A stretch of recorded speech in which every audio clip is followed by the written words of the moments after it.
With no So survivors. the girls check my Instagram messages and send out a customized psychometric test to all of them in order to assess their emotional ability. And I then reply to those who achieve the highest possible score.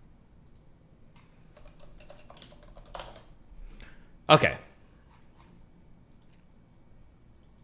This is how DGG feels about your Twitter?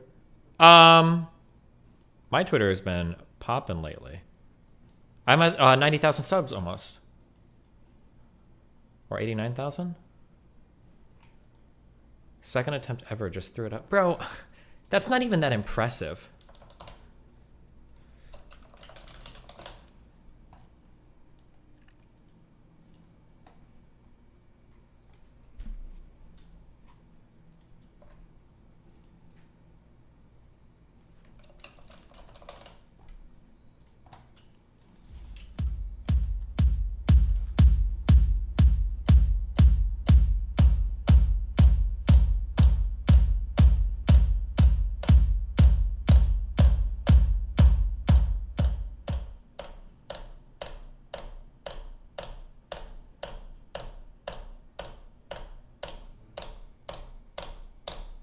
What?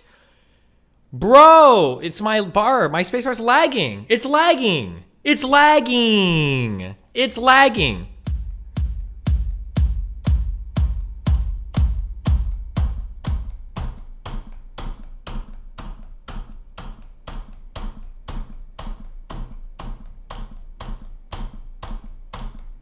Bro, shit is lagging.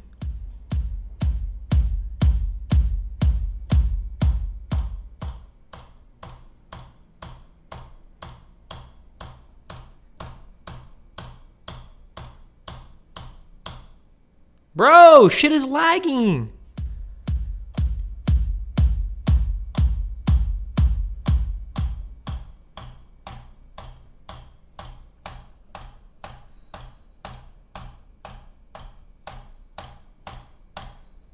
Boom.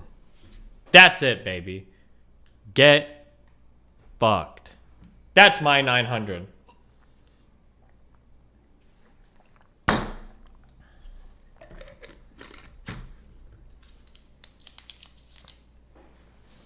That's my 900. Okay.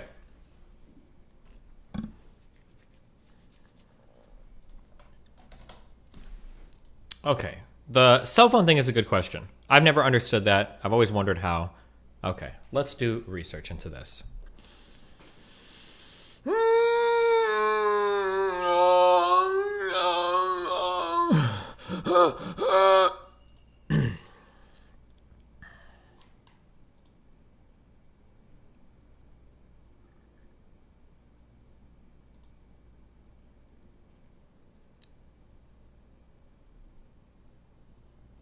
Oh, you're shit posting links at me.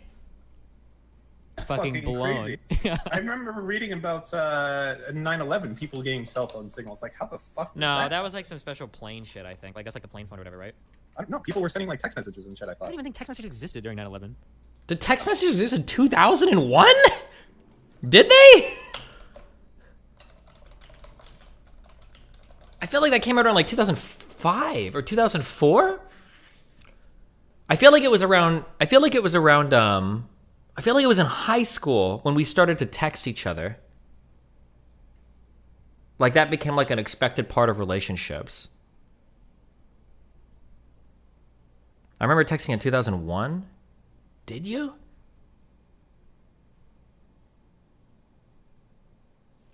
Okay. I can't talk to chat about any fucking topic because this wicked demurrage guy, when he says SMS is old as fuck, is talking about some autistically fucking retarded implementation where like, oh, well, if you had the T-74,000 phone hooked up to a fucking machine that was ran off the souls of children being raped by demons, and this was like put in the fucking NSA warehouse, you could send one text message in 24 hours to the fucking Kremlin. Is like, that's where you guys' mind's going. What I'm saying is like, when was text messaging widely available to consumers? That was the question. When was text messaging like a widely available consumer thing? I don't remember that becoming popular and commonplace. I know that you could page people, and I know that there were some phones that did texting, but I just don't know when it was like first commercially available to where everybody was doing it, where it was like a common thing. I'm almost positive that In 2001, I would have been in 6th grade, 5th grade, 7th grade. I don't know if I'd ever seen a text message in my entire fucking life. But then people come, oh, well, actually in 1994, at the Pentagon, they were sending text messages to CIA operatives in Siberia. Sorry. Total number of SMS and MMS messages sent in the United States from 2005 in billions. Why can't I see it from an earlier date? Like since 2000 and... If there were 81 billion texts sent in 2005, it was probably available a bit earlier.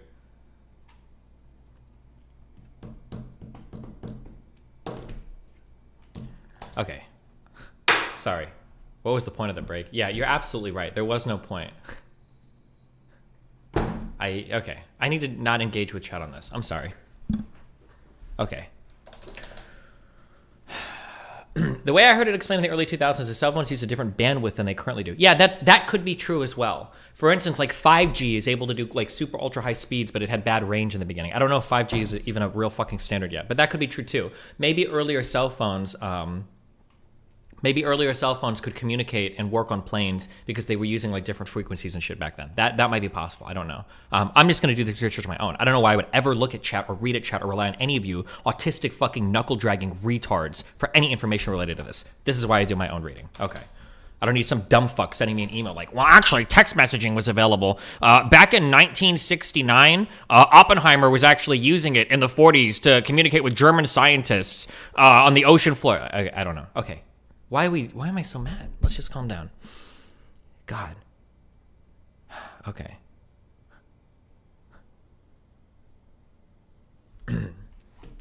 Pagers were the generation right before ours. I don't know if you could send a... I don't remember if on a pager, if you could send a message. I don't remember. I think you could on later ones, but I think in the early forms of pagers, all you could do is call them to let people know that you got a call. I think that's all a pager could do initially. Like, so I would call a thing and you'd go beep, beep, beep, and you go, oh, I got a call from that person. I think that's what the initial pager was. Okay. Okay.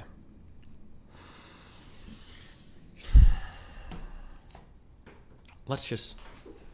Shh.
We're all chill now, okay?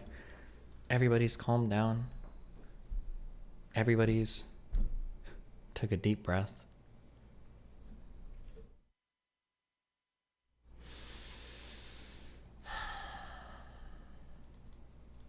Okay.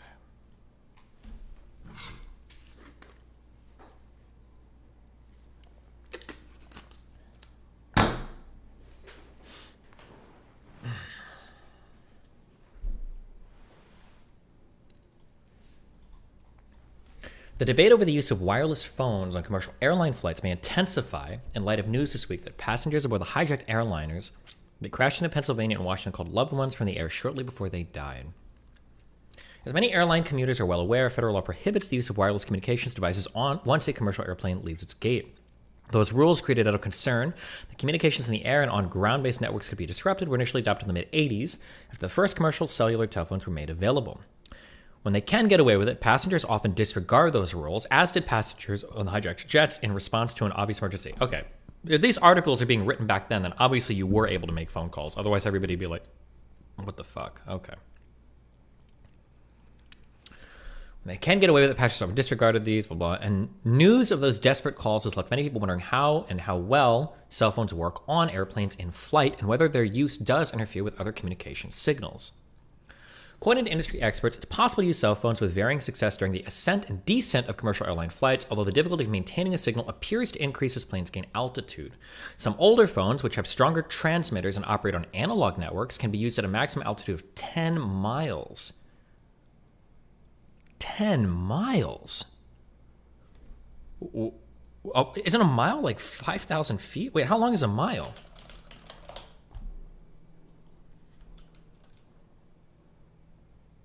That 53,000 feet? That's insane. Okay. And operate on analog networks can be used at a maximum altitude of 10 miles, while phones on newer digital systems can work at altitudes of 5 to 6 miles. That's still pretty high up there. Typical airline cruising altitude would be 35,000 feet, or about 6.6 miles.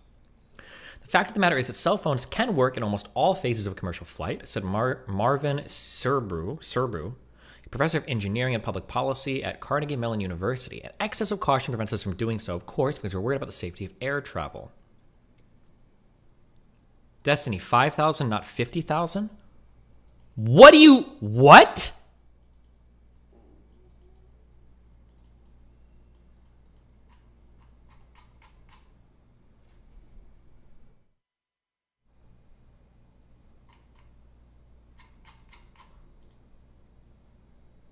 You literally said 50,000. 10 miles is about 53,000 feet.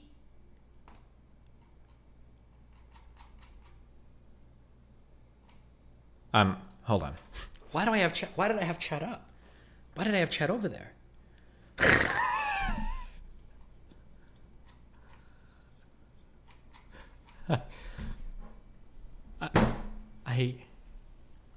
Okay.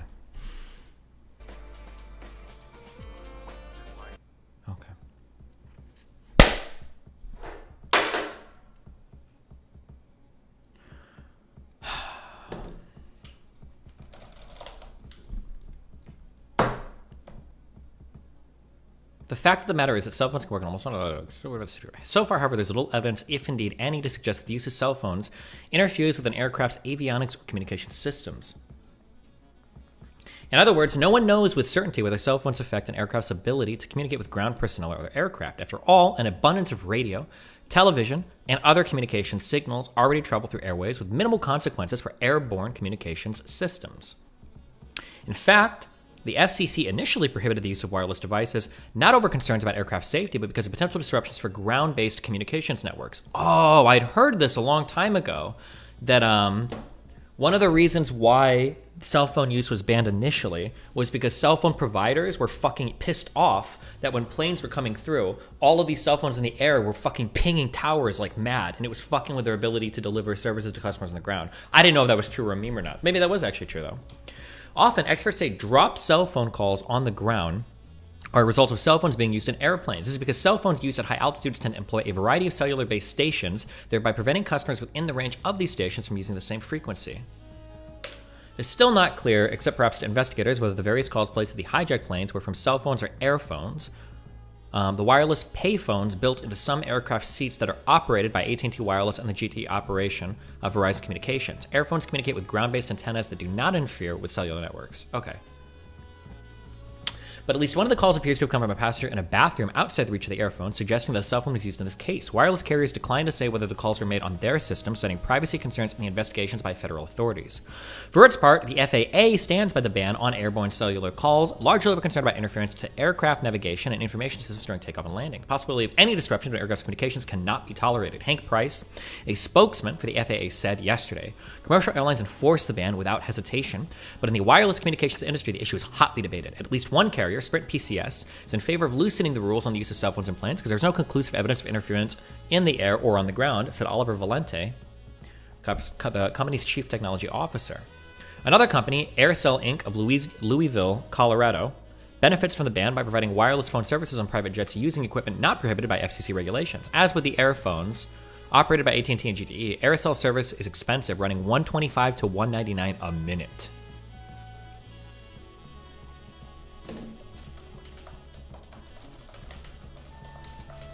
In emergency situations like this week's attacks, of course, the debate seems trivial. It's one thing to talk about cell phone calls being dropped on the ground or even the disruption of planes' communication, said Dylan Hatfield, director of the telecommunications program at the University of Colorado. It's quite another to imagine what those people were going through when they called their families. Okay, so cell phone calls from the air were probably possible for two reasons. One is using sat phones or antenna phones or whatever that are built into the plane's seats, and the other is that analog network cell phones back in those days probably could call because it seemed like they worked.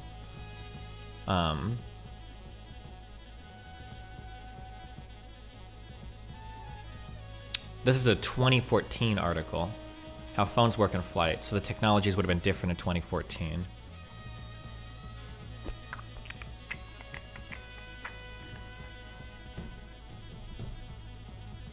This is from 2001. Oh, this is citing the same article that I read.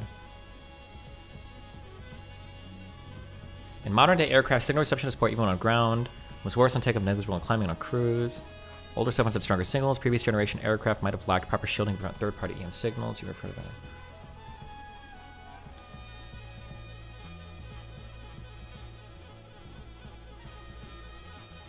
that? Okay. This would be a lot of phone calls to make up too, but.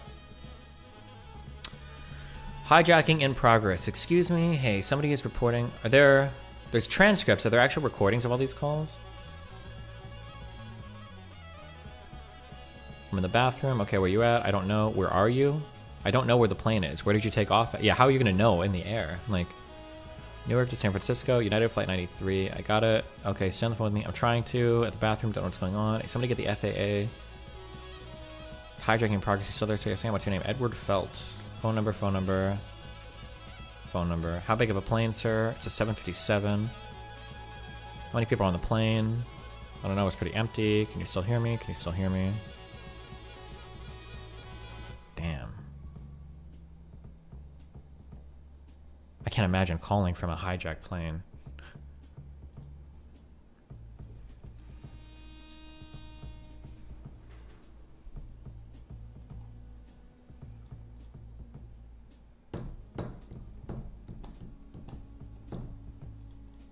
Quora articles are wild. I googled earlier and I saw a Quora thing and it was oh, this is the same one that I think we we clicked it. Or no, we did another one. I think that these have all been like overran by the conspiracy duders. It wasn't possible. So some of this, I hate to do like the common sense thing, but because you got to be careful with that. But like, it wasn't possible. The first cell phone call ever made on a commercial airplane was in 2004 by Qualcomm and had a lot of problems, drop calls mostly. So like, if it was the case that it really literally was not possible to make a phone call in 2004, why would nobody have questioned this in 2001, right? Like literally not a single person questioned in 2001 when it was like people were making calls from planes. Because I know there were the phones in the back of the planes. I remember seeing those in at least movies. That the planes in the very back had like the phones you could pick up and pay to use. And then I know that cell phones were available, but so like the idea that it was completely impossible, but it was just told to everybody after September 11th and nobody, like there weren't widespread questions about it. This just doesn't seem, this seems like really crazy. Like that would be such a dumb lie to do. Because some people are too ignorant to understand this, here's an in-depth article on the above explaining exactly why cell phone calls weren't a thing in 2001.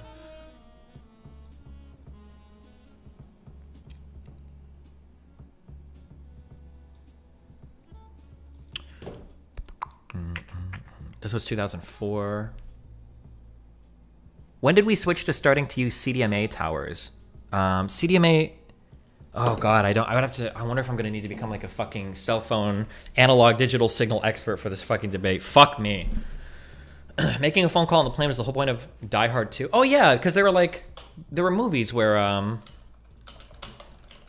where people are making phone calls and shit from planes, right? Was it in Die Hard 2 that they did it? I don't remember.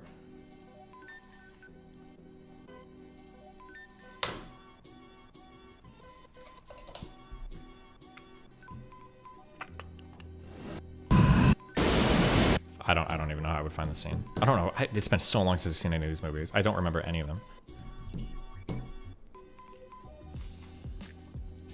2001 is when we started rolling out CDMA technology.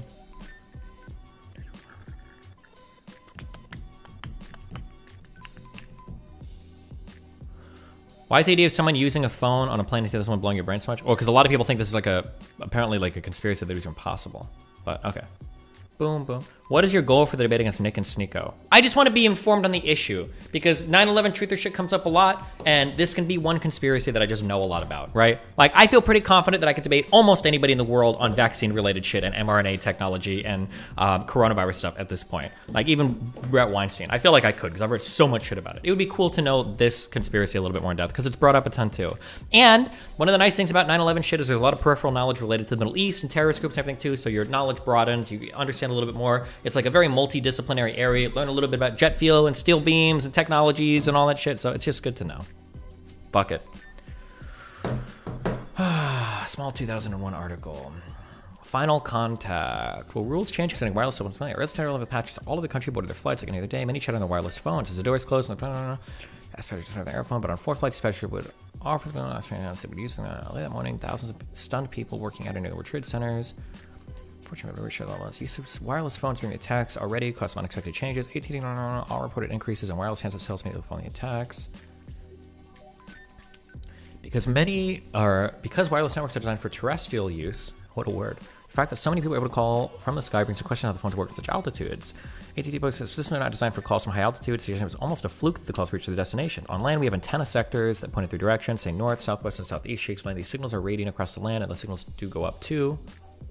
Due to leakage from high altitudes, call quality is not very good, and most callers will experience drops, while the calls are not reliable. Callers can pick up and hold calls for a little while below a certain altitude, she said.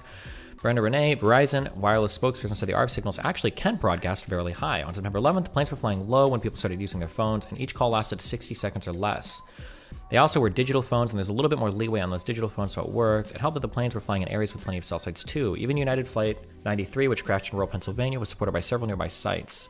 So with the numerous calls from wireless phones, it was the hijackers, not interference with the plane, that brought the 4 planes down. Yeah, thanks.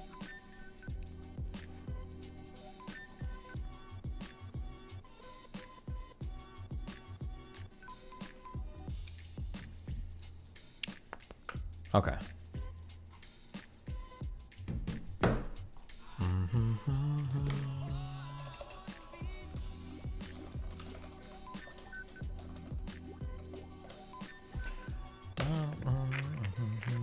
Okay. Hijackers. Okay, renaming is okay. Back here. Wait. Let's. Does this better? Okay. One of the phone calls from a flight attendant to her husband, if you're interested. I don't think I can listen to any individual call because they're just going to say all of these calls were faked. They're going to say all of the audio was faked and staged. And she was a flight attendant on United 93. During the hijacking, she had called her husband Lauren at home. Oh, Cece, this is the one we were reading about.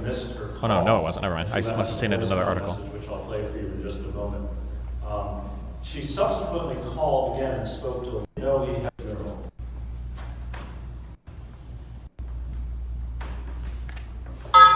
Tuesday, 9:47 a.m.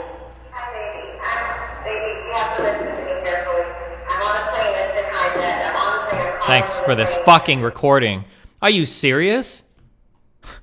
I want to tell you I love you. Please tell my children that I love them very much. And I'm so sorry I don't know what to say. There's 3 guys that hijacked the plane. I'm trying to be calm. We're turned around, and I've heard that there's planes that's been flown into the world for years.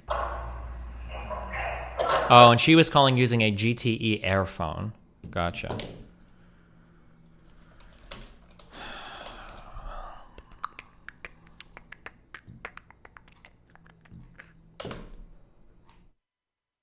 It was an air-ground radio telephone service built by SE founder John.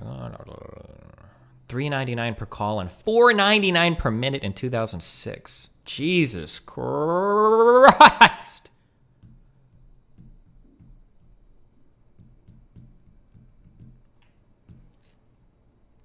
The first iteration of airphone service only permitted air-to-ground calls and frequently, the first iteration only permitted air-to-ground calls and frequently dropped calls. New generation was in 1992. Introduced the capacity for airborne nodes to also receive calls. You could call people on other airplanes? Jesus.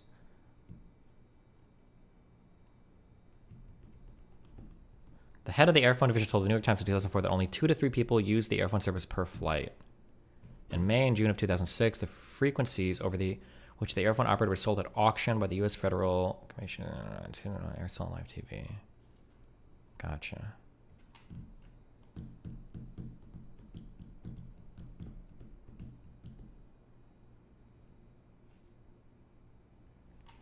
Okay.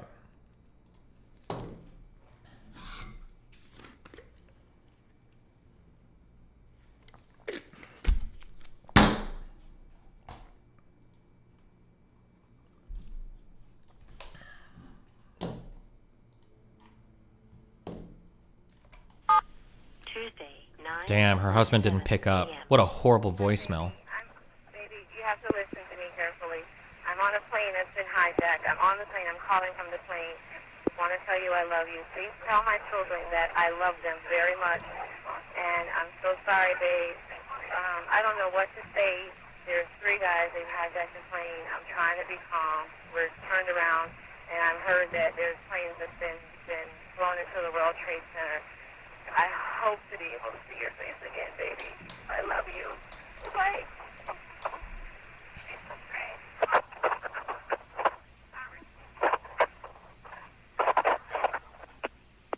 End of message. Jesus, not good.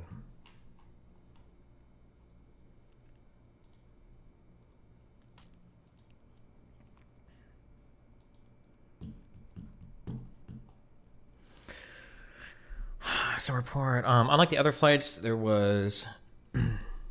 Oh, she said her flight was being hijacked by 6 individuals who moved them to the rear of the plane. Unlike the other flights, there was no report of stabbings or bomb threats. According to the 9/11 Commission report, it's possible that pilots were not stabbed to death and were sent to the rear of the plane. One of the hijackers, most likely Honjur, announced on the intercom that the flight had been hijacked. Passenger Barbara Olson called her husband, Theodore Olson, the Solicitor General of the United States, stating the flight had been hijacked and the hijackers had knives and box cutters.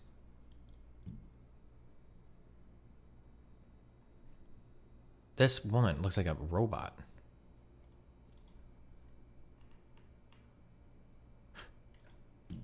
Jesus. What does the Solicitor General do? For instance, the federal government of the United States before the Supreme Court of the United States, the Solicitor General determines the legal position that the U.S. will take in the Supreme Court. In addition to supervising and conducting cases in which the government is a party, the Office of the Solicitor General also files amicus curiae briefs in which the federal government has a significant interest. Gotcha. Okay. They report right to the AG. Gotcha.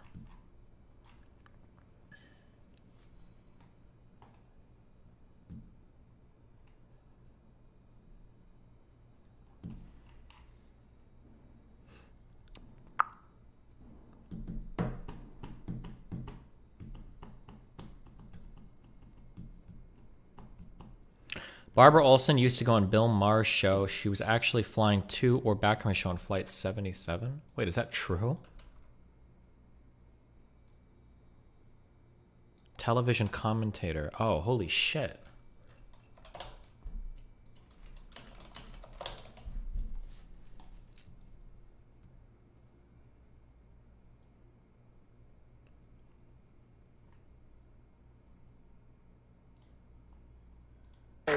Coming back here, coming in.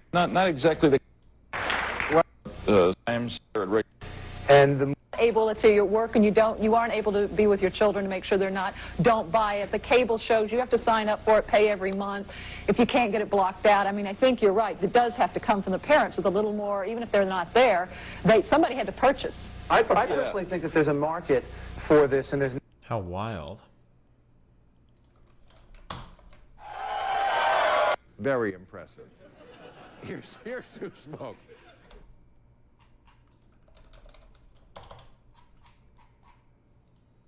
This is another 2-hour video. Thank you. Okay.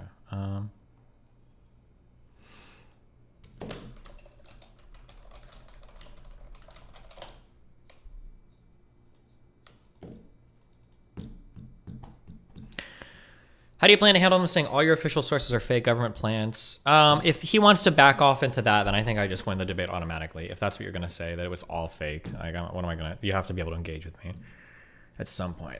Okay, 2 of the passengers had been... Also, if you've got literally like quasi-celebrities that are dying on the planes too, that's kind of weird, right?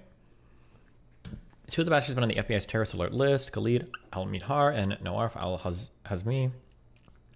They flew to Los Angeles in January 2000, allegedly flying Los San Diego, during which time they were allegedly assisted by Omar Okay, United Airlines Flight 93. This was the flight that was crashed by the passengers, I think. was UA-93, right? Do they retire these flight numbers, or do they make new?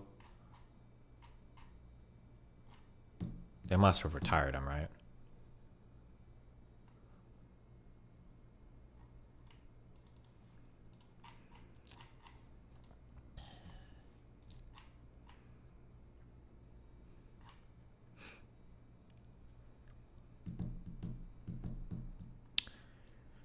Before the attacks, FBI agent Robert Wright Jr. had written vigorous criticism of FBI's alleged incompetence in investigating terrorists residing within the United States. Wright was part of the Bureau's Chicago Counterterrorism Task Force involved in Project Vulgar Betrayal, which was linked to Yassin al-Qadi. According to James Bamford, the NSA had picked up communications of al-Midhar and al-Hazmi back in 1999, but had been hampered by internal bureaucratic conflicts between itself and the CIA, and did not do a full analysis of the information it passed on to the agency. For example, it only passed on the first names. Oh, interesting. I always hear, one of the things that frustrates me the most is, where is Supreme at? He sounded like he was disagreeing with me in chat. I wonder if he's here. Fuck, he's not here.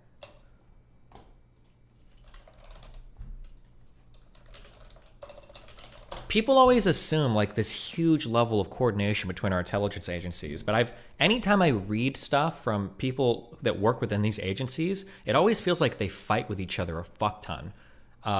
Like even over the Flynn stuff, I think the FBI and the DOJ, I think, were fighting over how to proceed with handling him. I think the DOJ wanted him out as soon as possible, and the FBI wanted to leave him in place because they were following an investigation relating to him, and they didn't want to burn like everything related to him. I always hear like a lot of fights related to interagencies. Would that be between agencies stuff? But people always assume like this huge level of that all the agencies are working together, coordinating and everything. But I don't know.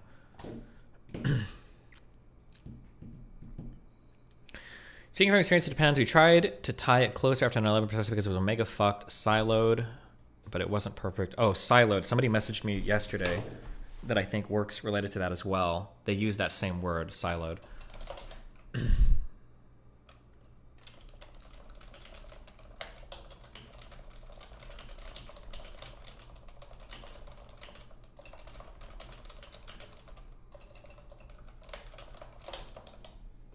You ever heard of demolition theory? No, I don't want to research. Let me just get the facts before linking me every single conspiracy theory.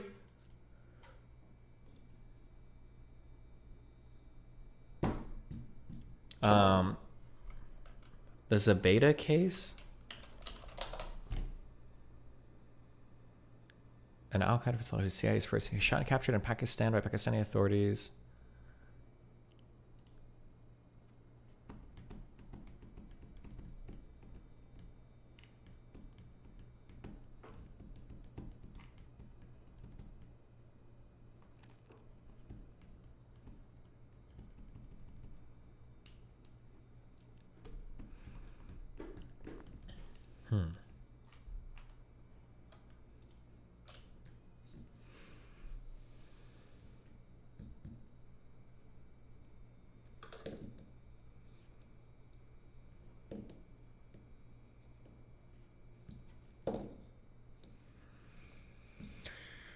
KSM was a mastermind in 9/11 attacks. American Josie Padilla had wanted to use a dirty bomb in terror attacks. When the CIA interrogation team arrived a week or two later, and the FBI team, they included others holding back information that harsh things were necessary. The CIA team was led by CIA contractor and former Air Force psychologist James Elmer Mitchell.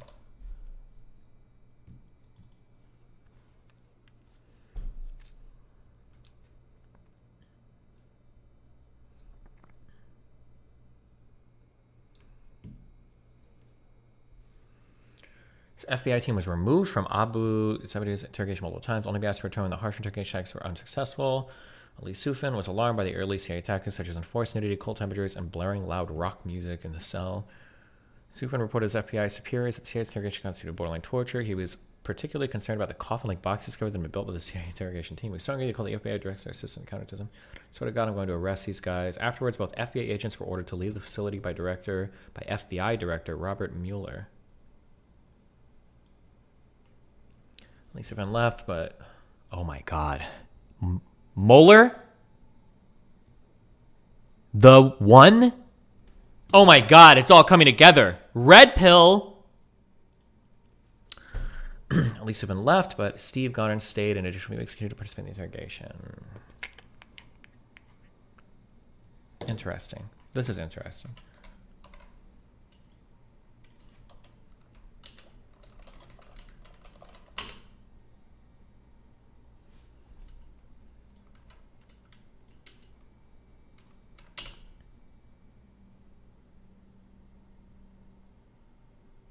Wait.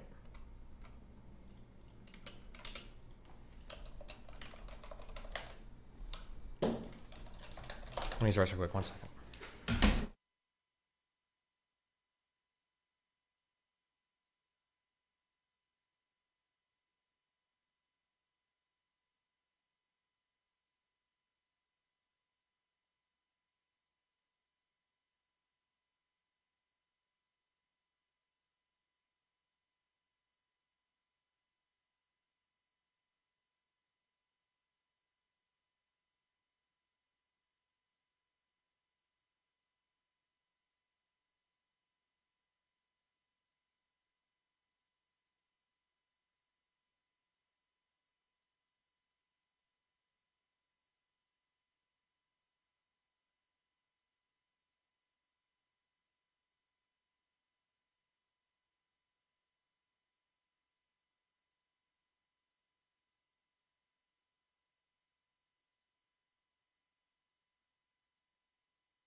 Okay.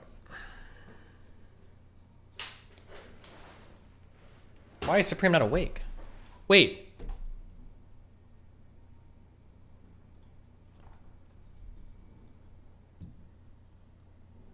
Force feed him rectally? You can feed people rectally? Is that possible?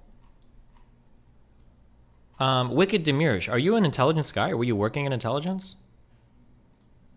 When I say that there is a lack of coordination, this is what I mean.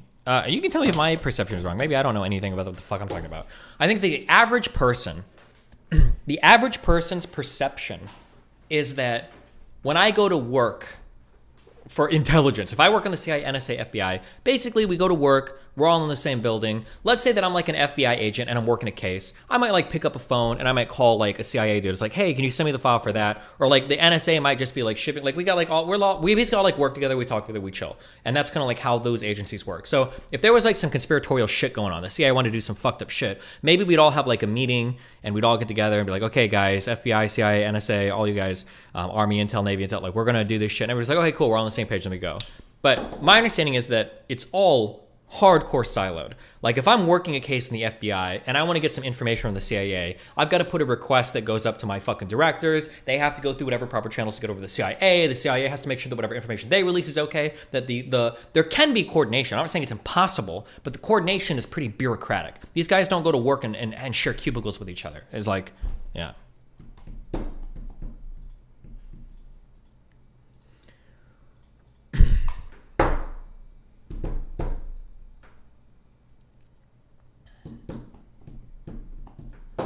And that even post-2001, that's still the case. There might be a higher level of coordination, or they might have facilitated some of the bureaucratic ways to share intel, but they're still distinctly separate entities that distinctly work separate cases.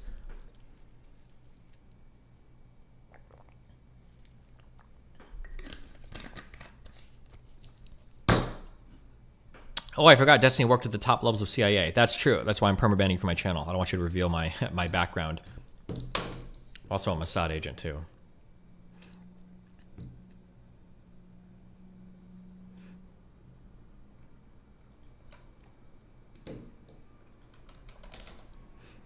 What is this?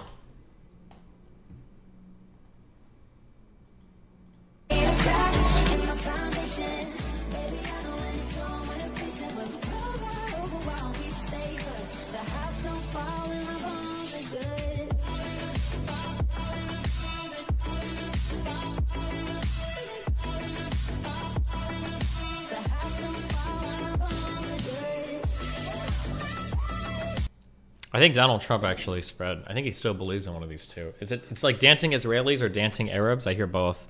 We're celebrating when the towers came down.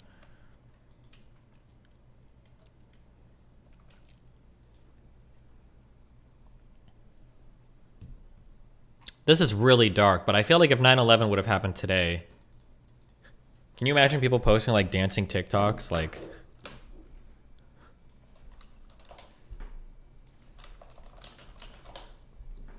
what's that one stupid fucking meme song? I can just see them dancing to it, like plane just got hijacked. Wish me luck, guys. We'll post in 30 minutes.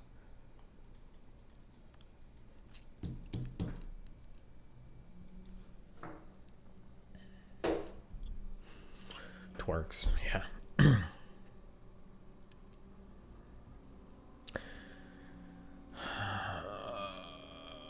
Referendums from CIA Alex Station, a unit assigned to bin Laden, knew that Al Har was planning to come to New York as part of January 2000. Doug Miller, one of the 3 FBI agents working alongside inside the CIA station, tried to send a message, a CIR.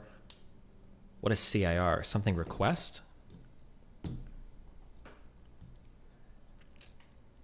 To the FBI to alert them about this so they could put Al Har on a watch list. His CIA boss, Tom Wilshire, deputy station chief, allegedly denied permission to Miller. Miller asked his associate Mark Rossini for advice. Rossini pressed Wilshire's deputy, but was rebuffed also. Bamford also claims that Al Har and Hazmi wound up living with Abdusattar Shaikh for a time to save money. Shaikh was coincidentally an FBI informant, but since they never acted suspiciously around him, he never reported them. The CIA Bangkok station told Alex Station that Hazmi had gone to LA. None of this information made it back to the FBI headquarters. Damn. It means Central Intelligence Report. Ah, CIR. Gotcha. Okay. Within minutes of the attack, the FBI opened the largest FBI investigation in U.S. history, Operation Pent Bomb. The suspects were identified within 72 hours because few made any attempts to disguise their names on flight and credit card reports.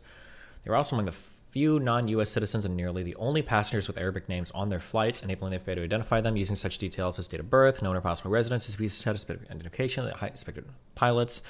On September 27, 2001, the FBI released the photos of the 19 hijackers, along with information about many of their possible nationalities and aliases. The suspected hijackers were from Saudi Arabia, the UAE, Lebanon, and Egypt. Egypt, we know this guy. That was the ringleader dude, right? Mohammed Atta. The passport of Saddam al-Suqami was reportedly recovered a few blocks from where the World Trade Center Twin Towers once stood. A passerby picked it up and gave it to an NYPD detective shortly before the towers collapsed. Jesus, what are the chances of that? This is probably brought up as a conspiracy, 100%. Passerby picked it up and gave it to the NYPD. Detective shortly before the towers collapsed. The passports of 2 other hijackers, Ziad Jarrah and Saeed Al-Ghami, were recovered from the crash site of United Airlines Flights 93 in Pennsylvania. And a 4th passport, that of Abdullah Al-Amari, was recovered from luggage that did not make it onto American Airlines Flights 11. According to the 9/11 Commission report, 26 al-Qaeda terrorist conspirators sought to enter the United States to carry out a suicide mission. In the end, the FBI reported that there were 19 hijackers in all, 5 on 3 of the flights and 4 on the 4th. On September 14th, 3 days after the attacks, the FBI announced the names of 19 persons. After controversy about an early Iraq, U.S. Homeland Security Secretary Janet Napolitano stated in May 2009 that the 9/11 Commission found that none of the hijackers entered the U.S. through Canada. Nawaf al-Hazmi, and Hani Hanjour attended the Dar Falls, Virginia Islamic Center where the Imam Anwar al-Awlaki preached. Why do I know this name? Anwar al-Awlaki was a Yemeni-American imam who was killed in 2011 in Yemen by a U.S. government drone strike ordered by President Barack Obama. Became the first U.S. citizen to be targeted and killed by a drone strike from the U.S. government. U.S. government argued Ahmad was a key organizer for the Islamist terrorist group Al-Qaeda, and in June 2014, a previously classified memorandum issued by the DOJ was released justifying death as a lawful act of war. Civil liberties advocates have described the incident as an extrajudicial execution that breached al-Awlaki's constitutional right to due process, including a trial. Yeah. Damn, what was the justification for the United States on this? Oof. That's pretty spooky. This link is dead. Through interviews with the FBI, it was discovered that Al-Awlaki had previously met Nawif al-Hazmi several times while the two lived in San Diego at the time. Hazmi was living with Khalid al-Midhar, another 9/11 hijacker. The hijackers of the same plane often had very strong ties, as many of them attended school together or lived together prior to the attacks. Soon after the attacks and before the FBI had released pictures of all the hijackers, the reports claimed some of the men named as hijackers on 9/11 were alive and had their identities stolen.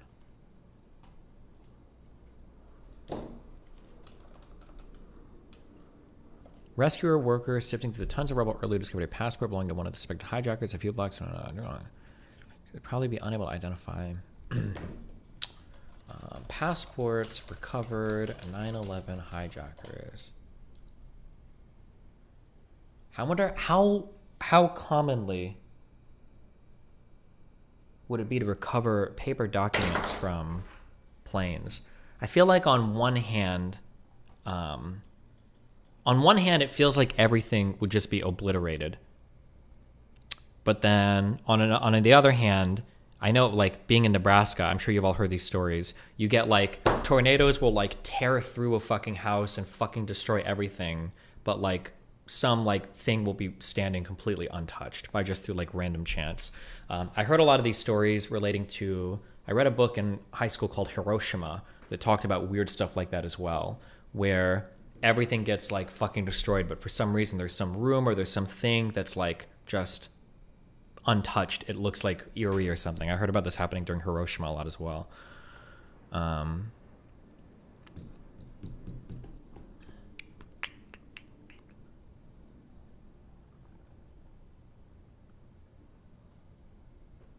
I'm also trying to think of, like, what kills you when your plane crashes.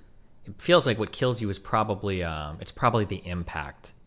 Probably is for sure the impact. Destiny, remember all the paper flying around the buildings on 9/11? Yeah, for sure.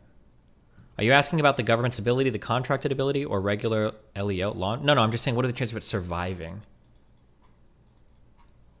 Did you read about Nagasaki? No, I feel like nobody talks about Nagasaki. I feel like I only ever hear about Hiroshima. I don't know why that is the case, but...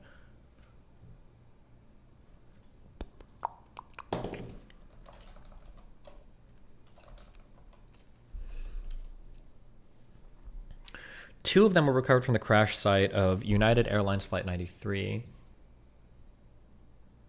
It might be worth getting the NIST report for the Twin Towers, maybe.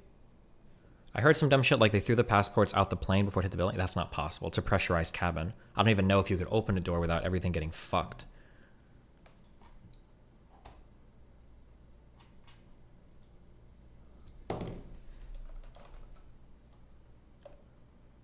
Oh, God. This is probably levels of autism that I don't think I'm probably not diving into this. Maybe for some specific building, for Tower 7 or whatever, maybe we might, but...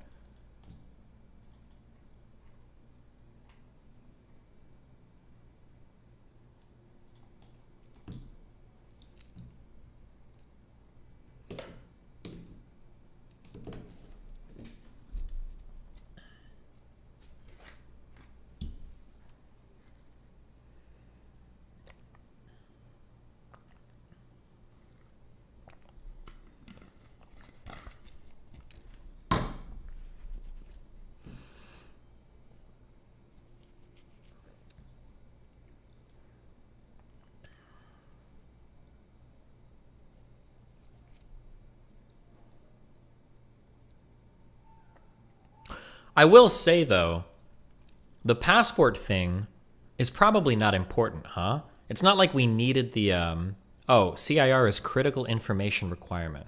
Gotcha. It seems like recovering the passports probably weren't important for identifying the hijackers. If what was said earlier was true, they were some of the only Arabic people on, and they'd connected these people in a lot of other ways. You probably don't need, It's not like finding these passports was like the smoking gun or something. So it's not even really that important. Smithsonian artifacts that tell the story of 9/11. From Pentagon rescuers' uniform to a Flight 93 crew log. These objects commemorate the 20... Following tragedies of place the curators of the Smithsonian Institute recognized the urgency of documenting this unprecedented moment in American history. After Congress designated the Smithsonian's National Museum of American History as the official repository for all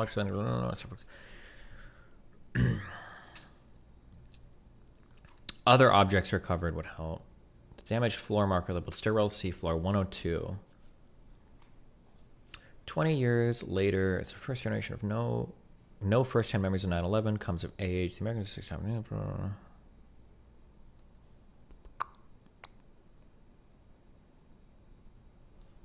Ask Ryan Dawson for help. I'm good on that one, Chief.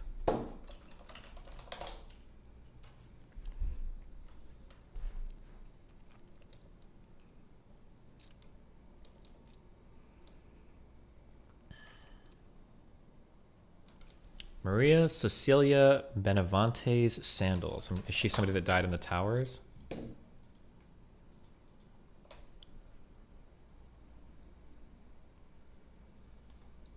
Oh, she survived. She worked on the 103rd floor of the South Tower of the World Trade Center. She survived, but 176 of her fellow employees at Aon Risk Services did not.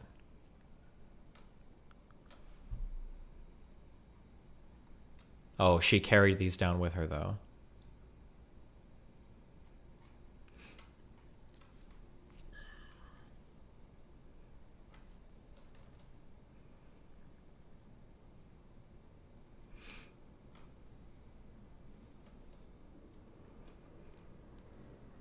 How weird would it be that you have to run down, I guess 25 flights of stairs to an elevator when your building has been hit by an airplane? Like, that's just so unbelievable.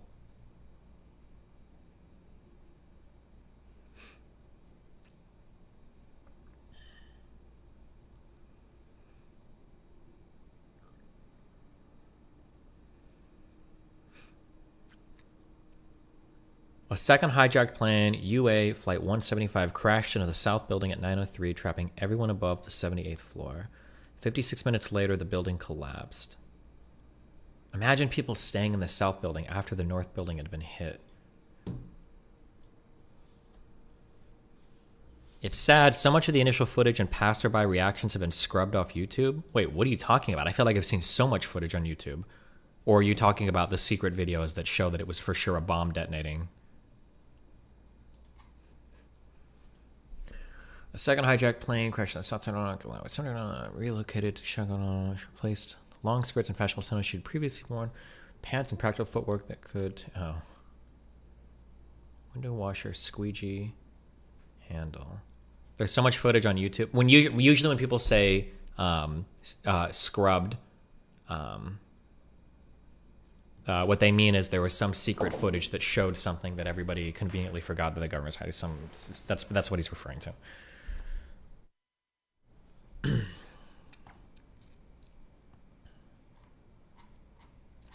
Here are photos of the recovered passport.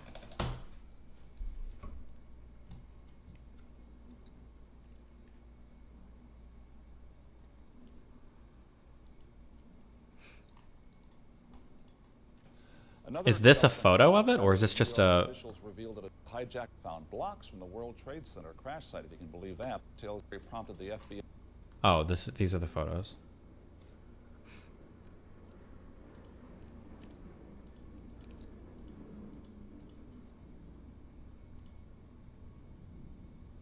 Damn, give me some higher definitions.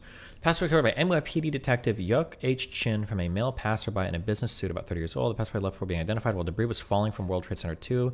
The tower collapsed shortly thereafter. The detective then gave the passport to the FBI on 9/11. Claim indicates that it's quite implausible that the passport can still be intact at the destruction of Flight 11's impact of the World Trade Center 1. It follows that it must have been planted by the... Oh, this is a 9/11 facts.dk.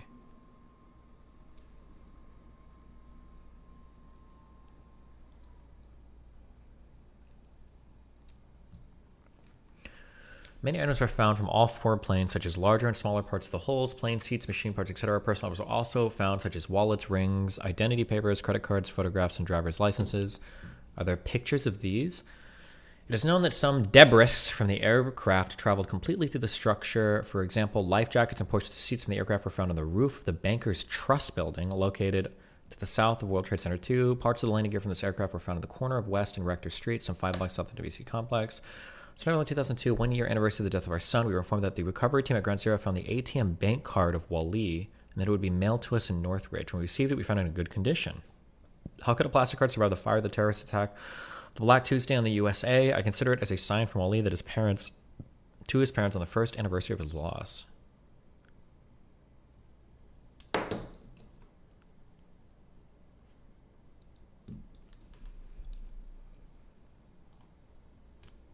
I wonder if there's like pictures of this. ATM bank card of Waleed. Oh shit, is this it?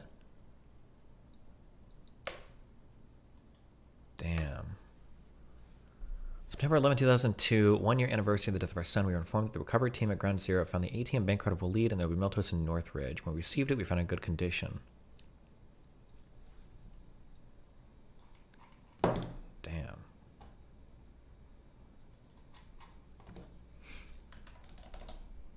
Fuck it.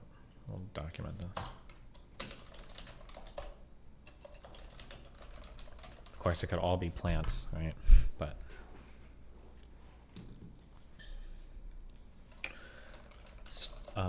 unlikely items recovered from plane crashes. Do items normally survive?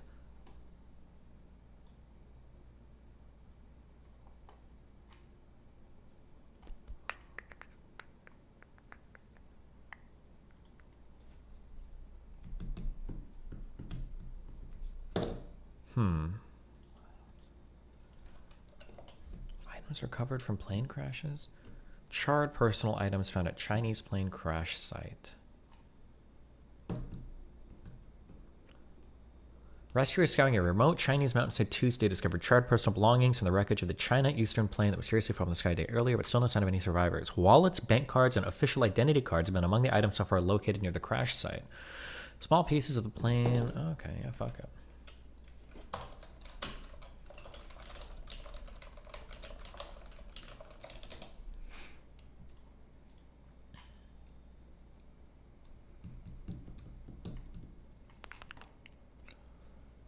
$132 people on board when it plummeted 30,000 feet. What year was this?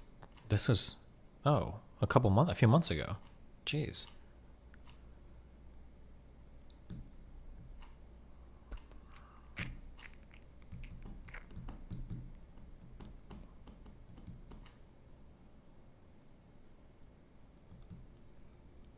Flight was traveling at 30,000 feet when it suddenly started to nosedive. It plunged about 7,400 feet, then briefly regained 1,200 feet before it plunged again. Jeez, what happened? What could cause a plane to plunge? Horrifying footage captured the doomed plane's freefall towards the ground. A somewhat fiery crash was largely seen by NASA satellite imagery.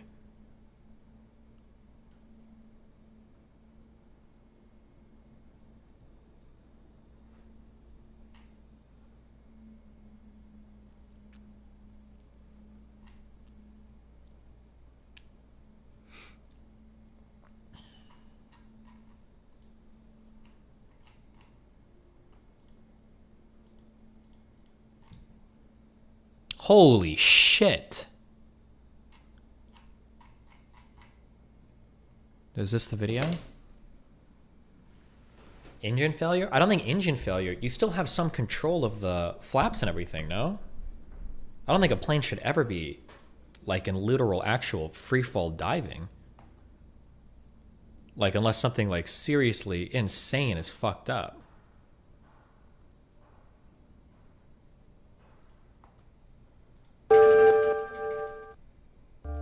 Like, this is insane. Holy shit.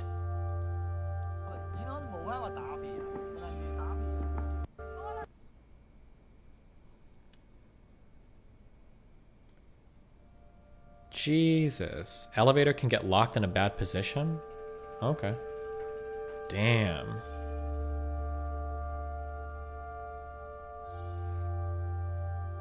If a plane stalls, this will happen? I'm almost positive that that is not the case. Engine stalling will not cause you to nosedive.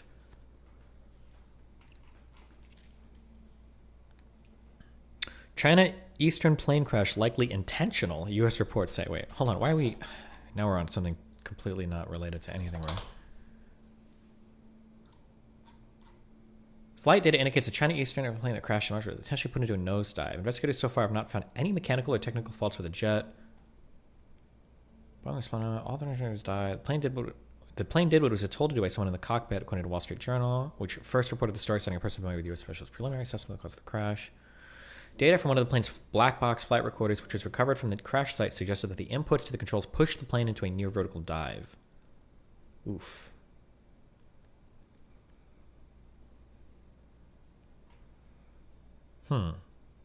Damn.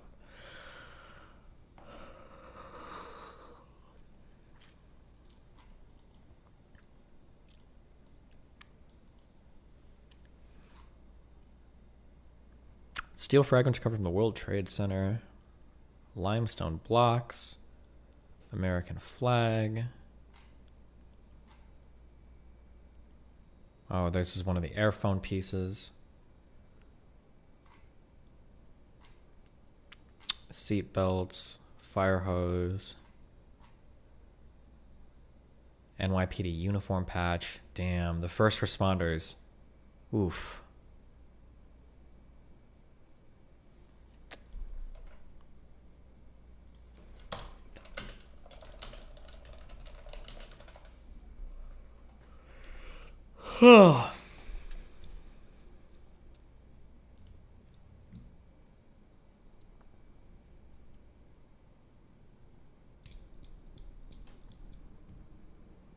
In War Thunder, if you stall, you nosedive. So I think you'll find you're wrong. Okay, thank you, YouTube chat. Okay, boom. Okay.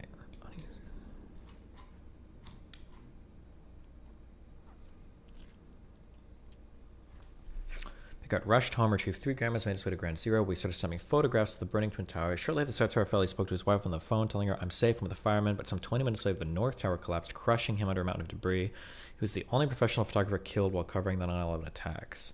Recovery workers found Biggert's body, as well as his camera, film cartridges, press credentials, and equipment 4 days after his death.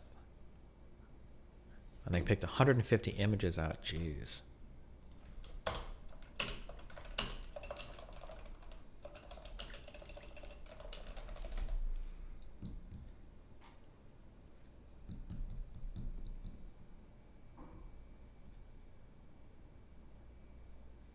God, Rudy, man, you guys that are young just don't know. Rudy Giuliani was like the fucking American superhero. He was like, they called him America's mayor. That fall from grace that he's had is just unbelievable. And my understanding is that if you lived in New York at the time, Giuliani got a lot of credit for cleaning that city up. There were a lot of fucking problems and crime and shit in New York. And Giuliani, although my aunt was NYPD, so maybe they were biased towards the mayor or something, but like I'd only ever heard good things from people that lived in New York about Giuliani. But I don't know. Damn, it's so crazy how fucked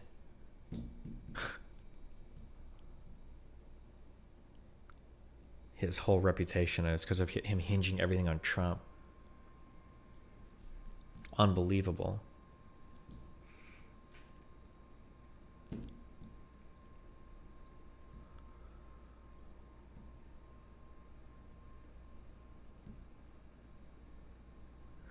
Embroiled today at the end of his 7-year stint in New York City's mayor, Giuliani used his Motorola i1000 Plus cell phone to coordinate emergency efforts on the September day. Arriving at a command center on the 23rd floor of World Trade Center Building 7, just after the second plane hit, he was evacuated as debris threatened to topple the building. Giuliani remained at the center of the crisis for the next 16 hours, according to the museum, which also houses the mayor's windbreaker, boots, coat, and cap.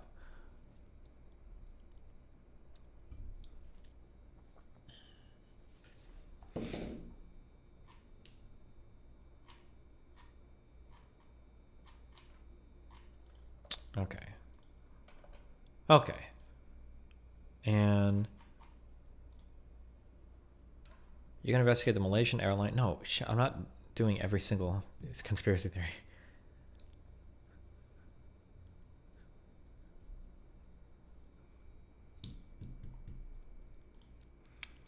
The event is in a matter of days. Any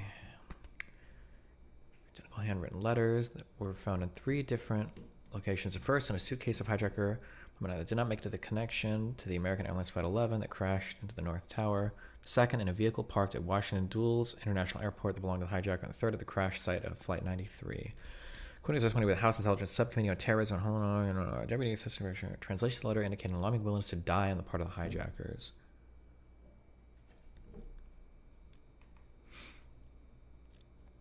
The passports of the two of the Flight 93 hijackers were also found intact, out as luggage.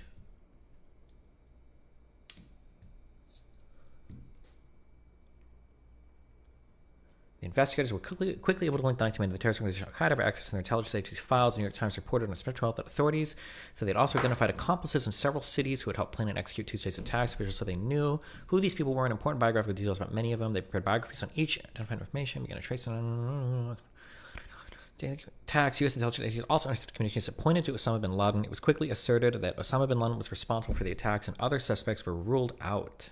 Although he denied the attacks at first, Osama bin Laden later admitted full and sole responsibility for the attacks in a videotape.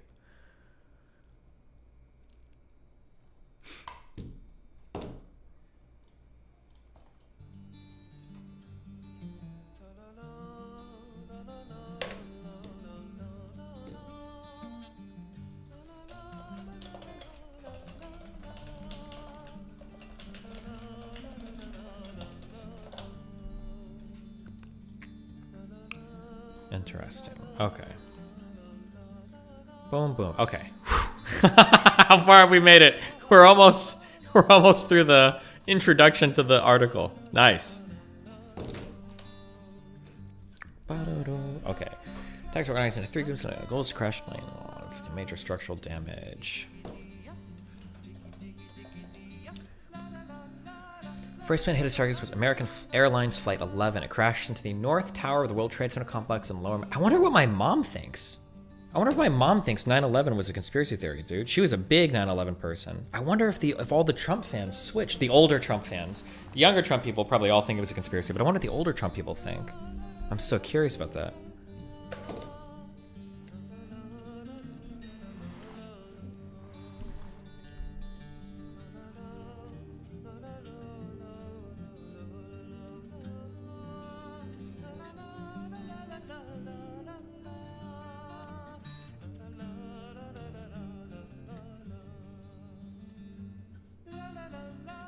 Hey, just curious, do you think 9/11 was a false flag by the US? Question mark. I wonder where she's at on that.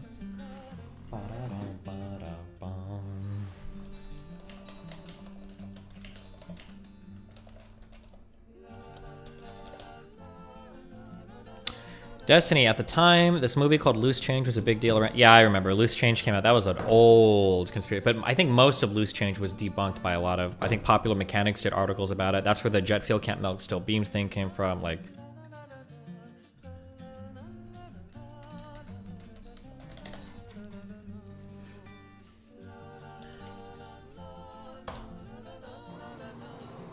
Not Ed Brothers 9/11 documentary. Oh, they were doing, these guys were following like the firefighters or whatever, doing some documentary on that, and then they ended up catching...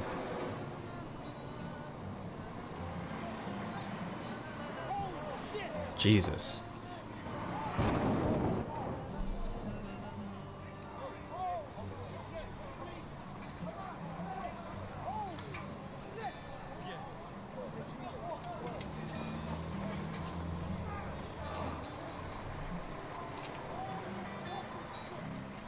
Right then and there, I knew that this was gonna... This was gonna be a shit day. Yeah.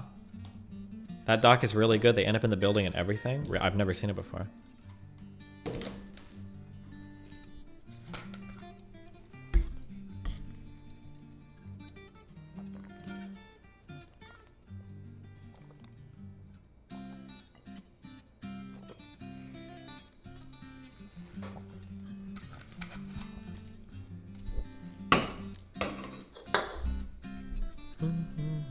Who turned on sub-only mode? I did.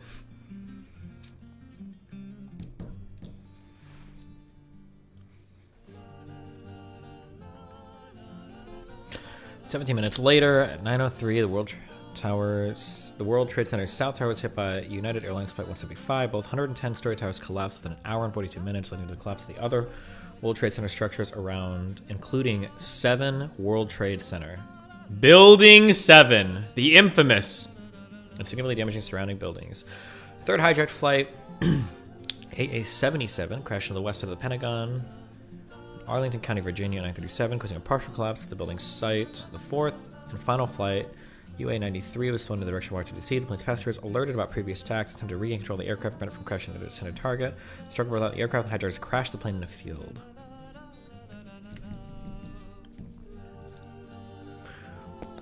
Investigators determined that Flight 93's target was either the U.S. Capitol or the White House.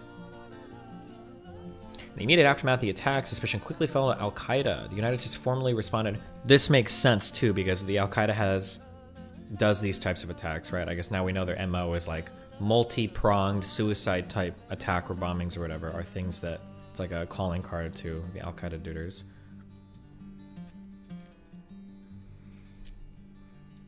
The United States formally responded by launching the War on Terror and invading Afghanistan to depose the Taliban, which had not complied with U.S. demands to expel Al-Qaeda from Afghanistan and extradite their leader, Osama bin Laden. Congrats on 90k Twitter followers. Oh shit, did we hit it? Oh, bo-do-do-do.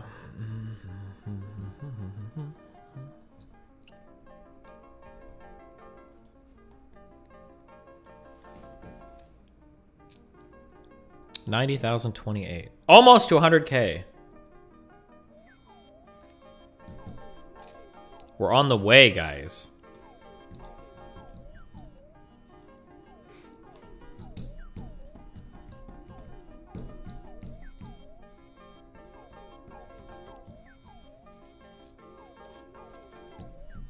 How memes would it be if you got verified? I have to try again in like 9 or 10 months. I found out that you can't apply for that verification if you've ever had like a tweet, like a 12-hour ban or whatever. And I've had some tweets removed and I had to like take 12 hours off Twitter, so.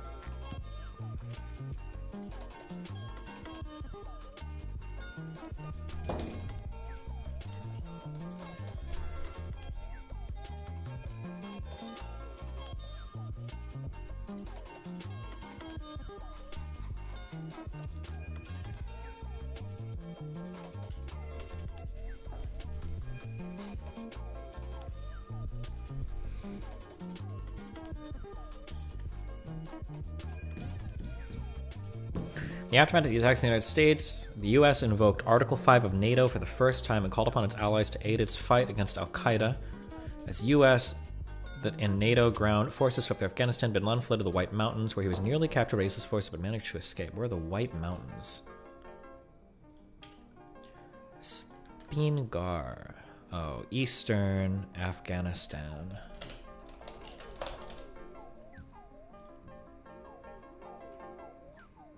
The fuck is this ugly ass fucking map? Oh, never mind. Whatever. They truly are white. Oh, right near Pakistan.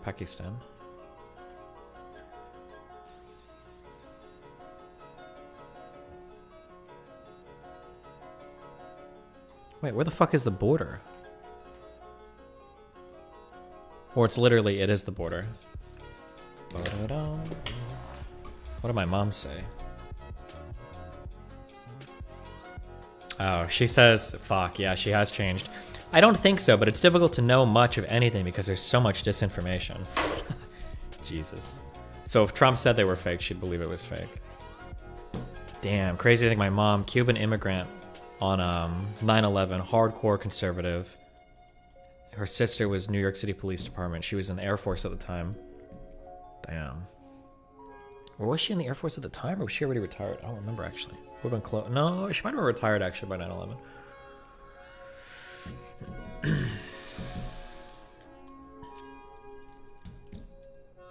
Bin Laden initially denied any involvement in 2004. He formally claimed responsibility for the attacks.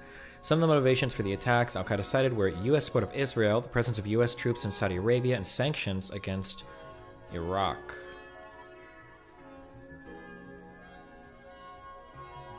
Let's see.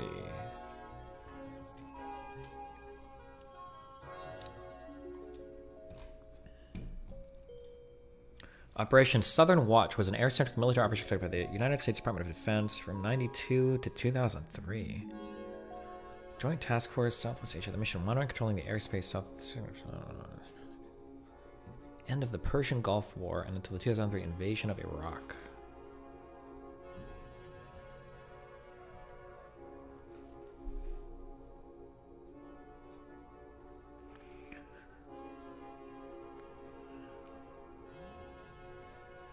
the stated purpose of ensuring Iraqi compliance with the United Nations, which demanded that Iraq immediately end this repression and express hope the same countries wanted to. Following the end of the Gulf War in March 91, the Iraq bombed and strafed the Shiite Muslims in southern Iraq during the remainder of 91 and into 92. The US and UK deemed that Saddam Hussein was choosing not to comply with the resolution. Military forces from Saudi Arabia, the United States, the UK, and France participated in Operation Southern Watch. Why would the military engagements in Southern Watch occur with regularity, with coalition aircraft routinely being shot at by Iraqi air defense forces utilizing SAM missiles and AAA? Although such changes were usually only reported to the Western press occasionally.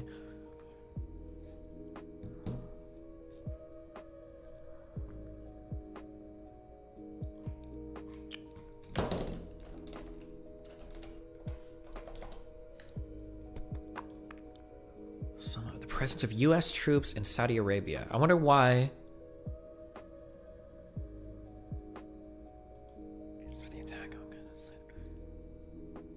Why, if we were fighting Iraq, why would troops in Saudi Arabia anger bin Laden? I'm trying to understand. Iraq would have been ran by Saddam Hussein and the Ba'ath Party, which represented Sunni interests, right? The Ba'ath Party was a Sunni. It was a Shia majority or Shiite majority, but Sunni minority country. But the Ba'ath Party was a Sunni party, wasn't it?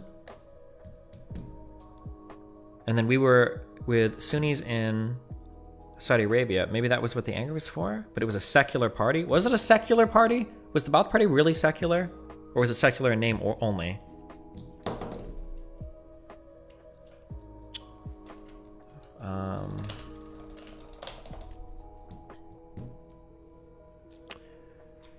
Social spot.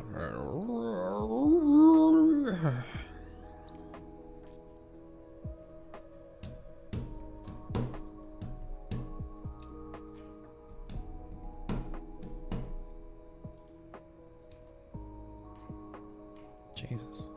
There are a clusterfuck of Arab socialism, Islamism, etc. Ba'ath ideology is supposed to be secular, but Saddam's Ba'ath ideology was very pro-Sunni. That was my understanding.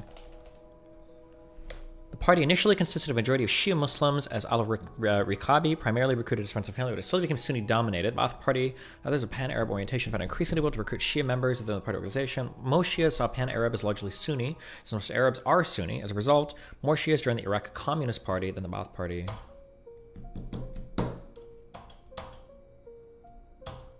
Okay.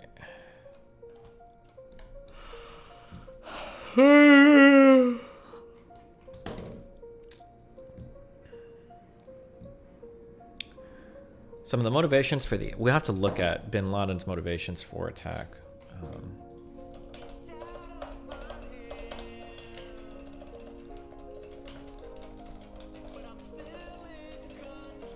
He wrote like fatwas and shit on this, so we should be able to...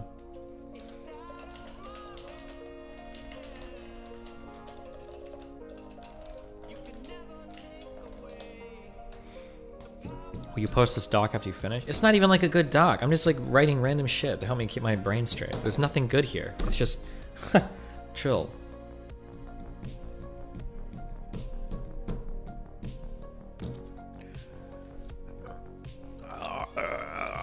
Okay. U.S. support of Israel is obviously upsetting. If he's a Sunni Islamist, Jews are probably somebody that he really wants to see dead.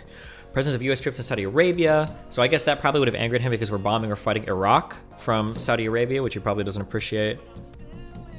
And sanctions against Iraq. Okay, also something he probably doesn't appreciate. After evading capture for almost a decade, bin Laden was located in a hideout in Abbottabad, Pakistan, and subsequently killed by the U.S. military on May 2nd, 2011.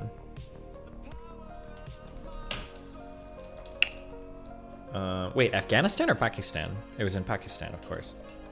I remember that one. Is this near Afghanistan? City in Pakistan. Ooh, not even really. They went deep in there.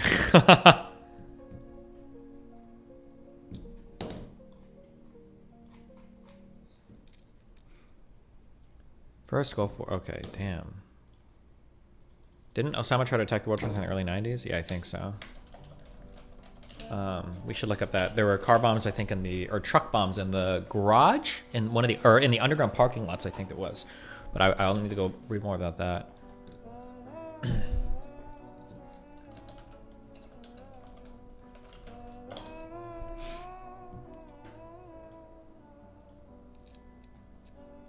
Osama is Saudi. He probably doesn't want Americans in his home country. It could be, but it seemed like that was focused more on our stuff with Iraq anyway. But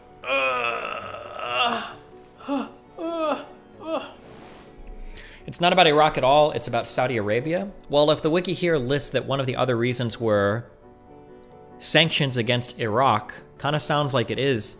It might not even be about Iraq or Saudi Arabia. It might just be the United States interfering with Muslim or Arabic affairs at all, actually. But Bin Laden wrote a ton. We don't have to guess. Like, we can go and read his fatwas later.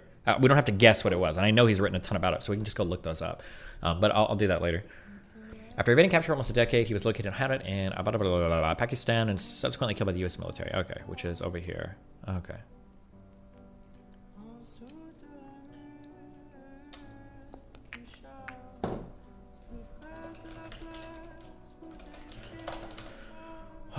Jesus. Do you guys remember when we killed Osama bin Laden?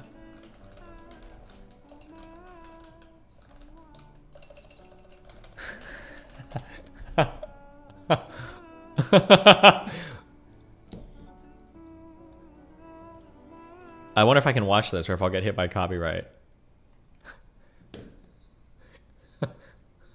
Oh man, this is one of the cringiest fucking TV things I've ever seen in my life.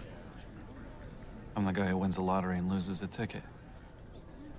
Biggest story in a generation, and I'm a spectator. You are not a spectator. We are locked on a plane, and we still help put it together. That's pretty good. What is this compulsion you have to look on the bright side? I can never count on you to be Jewish. If it helps, we should probably be concerned about violent retaliation. Wait, hold on. Give me 3 minutes. Thanks. My regret is that I'd like to be with my wife. And Johnny would wake up the kids, bring them down to the studio. We'd all watch together. Yes, I'd like to be with your wife, too. I'd like to be in the newsroom with Will and Charlie and her and you.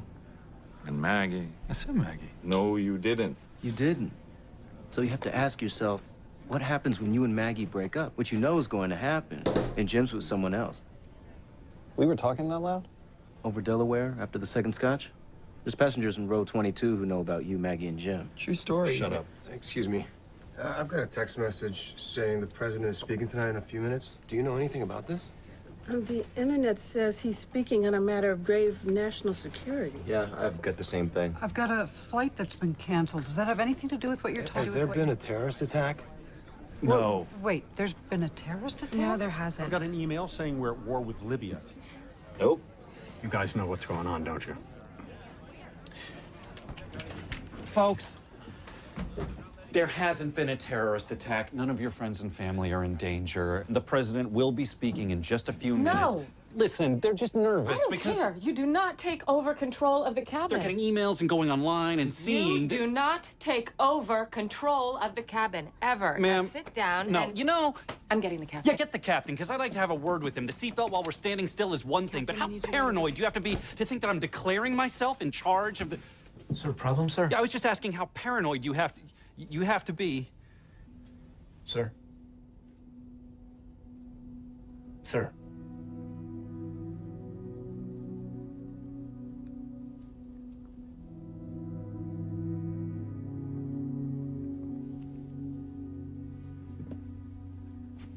Captain, my name is Don Kiefer.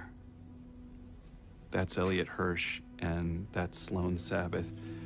We work for Atlantis Cable News, and we wanted you and your first officer and flight attendant, Crazy Lady, to be the first ones on this plane to know that our armed forces killed Osama bin Laden for you tonight. You're serious? Yes, sir. Oh, God.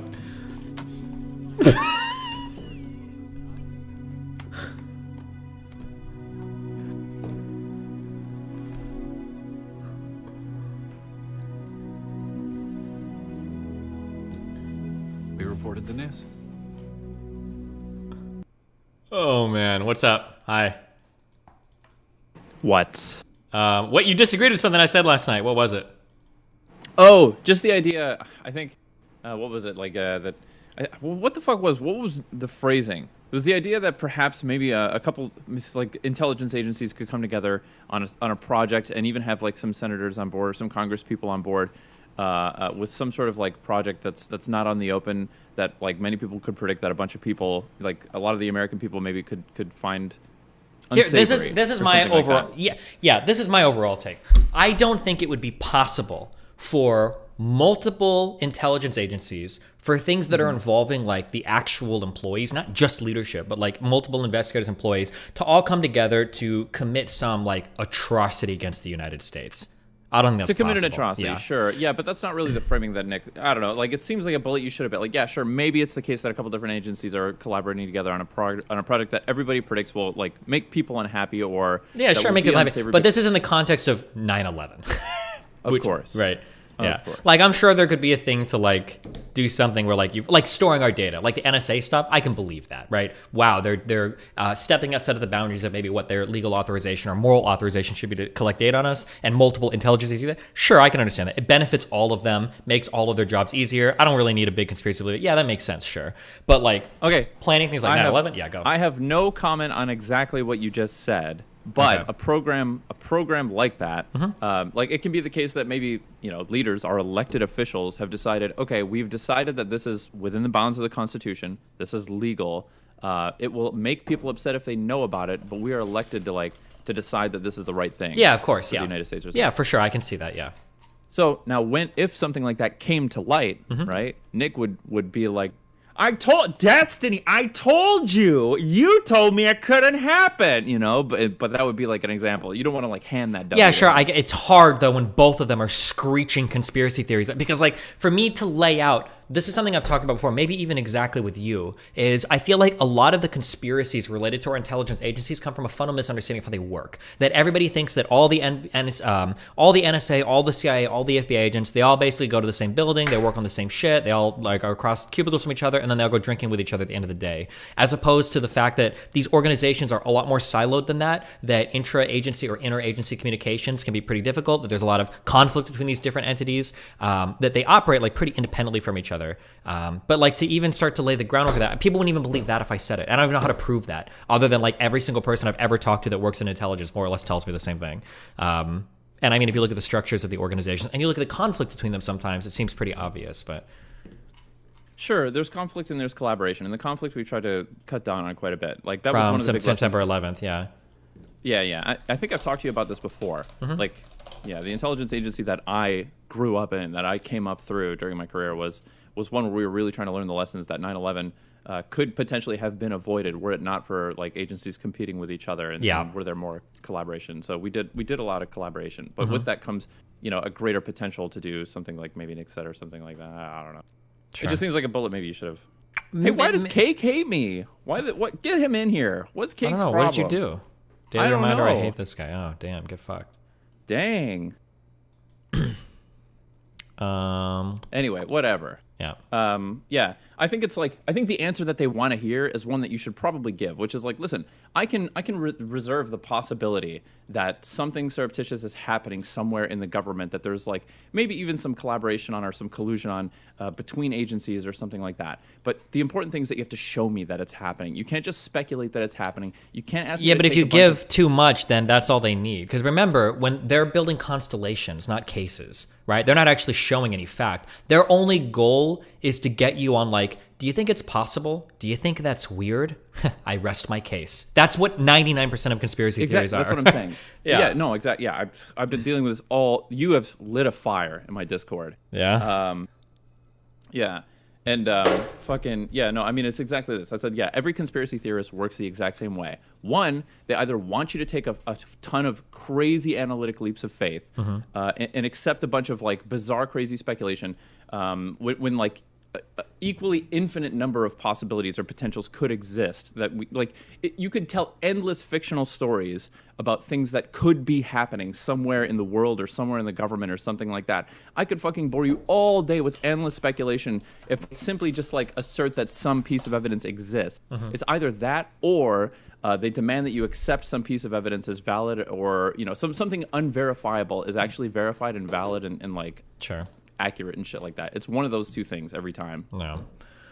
It's God of the gaps for conspiracies. It's like something doesn't add up here, therefore it has to be grand government conspiracy or something like that. No. It's the same shit as fucking lefties. CIA doing every single bad thing around the world. Yes. Yeah. Wouldn't it just be so cool? Wouldn't it be so interesting if I were oppressed and that this were the Hunger Games and I could be Katniss Everdeen? That would be so much more interesting. No one with a top secret clearance would be on YouTube. I'm not trying to shit talk anybody, but it's not like a TS clearance is like unheard of or impossible to get. I'm pretty sure a lot of people I'm pretty sure my ex had a TS clearance. I'm pretty sure you had higher than that, no?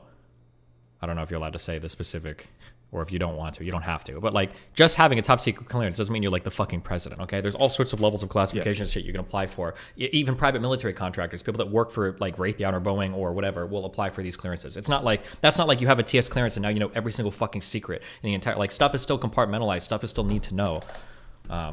Listen, Destiny.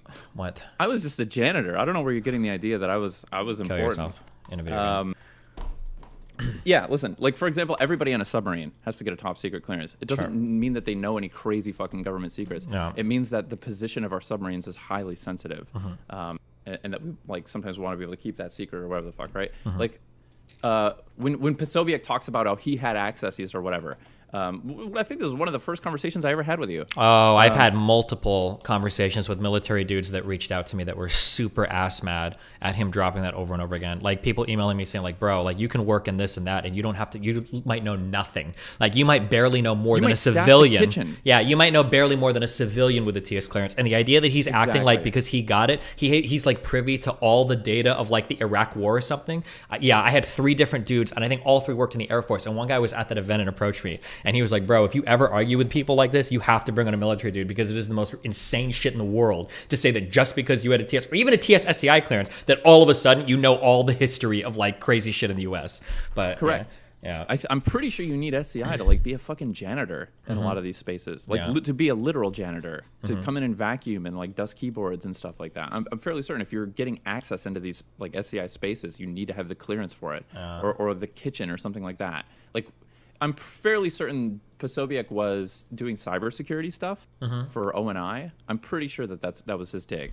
But that would mean that he has like a very limited range of accesses that are confined to things that have nothing to do with like anything surreptitious that could be happening within Washington.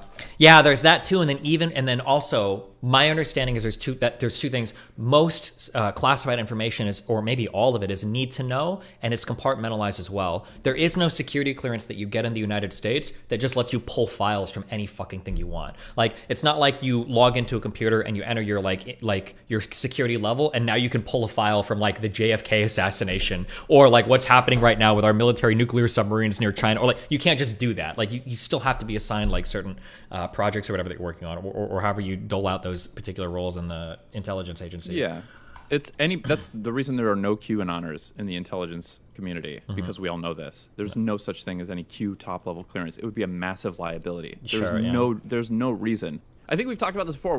Even the president of the United States is on a need to know for certain things. Like, yes. Even like the head of the Pentagon, whatever, like the Joint Chiefs of Staff, people at the top of these big organizations have very limited access to like technical details or things that are more specific and granular to operations and stuff, because they don't need to know. So now, if you were working for Q, you'd say there was no Q. Just saying. If we be fair to both sides here, okay? Yeah, we got to be both siders in this day and age, don't we? True. Yeah. I feel like that's one that's hard for people to accept. Is like, yeah, there can be a case where a fucking E3 in the Air Force is working a low-level analyst job and has access to things that Donald Rumsfeld wouldn't have access to, or whoever, Yeah, that's a lot of these things come down to fundamentally understanding the structures of how these things work. And if you don't, it's easy to think that like you get one code, you log in, you've got access to all the files, and then like, you call your friend at the FBI, the NSA, and you're all like sharing information and shit, and it's all like super coordinated and collaborative and easy to access. But All right, here's the real question. Yeah. Isn't this a risk? Isn't you, like, talking to me and having this relationship with me, like, a risk for the conversations you're about to have? Because Nick and Sneeko are bots that uncritically reject anything the government says.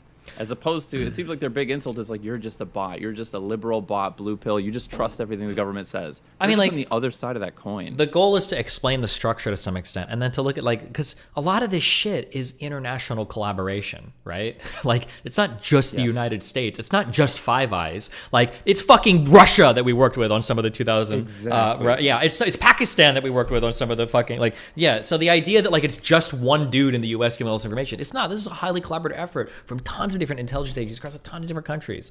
So I mean, I can stress that. There's a lot of stuff I can talk about, but right now I'm just trying to get, like, as informed as possible about everything that happened. Probably tonight I'll probably watch at least an hour of that. Have you seen the new Pearl Harbor, the next big?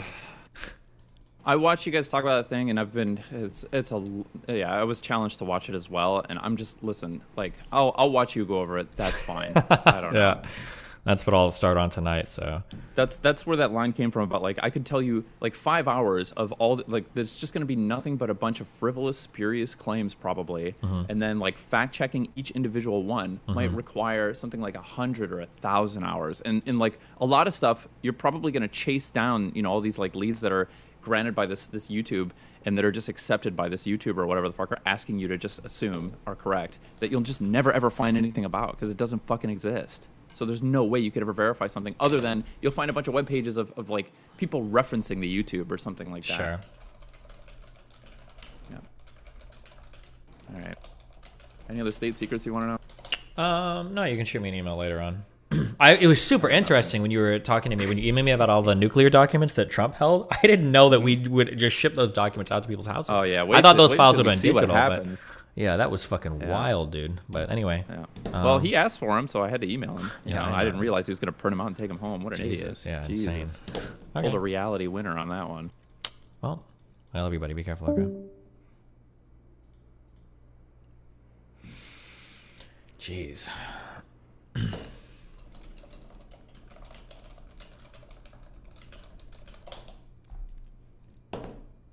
Okay. Okay, no more random links to shit. Stop. That I never plan. I want you all to know that I never plan to back down. I am never going to go away. I am going to continue fighting.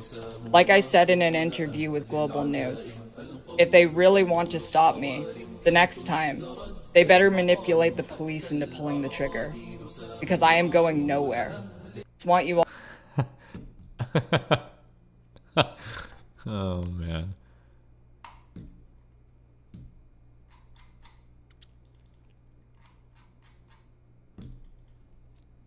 God, she's so brave.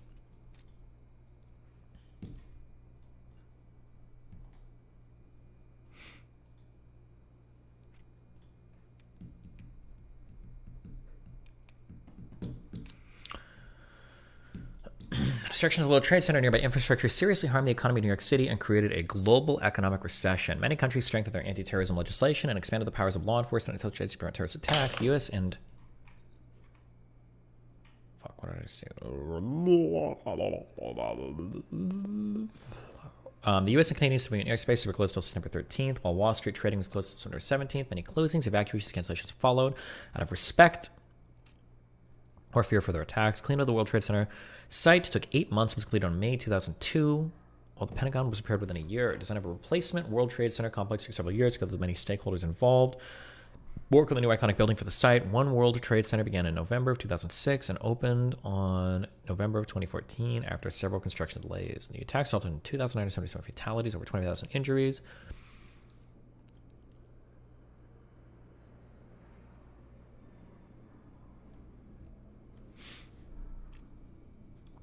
And a substantial long-term health consequence in addition to at least $10 billion in infrastructure and property damage. It remains the deadliest terrorist attack in human history and the single deadliest incident for firefighters and law enforcement officers in the history of the United States, with 340 and 72 killed respectively. Numerous memorials have been constructed, including the National September 11th Memorial and Museum in New York City, the Pentagon Memorial in Arlington County, Virginia, the Flight 93 National Memorial at the Pennsylvania crash site.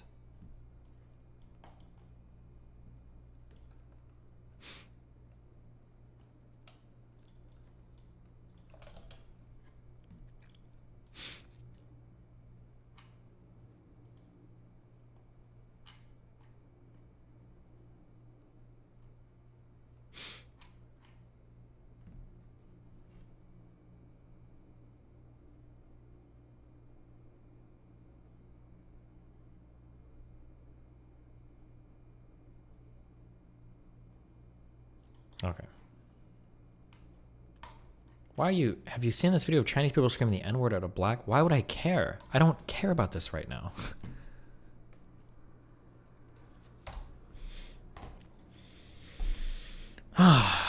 Okay. We got through the opening, guys. Good job. Oh, cool. Like and linking me podcast. Let me just listen to this too right now. How long is it? 2 hours? 6 hours? Thanks, dude.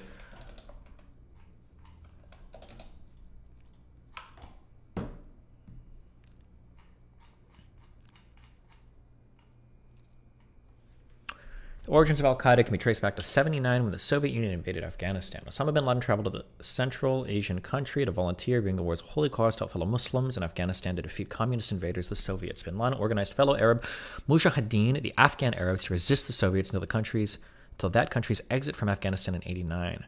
The U.S. CIA funneled several $1 billion worth of weapons to the indigenous Afghan Mujahideen resistance, a portion of which bled to the Arab volunteers. However, no direct U.S. aid to bin Laden or any of his affiliates has ever been established. In 1996, bin Laden issued his first fatwa, I think they're called fatwas, right, calling for American soldiers to leave Saudi Arabia, and a second fatwa. In 1998, bin Laden outlined his objections to American foreign policy with respect to Israel, as well as the continued presence of American troops in Saudi Arabia after the Gulf War.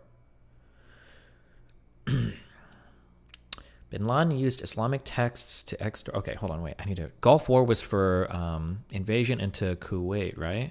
Yes. Was the... Let me just get the timeline on this.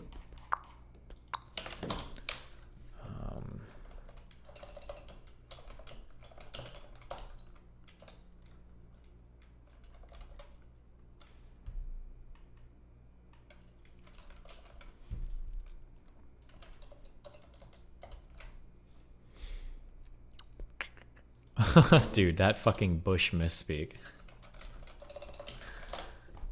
is legendary. In contrast, Russian elections are rigged. Political opponents are imprisoned or otherwise eliminated from participating in the electoral process. The result is an absence of checks and balances in Russia and the decision of one man to launch a wholly unjustified and brutal invasion of Iraq. I mean, of Ukraine. Iraq, too. Anyway. 75. Okay, yeah. All right. Jesus Christ.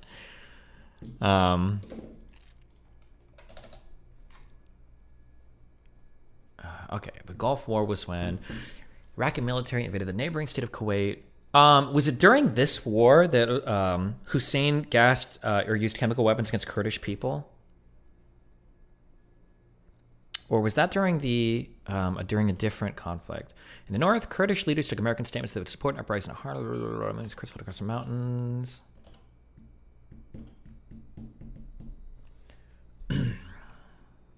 Yeah, that might have been during the Iran-Iraq war.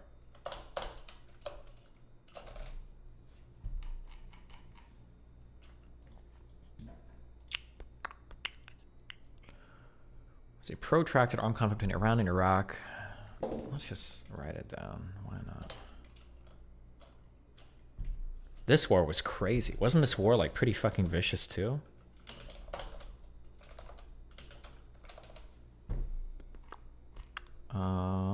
Casualties. Over 100,000 civilians dead. Okay, so pretty bad, but I thought these two people, like Iraq and Iran, fucking hated each other after.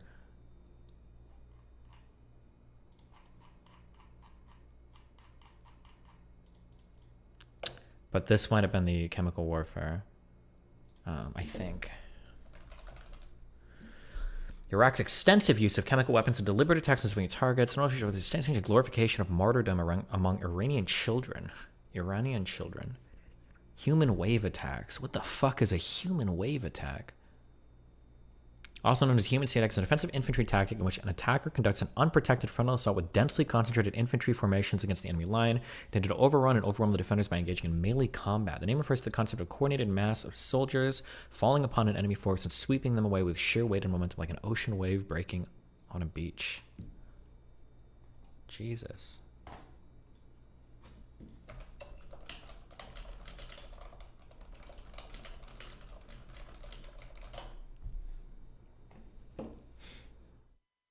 Didn't they do this in, was it Vietnam that they did this? Where they would just send like 1,000 people into like fucking machine gun fire until they ran out of ammo or something?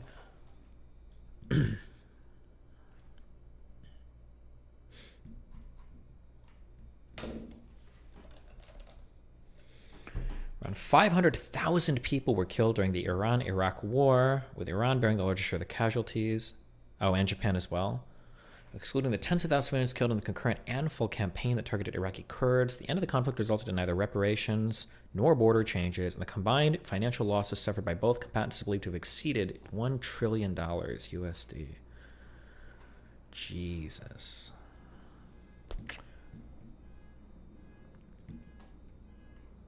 Several 100,000 Iraqi Kurds and the destruction of villages, towns, and cities.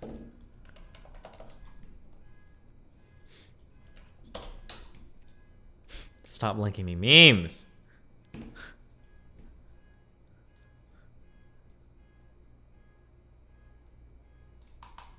Oh, nice. Cool. It doesn't fucking work.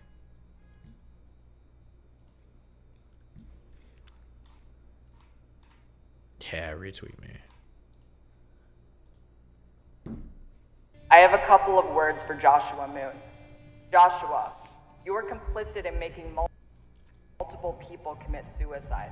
You have made enemies everywhere. The legacy you are going to leave behind in this world is one of creating and operating a platform that for nearly a decade has tormented countless Jesus people. Christ, dude. One day, you are going to get sloppy, and your entire life is going to collapse like a house of cards. I just want you all to know that I never plan to back down. I am never going to go away. I am going to continue fighting.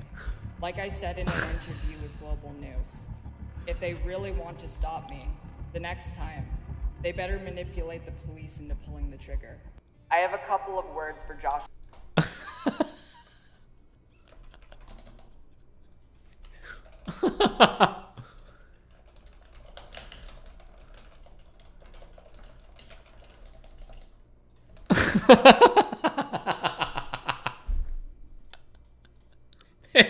It's so good. Oh shit. Okay. Stop. Okay. This is for the Afghan or the Soviet-Afghan War. We know this. In 96, bin Laden issued his first fatwa. In 98, outlining American foreign policy. Bin Laden used Islamic text to exhort Muslims to attack attack Americans until the stated grievances were reversed. Muslim legal scholars have throughout Islamic history unanimously agreed that the jihad is an individual duty if the enemy destroys the Muslim countries, according to bin Laden.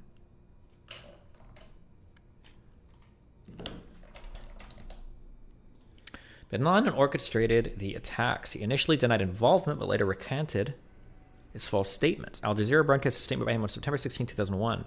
I stress that I have not carried out this act, which appears to have been carried out by individuals with their own motivations. In November of 2001, U.S. forces recovered a videotape from a destroyed house in Jalalabad? Seriously? Jalalabad, Afghanistan. In this video, bin Laden is seen talking to Khaled al-Harbi and admits foreknowledge of the attacks.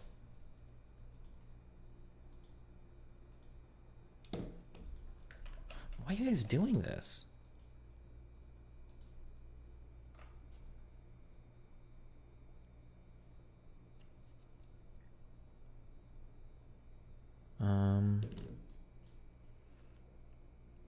What is the inspect element one? Fuck, how do you do it? Oh, it's this view page source shit. No, it's not. Oh, it's inspect.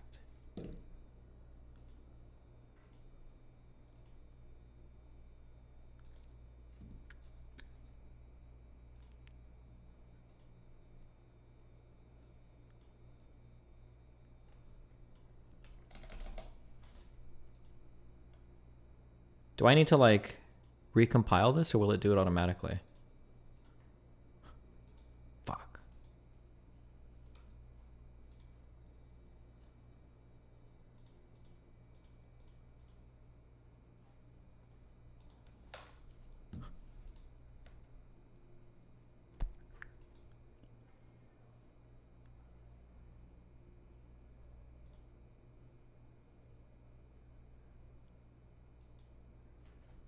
Shit. How do I make it work? Oh no.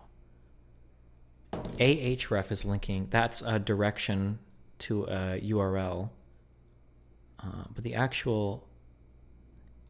What is the actual image itself? Fuck, I don't actually know. I haven't done this shit in forever.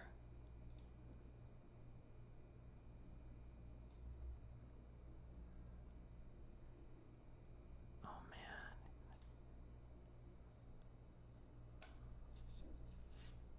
Oh god, I'm not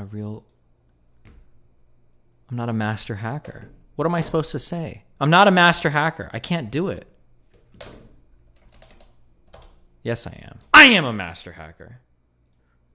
Okay, sorry. Fuck! It's been too long since I've done HTML shit. Bin Laden orchestrated the attacks. He initially denied involvement, but later recanted his false statements. Al Jazeera broadcast a statement by him on September 16, 2001. I stress that I have not carried out this act, which appears to have been carried out by individuals with their own motivation. In November 2001, U.S. Force recovered a video. It has become clear that the West in general, and America in particular, have an unspeakable hatred for Islam. It is the hatred of crusaders.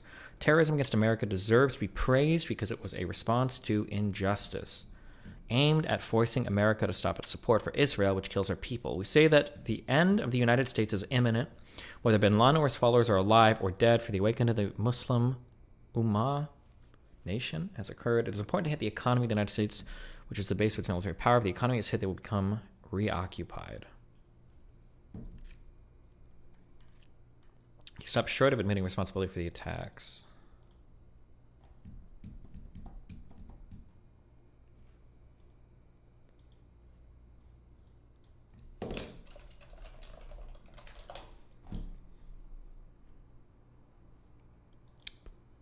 Shortly before the U.S. presidential election in 2004, bin Laden used a taped statement to publicly acknowledge al-Qaeda's involvement in the attacks in the United States. He admitted his direct link to the attacks, said they were carried out because we are free and we want to regain freedom of our nation. As you undermine our security, we undermine yours. Bin Laden said he had personally directed his followers to attack the World Trade Center, the Pentagon. Another video obtained by Al Jazeera in September 2006 shows bin Laden with one of the attack's chief planners, Ramzi bin al-Shib, as well as two hijackers, Ramza al-Ghamdi, as they made preparations for the attacks. The U.S. never formally indicted bin Laden for the 9/11 attacks, but he was on the FBI's most wanted list for the bombings of the U.S. embassies in Dar es Salaam. After a 10-year manhunt, U.S. President Barack Obama announced that bin Laden was killed by American Special Forces in his compound in Abbottabad, Pakistan, on May 1st, 2011. KSM is what they call this guy, Khalid Sheikh Mohammed. This was the guy that was the original planner, I think, right? He was named as the principal architect of the 9/11 attacks. Yes.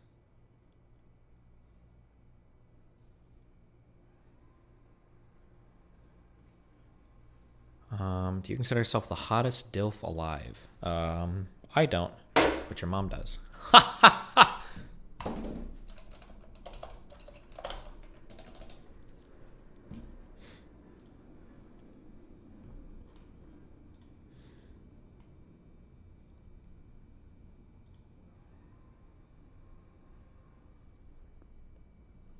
Holy shit.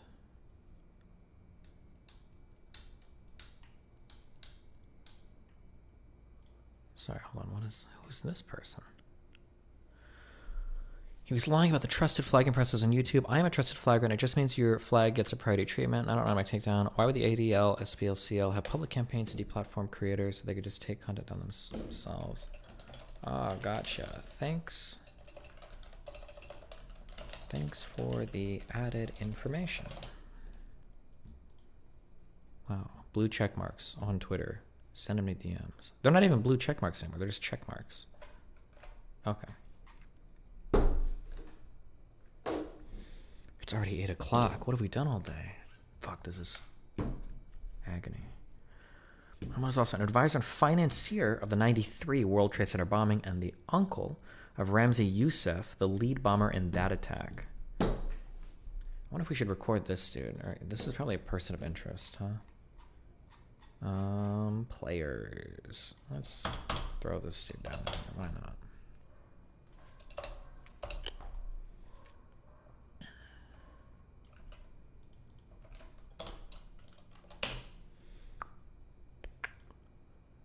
Pakistani convicted terrorist is one of the main perpetrators of the 93 World Trade Center bombings and the bombings of Philippine Airlines Flight 434, and a co-conspirator of the Bojinka plot. I believe KSM worked with him on that Bojinka plot, which was their first plan to plant a ton of bombs in a ton of different airplanes, right? It was a large-scale three-phase terrorist attack planned by Ramsey and, yes, the KSM guy for January 95. They were going to blow up 11 airliners. They were going to kill approximately 4,000 passengers, but they didn't actually do this. Okay, so cool. See? Look, we're learning things. They're all coming together. Okay, or at least we remember that. In 95, he was arrested by the Pakistani ISI and the US DSS at a guest house in Islamabad, Pakistan, which is the capital of Pakistan in the eastern part of the country. Capital city of Pakistan, eastern part of the country. Not too far from where we picked up bin Laden, right? Trying to set up a bomb in a doll, then extradited to the U.S. He was tried in the U.S. District Court for the Senators of New York, along 2 conspirators convicted of planning a Bojinka plot. KSM is his maternal uncle. Interesting. Oh, okay.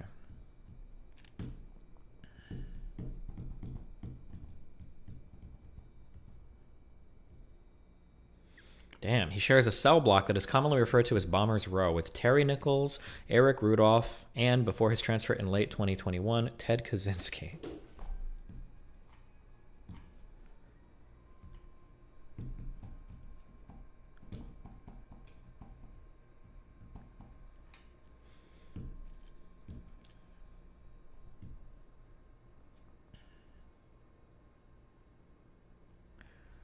This World Trade Center attack killed 6 civilians and injured 1,042 people, including 919 civilians. Jesus Christ.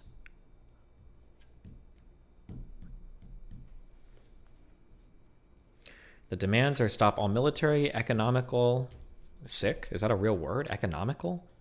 And political aid to Israel. All diplomatic relations with Israel must stop, not to interfere with any of the Middle Eastern countries' interior affairs.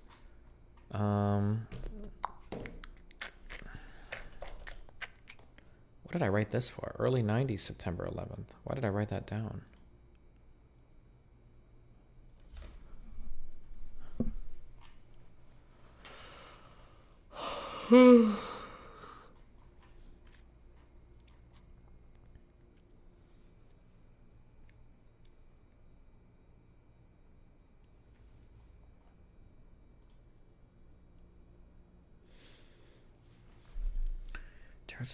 Carried on a truck bomb, the urine nitrate hydrogen gas. Oh, holy shit.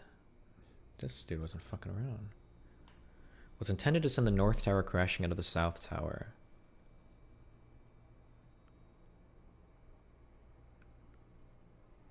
Well, now it's down to killing people. Failed to do so, but killed 6 people, including a pregnant woman, and injured over 1,000. About 50,000 people were evacuated from buildings that day.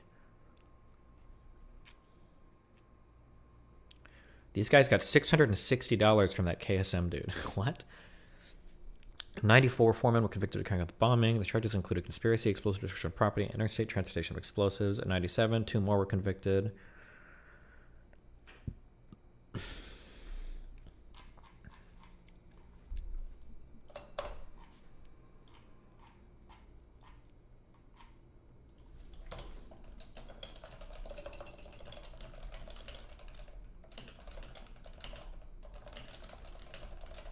This is an interesting question to ask. Just an interesting thing to keep in mind.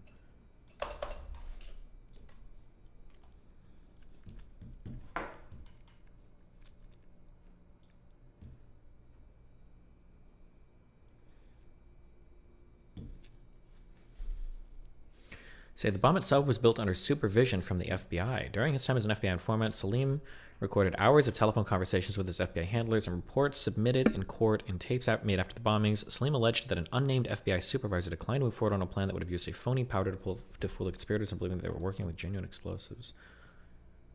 Huh.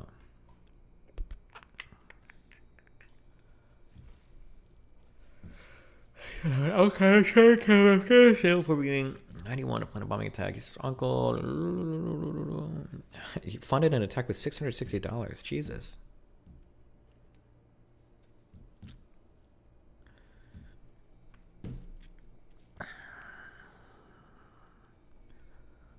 tried to enter with a forged Swedish passport that would have been altered and thus raised suspicions among INS officials at John F. Kennedy Airport. When officials put Ajaj through secondary inspection, they discovered bomb-making instructions and other materials in his luggage. Bro!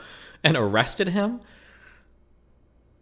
The name Abu Bara, an alias of Mohammed Jamal Khalifa, appeared in the manuals. Yusuf tried to enter with a false Iraqi passport claiming political asylum. Yusuf was allowed into the United States and was given a hearing date. Yusuf set up residence in New Jersey. What happened to this loser? Did he just get... Does this guy look a little bit like... He could be like Miles Teller's, like, uncle? Maybe?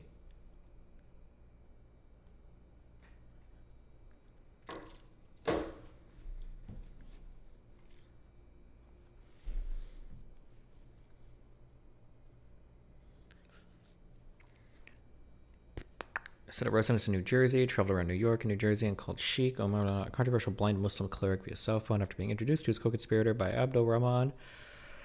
Got assembling the $1,500 urea nitrate hydrogen gas enhanced device for delivery to the World Trade Center. He ordered chemicals from his hospital room when injured in a car crash, one of 3 accidents caused by something in late 92 and early 93. Sheikh's man was arrested in 91 for the murder of Rabbi Meir also convicted of by a .327 caliber revolver.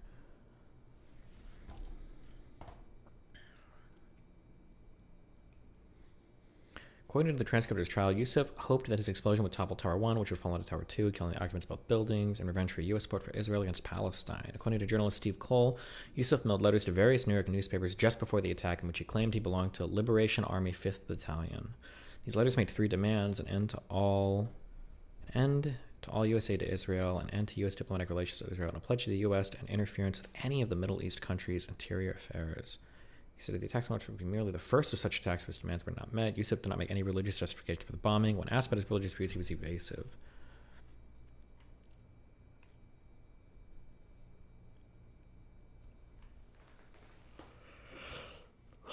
Ignited the 20-foot fuse and fled. 12 minutes later, the bomb exploded in the underground garage, generating an estimated pressure of 150,000 psi. Opened a 100-foot wide hole through 4 sublevels of concrete. The detonation velocity of this bomb was about 15,000 feet per second, or 10,000 miles per hour. Initial news reports indicated a main transformer might have blown before it became clear that a bomb had exploded in the basement. The bomb instantly cut off the World Trade Center's main electrical power line, knocking out the emergency lighting system. The bomb caused smoke to rise to the 93rd floor of both towers, including through the stairwells, which were not pressurized, and smoke went up the damaged elevators in both towers. With thick smoke filling the stairwells, evacuation was difficult for building occupants and led to many smoke inhalation injuries. Hundreds were trapped in elevators and the towers when the power was cut, including a group of 17 kindergartners, yikes, trapped between the 35th and 36th floors for 5 hours. 6 people were killed, 5 Port Authority employees, one who was pregnant, and a businessman whose car was in the parking garage. Additionally, over 1,000 people were injured, most during the evacuation following the blast.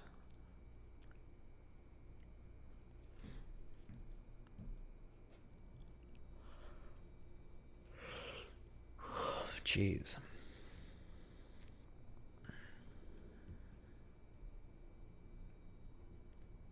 Yusuf escaped to Pakistan several hours after the bombing.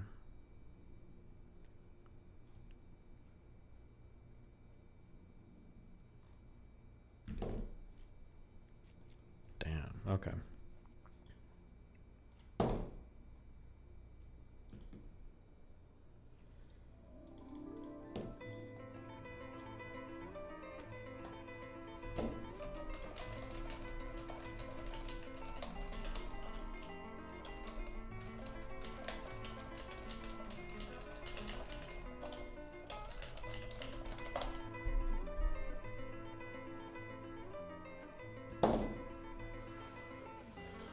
Okay.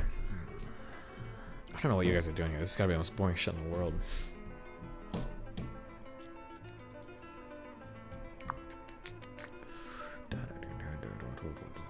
Why does Pakistan let terrorists just run wild? I don't know for the particular group. I know that in Afghanistan, I think the Taliban gets support from Pakistan. I don't know enough about like Pakistan's relationship with other people in the area though. Like I don't know what their relationship is like with Iran. I know they don't like India. I don't know about China. I'm not sure.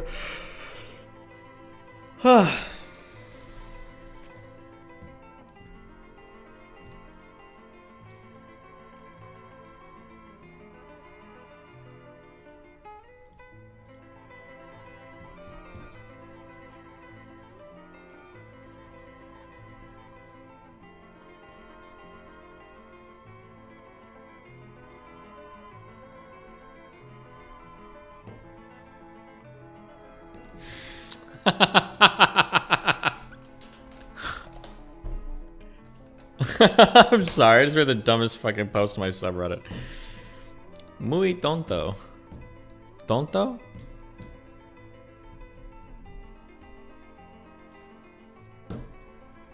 Pakistan aren't uniquely hostile to anyone in the Middle East. They do conflict with Iran, occasional over the Taliban, but they're generally decent enough with everyone. Okay.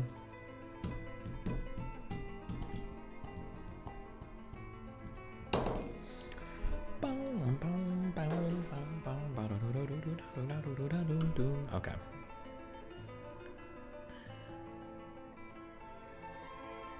He's interested in testifying about Saudi Arabia's role in the 9/11 attacks and the victims and families, the victims of 9/11 in exchange for the United States, and not seeking the death penalty against him. James Krenler, one of the lawyers for the victims, raised questions over the usefulness of his testimony. Other Al-Qaeda members. 5 people identified as having completely aware of the operation's details. Spanish High Court. The Spanish High Court. Is this like a court in Spain? Oh yeah, okay. Sentenced under to 27 years in prison for conspiracy on attacks, being a member of the terrorist organization Al-Qaeda. Really? 27 years for knowing about the 9/11 attack? Does that seem a little light? Am I crazy? Oh, on February 16th, they reduced his penalty to 12 years because they considered his participation in the conspiracy was not proven. Oh, okay. Well.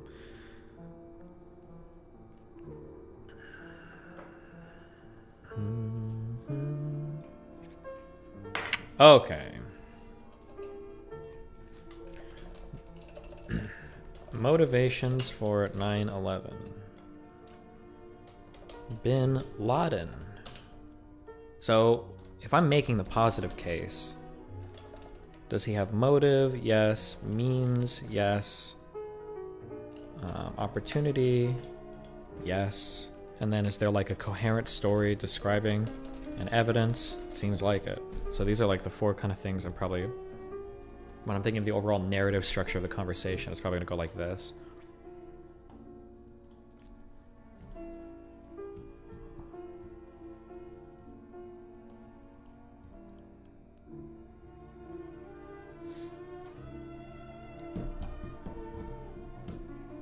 Okay. Osama bin Laden's declaration of holy war against the United States and a 1998 fatwa signed by bin Laden and others calling for the killing of Americans are seen by investigators as evidence of his motivation. U.S. I can just copy and paste all of those actually.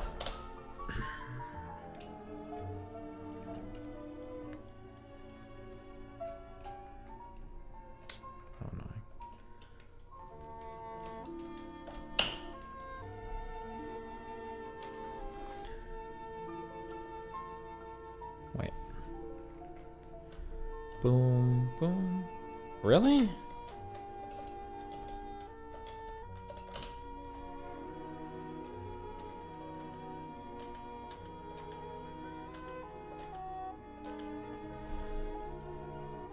Are you going to look at what Nick Fuentes has said about 9/11 in the past? I don't know. I'm trying to... Let me just watch that fucking documentary, okay? Hold on, 1999. And Bin Laden's... Oh, shit.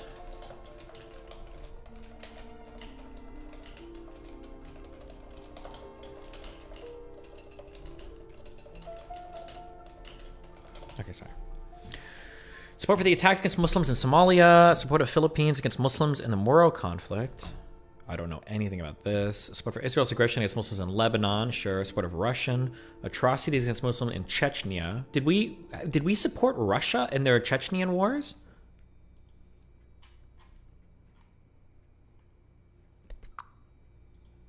pro-American governments in the Middle East who act as your agents, being against Muslim interests, support of Indian oppression against Muslims in Kashmir, the president's view of troops in Saudi Arabia, and the sanctions against Iraq.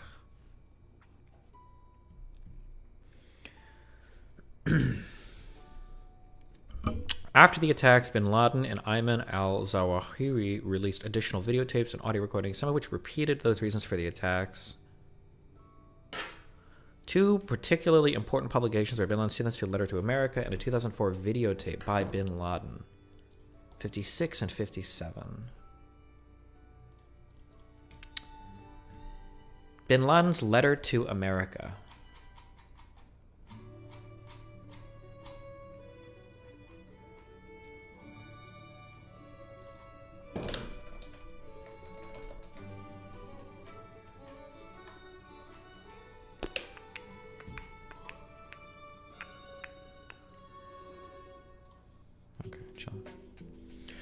In the name of Allah, the most gracious, the most merciful, permission to fight against disbelievers is given to those believers who are fought against because they have been wronged, and surely Allah is able to give them victory. Those who believe fight in the cause of Allah, and those who disbelieve fight in the cause of Tafut, anything worshipped other than Allah, for example, Satan. So fight you against the friends of Satan, even ever feeble is indeed the plot of Satan. Some American writers have published articles under the title, "On What Basis Are We Fighting?" Is this written in English or is this translated? The full text was reported into Observer. The first letter appeared on the internet in Arabic and has since been translated and circulated by Islamists in Britain. Okay.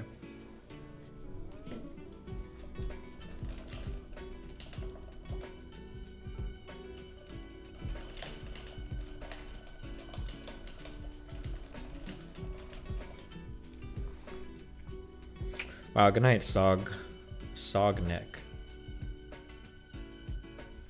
Ba-doo-ba-doo-ba-doo-ba-doo-doo-doo.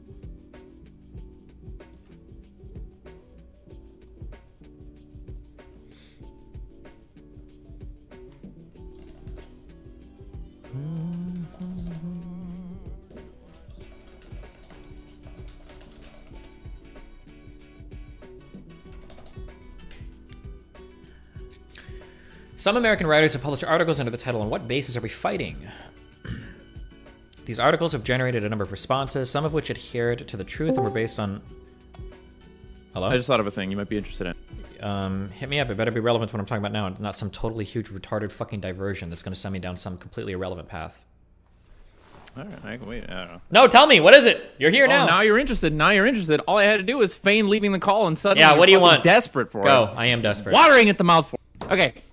Why do all these fucks always point to like shit that happened in the Cold War conspiracies or whatever? I believe because back then we didn't have as much insight or transparency because the technology didn't exist as much. I don't think that's as relevant. And, well, there's two reasons. That's one reason. I think that's majorly relevant. So, for instance, like, you remember, like, the cell phone text that got leaked by Peter Strzok, right, as part of the Mueller investigation?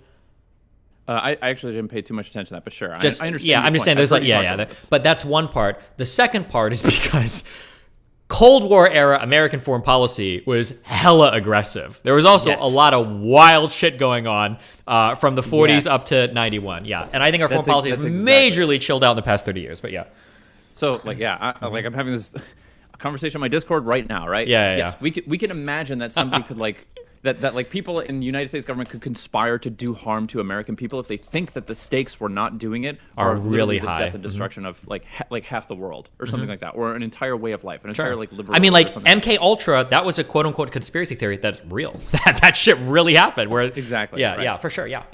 I was really curious about lefties always talking about our meddling in South America and shit like that during the Cold War. And I was like, you know what? Like, they've been wrong about so many things. I'm actually curious. I'm going to look into this. I did look into it, and yeah, our foreign policy was terrible. We did kind of. A bunch of...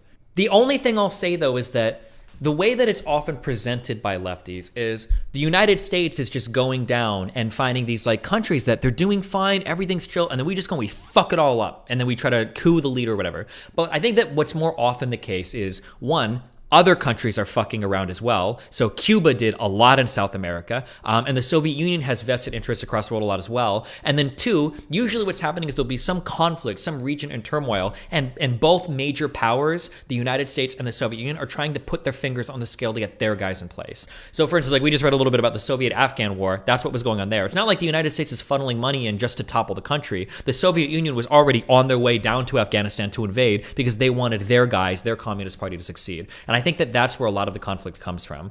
Is the United States is quote unquote meddling, but the Soviet Union is too. And you know, we could just back out of everything and say, oh well, fuck it, let them do what they want. But then the Soviet Union really, it almost is like domino theory, right? You start knocking over all of these countries, and yeah, they will all become communist countries loyal to the Soviet Union. Exactly. You know? Yeah, the Warsaw Pact was huge. Yeah. There was a greater shift in ideologies around the world, and there was a zero-sum game in terms of like the influence in which countries agreed with which ideology, communism or capitalism, and the end result. But like the fucking Soviet Union wanted to topple capitalism. They wanted capitalism to die. Like, a little bit too. I also want to emphasize that when you say that, it wasn't just about being communist or capitalist. All the communist countries and all the capitalist countries were largely on the same team. like capitalist countries weren't just capitalist; they were all part of the American sphere of influence. And communist countries weren't just communist; they were all part of the Soviet sphere of influence. So it's not like we saw a country like, oh no, they're happy and healthy and socialist, we need to go destroy them. It was like, oh, that's another country in the pocket of the Soviets. Or for the Soviets, it was another capitalist country that was going to be aligned to American interests or whatever, or NATO interests or whatever. Right? Yeah. Right, but sure, the greater idea that like if this country goes left or goes capitalist or something like that, the idea that they're going to be more amenable to the Soviet Union and join their sphere of influence is what we were worried about, and vice versa, right? Like so the Soviet Union was concerned about people going capitalist and then being amenable to the American order, the Western order, or something like that. Yeah, this was a global competition. Yeah, and like you said, yeah, proxy wars. Sure, this was not the case for 2001. We had no adversaries that were capable of providing an existential threat to the United States. We can imagine something like a grand government conspiracy that like directs an attack at American people, and those people keeping their lips shut and like sleeping soundly at night if they think that the fucking, you know, the consequence of not doing it is the end of liberalism or something like, or the end of the United States. But yeah, in 2001, there was just nobody, like us fucking around in the Middle East. Like the Middle East posed no real existential threat to us ever. So like manufacturing a war in that region, just like you wouldn't expect that conscionable people that work in the intelligence community could actually fucking like perpetrate something like 9/11 and sleep soundly at night, knowing that it was like just to get us into Iraq and Afghanistan or something like that. Yeah, that's it. Yeah, I just wanted to make sure that you were. Yeah, it seems like you're aware of that. Yeah. But yeah, foreign policy the world was a different place pre-91 for sure. Yeah. I think it's important rhetorically to accept and agree. Like, yeah, our foreign policy back then was fucked, and this stuff was fucked. And even then, all those Operation Northwoods and like fucking, I don't know, the Gulf of Tonkin is a hard one. That one's gonna come up. Why did you agree to this? There's so much shit you have to read. Holy well, because it's good also to get like a background on all of it too. Because like the truth is that like the last 100 years of foreign policy all kind of like explains and plays into other things as well. So it's just good to have like an understanding of things. I think like when it comes to the 9/11 stuff, all the peripheral information about Afghanistan and the Middle East and Al Qaeda and I mean like it all plays into stuff too. So it's good. Yeah.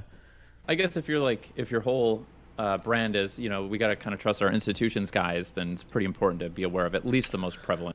Yeah, it's nice too because Nick staked out a really big position on this 9/11 shit and Sneeko read into it. If I can provide like a compelling counter narrative to all of the 9/11 shit, it's a huge knockdown on a really big conspiracy that I think gives me a lot of credibility. And I can even hinge a lot on this. Like I could theoretically, if I fought back well enough against this documentary, which I haven't watched yet, but if I can, then I can literally hand wave everything else he says. He can say, well, what about this or that? And I'm like, bro, I just spent like 3 days fucking doing this dumb 5-hour documentary. I'm not looking anymore at your shit. It's all bullshit, right? And there's a couple other bullshit things he brought up too. Like there was the downing of some flight that he said, is it TAA? What am I thinking of? There's TSA flights. There's a flight that went down where he said that it was actually shot down by a missile because they found some residue on the plane. But somebody emailed me all about this story, and apparently that's just total bullshit. Like it's just. Okay, here's the tragedy. But I think as many things as you can debunk or whatever, like I actually don't think it'll hurt Nick's credibility at all. I think you tried this a little bit, but I personally think that the most effective thing you can do. Yeah, go ahead. What's up? Is like fucking is point to the fact that listen, Nick, you the one who benefits from you selling this all to all these people and like speculating and Pepe posting all the time is you. And Well, fucking now you've stuck your no, foot in the sand. And if I've you ever reconcile that any of this stuff was false or wrong or anything like that, you do so at the risk of your own livelihood. Yeah, I've already pointed that out, but that's not enough because have, if he is right, then I mean like he's right to say what he is, right? But I think like the way the way to defeat a Gish Gallop is to actually just try to find one bad argument and then focus on that. Because if you disprove one thing they've said, then kind of everything looks bad, and that's how I'm treating the conspiracy stuff basically. Yeah, try and shove their nose in it and force them to reconcile that they were wrong about it. True, but that's all I. Have you talked to anybody yet that's watched the documentary or no? No, I'm gonna watch it. I'll probably watch the first hour soon. Oh, okay, all right. Because I was gonna say like I've just been like poking my head in and out like watching this because I've seen the documentary, so I was gonna give you like some spark notes to like maybe. Do you think it's like is it like a compelling documentary or? It's like it doesn't make any like super hard claims. It basically just lays out a bunch of shit on the table, and then you can kind of it's a new loose change. You can attach your own theory to that and say like. So it's just gonna be like this happened, and it's kind of weird that this happened. And yeah, so it's like because Silverstein bought the towers 6 weeks before, so then there's a lot of like the kind of like Nick Fuentes type who hates the Jews are going to attach like, oh well, since Silverstein's a Jew, like this is all this is all part of that, So this goes down to that. So they can just kind of attach whatever theory to all of this pile of evidence in the middle. You know what I mean? I mean, like I'll push back as hard as I can, but there's not much else I can do. Yeah. Look at all these weird things that happened. Basically. What if there was a grand unified theory explaining that they were actually all connected and that the outcome is a grand global conspiracy with the Jews at the top? Yeah, basically. Pretty much, yeah. Okay. So, what were you guys doing 9/10 though? Your mom. You were 12. Whatever shit That's you do in disgusting. third grade. My mom's not a pedophile. Nope. Oh, she might be. I guess I don't really know. She was blindfolded. She didn't know. How well can you know your own mom, right? I might have been 12 years old, but I had a 12-inch dick. Got him. Okay. All right. Back Well, to this keep stuff. up the good work, man. Yeah. I've really been enjoying your streams Oh, lately. boy. So, also, I think you're gonna come around. Okay, you're gonna come to the right one day. Fuck off. Have fun. All right, love you. Bye.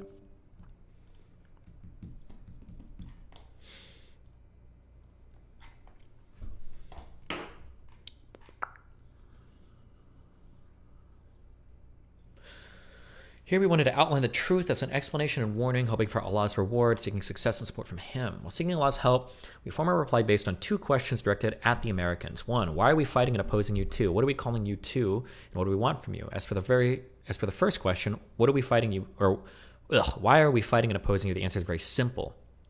Because you attacked us and continue to attack us. And A, you attacked us in Palestine. Palestine, which is sunk under military occupation for more than 80 years, the British handed over Palestine with your help and your support to the Jews who have occupied it for more than 50 years, years overflowing with oppression, tyranny, crimes, killing, expulsion, destruction, and devastation. The creation and continuation of Israel is one of the greatest crimes, and you are the leaders of its criminals. And of course, there is no need to explain and prove the degree of American support for Israel. The creation of Israel is a crime which must be erased. Each and every person whose hands may have become polluted in the contribution towards this crime must pay its price and pay for it heavily. It brings us both laughter and tears to see that you have not yet tired of repeating your fabricated lies that the Jews have a historical right to Palestine. It was promised to them in the Torah. Anyone who disputes with them on this alleged fact is accused of anti-Semitism. This is one of the most fallacious, widely circulated fabrications in history. The people of Palestine are pure Arabs and original Semites. It is the Muslims who are the inheritors of Moses, peace be upon him, and the inheritors of the real Torah that has not been changed. Muslims believe in all of the prophets, including Abraham, Moses, Jesus, and Muhammad. Peace and blessings of Allah be upon them all. If the followers of Moses have been promised a right to Palestine in the Torah, then the Muslims are the most worthy nation of this. When the Muslims conquered Palestine and drove out the Romans, Palestine and Jerusalem returned to Islam, the religion of all the prophets, peace be upon them. Therefore, the call to a historical right to Palestine cannot be raised against the Islamic Ummah that believes in all the prophets of Allah, peace and blessings be upon them. We make no distinctions between them. The blood pouring out of Palestine must be equally revenged. You must know that the Palestinians do not cry alone, their women are not widowed alone, their sons are not orphaned alone.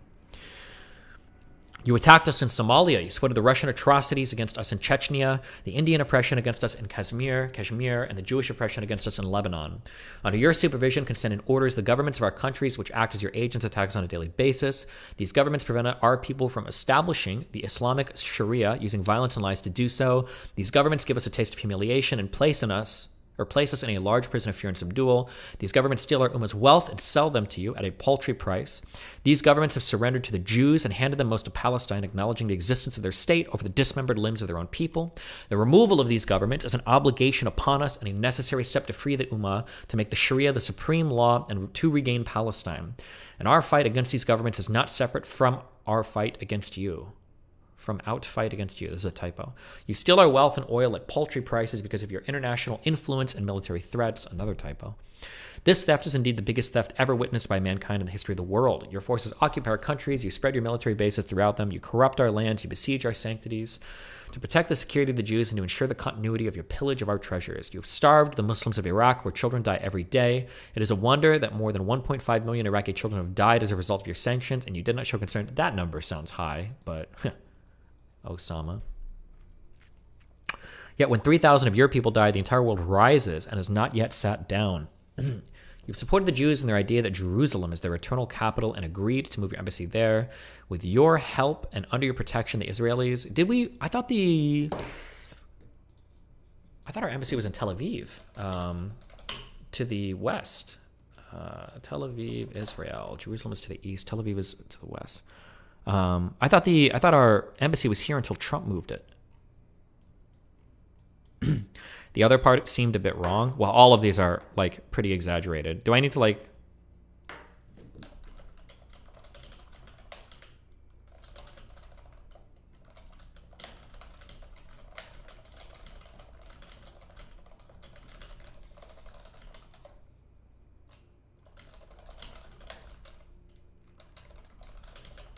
Congress voted to move it, but every president postponed it.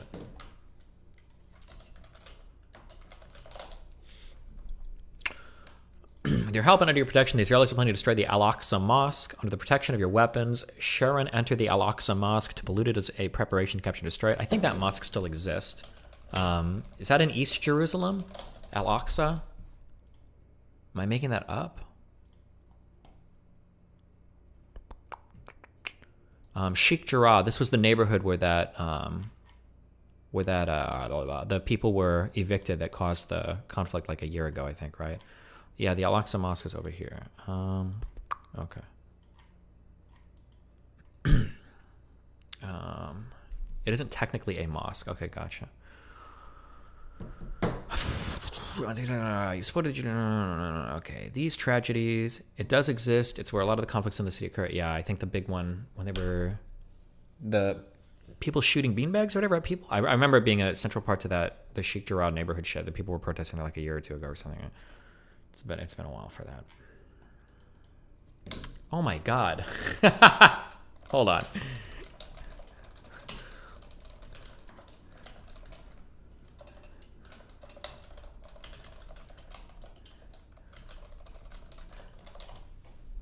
Jesus.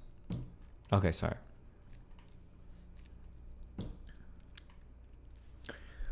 Only a few examples of your oppression and aggression against us. It is commanded by our religion and intellect that the oppressed will right to return the aggression. Do not await anything from us but to jihad, resistance, and revenge. Is it in any way rational to expect that after America has attacked us for more than half a century, that we will then let her to live in security and peace?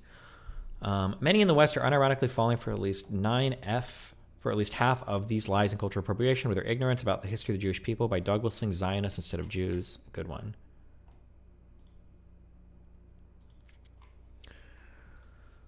You may then dispute that all of the above does not justify aggression against civilians for crimes they did not commit and offenses in which they did not partake. This argument contradicts your continuous repetition that America is the land of freedom and its leaders in the world. Therefore, the American people are the ones who chose their government by way of its own free will, a choice which stems from the agreements to its policies. Thus, the American people have chosen, consented to, and affirmed their support for the Israeli oppression of the Palestinians, the occupation and usurpation of their land, and its continuous killing, torture, punishment, and expulsion of the Palestinians. American people are the ones who pay taxes, which fund the planes that bomb us in Afghanistan, to the tanks that strike and destroy our homes in Palestine, the armies which occupy our lands in the Arabian Gulf, and the fleets which ensure the blockade of Iraq. These tax dollars are given to Israel for it to continue its attack and penetrate our land. So the American people are the ones who fund the attacks against us, and they're the ones who will oversee. Okay,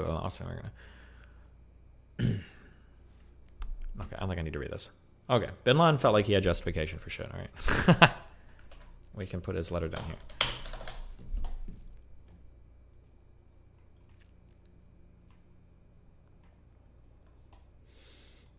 And then this is a speech he gave on TV. I don't think I need to do this.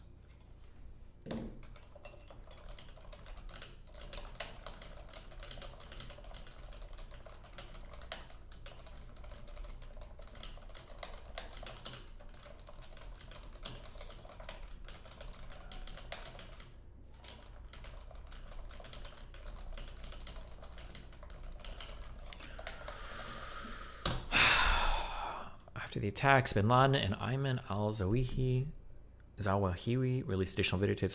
Bin Laden interpreted Muhammad as having banned the permanent presence of infidels in Arabia. In 96, Bin Laden issued a fatwa calling for American troops to leave Saudi Arabia. In 98, Al-Qaeda wrote, for over 7 years, the United States has been occupying the lands of Islam in the holiest of places, the Arabian Peninsula, plundering its riches, dictating to its rulers, humiliating its people, terrorizing its neighbors, and turning its bases in the peninsula into a spearhead through which to fight the neighboring Muslim peoples. This is good information to have. December 99 interview, Bin Laden said he felt that Americans were too near to Mecca and considered this a provocation to the entire Muslim world. One analysis of suicide terrorism suggested that without U.S. troops in Saudi Arabia, Al-Qaeda likely would not have been able to get people to commit suicide missions. In the 98 fatwa, Al-Qaeda identified the Iraq sanctions as a reason to kill Americans, condemning the protracted blockade among other actions that constitute a declaration of war against Allah, His Messenger, and Muslims. The fatwa declared that the ruling to kill Americans and their allies, families, and militaries is an individual duty to every Muslim who could do it in any country in which it is possible to do it in order to liberate the Al-Aqsa Mosque and the Holy Mosque of Mecca from their grip, and in order for their armies to move out of all the lands of Islam. Claimed had first occurred in 82 when he witnessed Israel's bombardment of high-rise apartment buildings during the 82 Lebanon War. Some analysts, including Mearsheimer and Walt, also claimed the U.S. support of Israel was motive for Mearsheimer, our friend. In 2004 and 2010, Bin Laden again connected the September 11th attacks to the U.S. support of Israel, though most of the letter expressed Bin Laden's disdain for President Bush and Bin Laden's hope to destroy and bankrupt the West.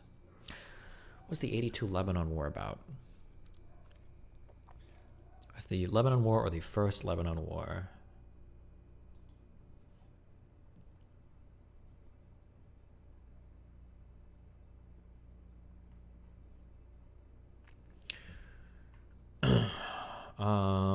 What is PLO again? Is it Palestinian? Yeah, Liberation Organization. Okay. Is it the...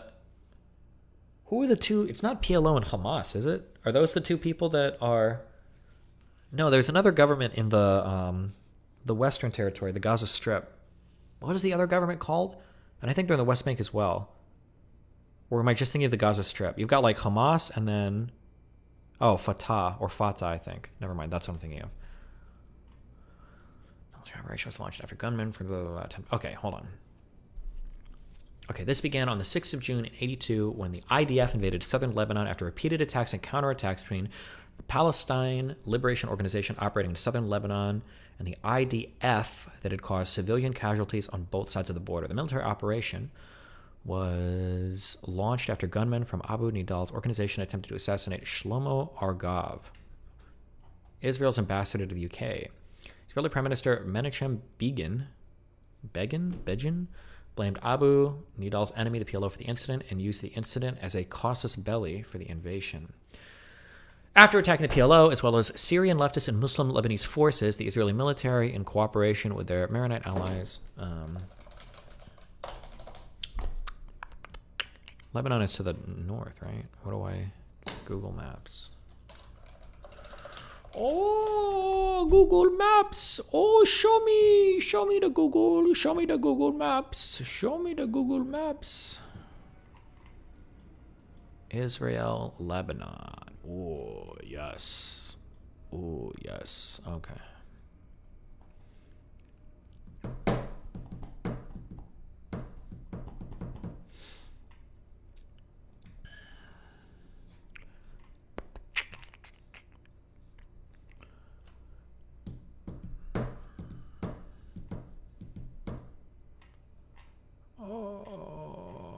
We don't need to know much about this. This is fine.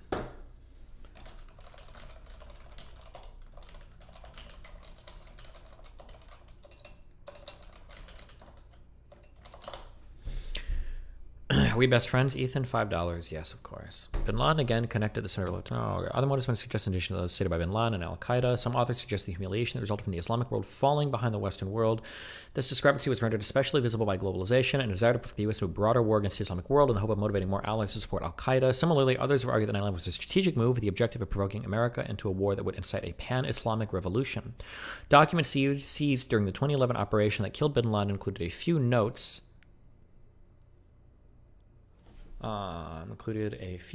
Handwritten by Bin Laden in September 2002 with the heading, The Birth of the Idea of September 11th. In these notes, he describes how he was inspired by the crash of Egypt Air Flight 990 on October 31st, 1999, which was deliberately crashed by co-pilot Gamil al-Baututi.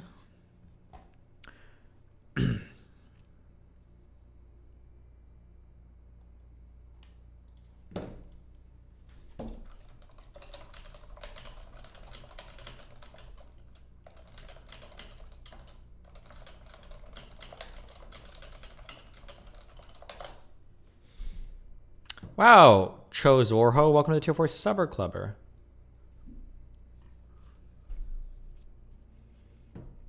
The 9/11 Commission report identified Khalid Sheikh Mohammed as the architect of 9/11, but he's not mentioned in Bin Laden's notes. KSM, we know this guy. Okay. I think I'm good on reading about this shit for today. We'll do 1 hour of this. We'll do 1 hour of this documentary. Link me this fucking stupid shit.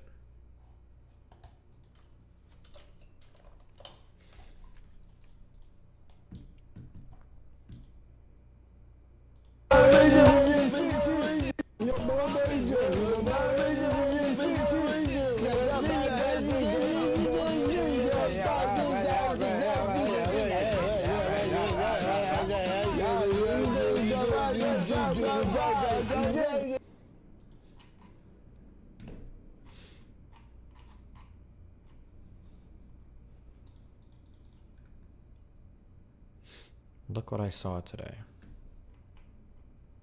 Bro, are you in a Focus RS? Or is this just a normal Focus? Do they all look like this on the inside? Wait, what's going on with your car? What is this indicator, dog? What is this indicator? What's going on with your shit, dude? No, this isn't an RS. You've got 173 miles on it. This has to be another car. Brandon J.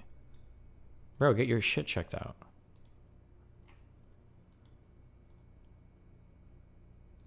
$89 miles to empty. And you've got more than a quarter tank of fuel. Damn, what's going on, dog? I got hit, so my thing doesn't close anymore. Wait, what was the point of this picture? What do you see? Oh, DGG, I see. Okay.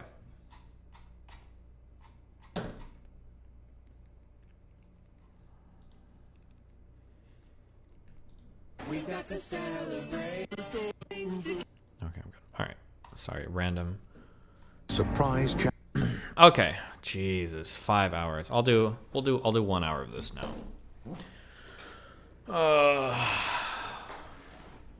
Oh, Hillshire linking me random shit.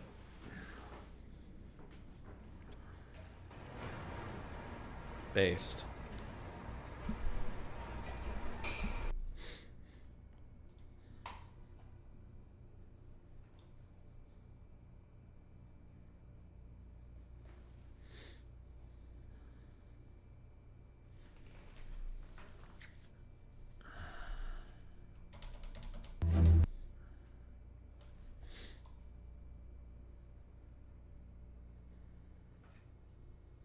"50 questions presented in this film are directed at the debunkers and anyone who supports the official." Oh, great. They even give us questions, guidance. All right.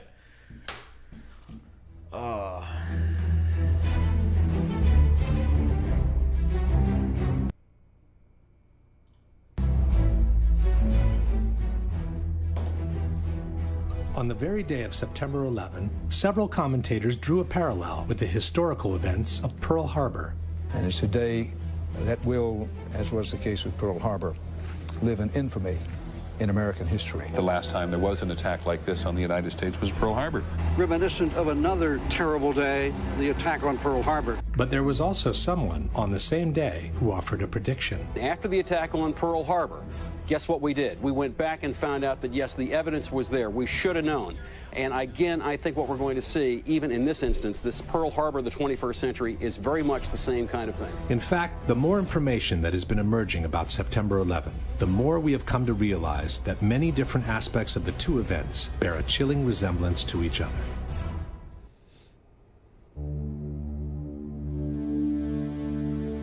While both events were needed by the U.S. to go to war, in both cases, the ultimate goal was not the one initially stated. Roosevelt knew a surprise Japanese attack would enrage the public and jumpstart the American war machine. In this way, FDR would get backdoor entry into what he really wanted. War with Hitler.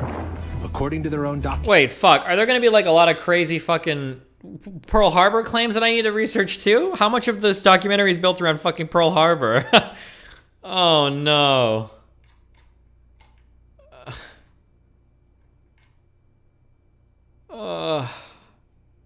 I'll just get, I don't care as much about these. Documents before 9/11, the neocons knew that a surprise attack like a new Pearl Harbor would enrage the public and jumpstart the war machine against Afghanistan. In this way, they would get a backdoor entry into what they really wanted, the war with Saddam Hussein. From the very beginning, there was a conviction that Saddam Hussein was a bad person and that he needed to go. He says that going after Okay, Saddam hold Hussein on. We'd already done the first Gulf War. He was a bad person. wait, what do you mean? That's not a controversial claim. Do you remember when oh shit. What would I look for? You remember when he started calling out lists of traitors in the party? So when Saddam Hussein took power in Iraq, one of the first things I think he did was in front of their parliament, I don't know the name for it, he started listing out names of people that he considered conspiracists against the party. And like everybody was so like fucking worried that like random people just started like standing up and they were like, praise Saddam Hussein. Then another 10. They are as white, smoking, one of those calm. Fuck, where is it? Do they have that? I don't know if this is the right. That is to. Oh yeah, people just start standing up and like screaming.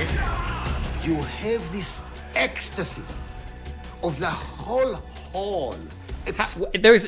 We're not really gonna argue over whether or not Saddam Hussein was a good guy or a bad guy, are we? Saddam Hussein was fucked up. Like, the biggest criticism of removing Saddam Hussein from power is that if we were gonna do it, I think we probably should have done it post-Kuwait.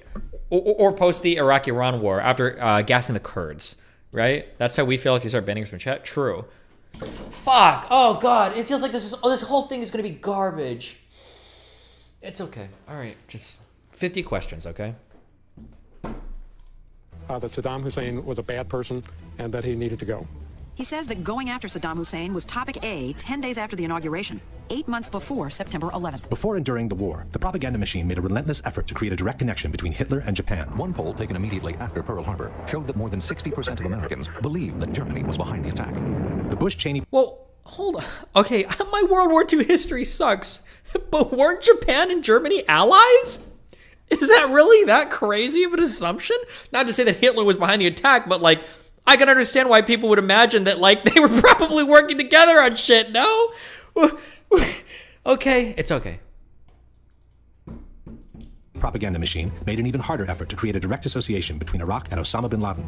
By the end of 2003, nearly 70% of Americans believed that Saddam was implicated in the September 11 attacks. Top levels of the Roosevelt administration knew in advance that Pearl Harbor was going to be attacked. General Marshall and Admiral Stark, and indeed... I haven't researched this claim at all. Fuck. I'm gonna have to. We're gonna have to, because if we're gonna watch this together, it's gonna come up. So...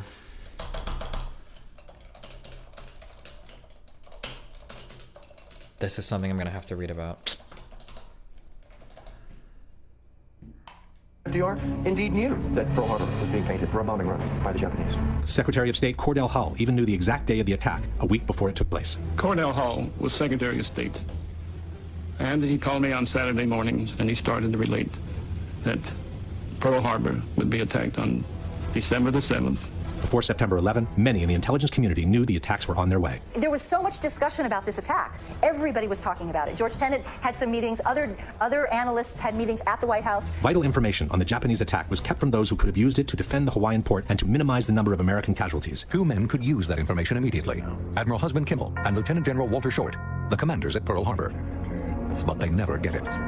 According to Hill, that was no mistake. I don't know anything about the Pearl Harbor stuff, so I could be totally wrong, okay? But I do know about counterterrorism stuff a little bit. Like, there are, and I know because I researched a bit more when it came to the Benghazi stuff, there are theoretical attacks and theoretical plots to attack people all over the world every single fucking day. Like, is it possible that somebody in our intelligence agencies knew perhaps that there might have been an attack on 9/11 somewhere, or on the World Trade Center? Sure, I'm sure somebody probably had some inkling of something, but there's all sorts of attacks being planned at all sorts of times that have varying levels of credibility, from highly uncredible to, you know, potentially dangerously imminent. If you work, I think I can say this.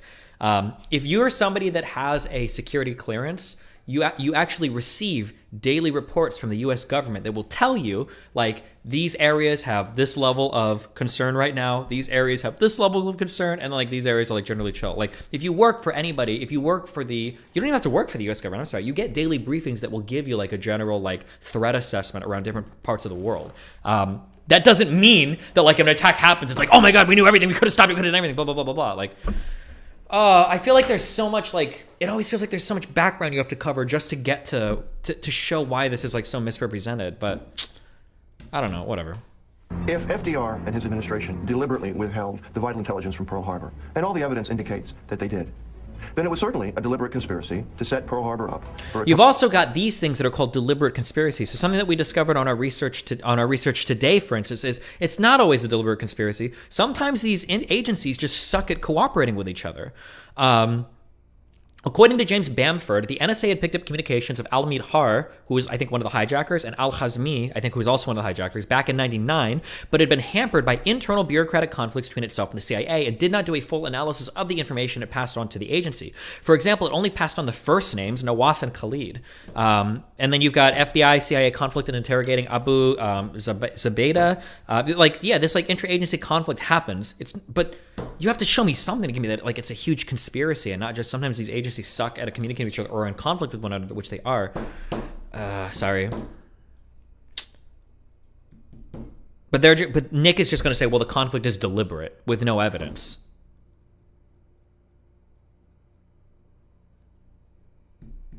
Destiny, I worked at an RF engineering from the firm that contracts with the military. I never had a security clearance, and I also got those threat reports. Oh, okay, gotcha. Total defeat. Before September 11, important information was kept from counterterrorism czar Richard Clark, who could have organized a defense and even have prevented the attacks altogether. You have to intentionally stop it. You have to intervene and say, no, I don't want that report to go. We therefore conclude that there was a high-level decision in the CIA ordering people not to share that information. Destiny just stops the video so we can't hear what's being presented. Just play it and debunk it after they finish at least Destiny. You're a permaban, you fucking retard. I'm sorry, let me just play the 5-hour fucking video and then at the very end, like, shut the fuck up. Of course I'm gonna pause and talk about it as it goes on. The way that all of these works is it just gives you like bad fact after no context fact after no context fact after bad fact, and then by the end of like a 10-minute thing, it's like, Jesus Christ, I don't even know where the fuck to begin. A really good example of this was the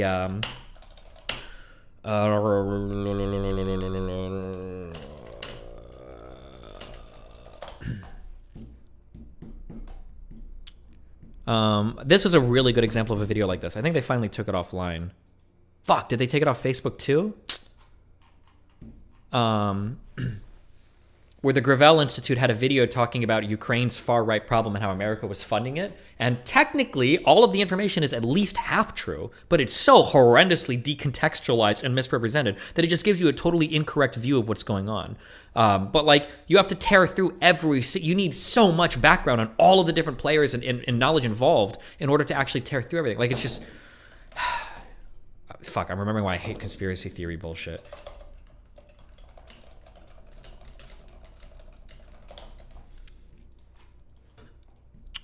Here's that video.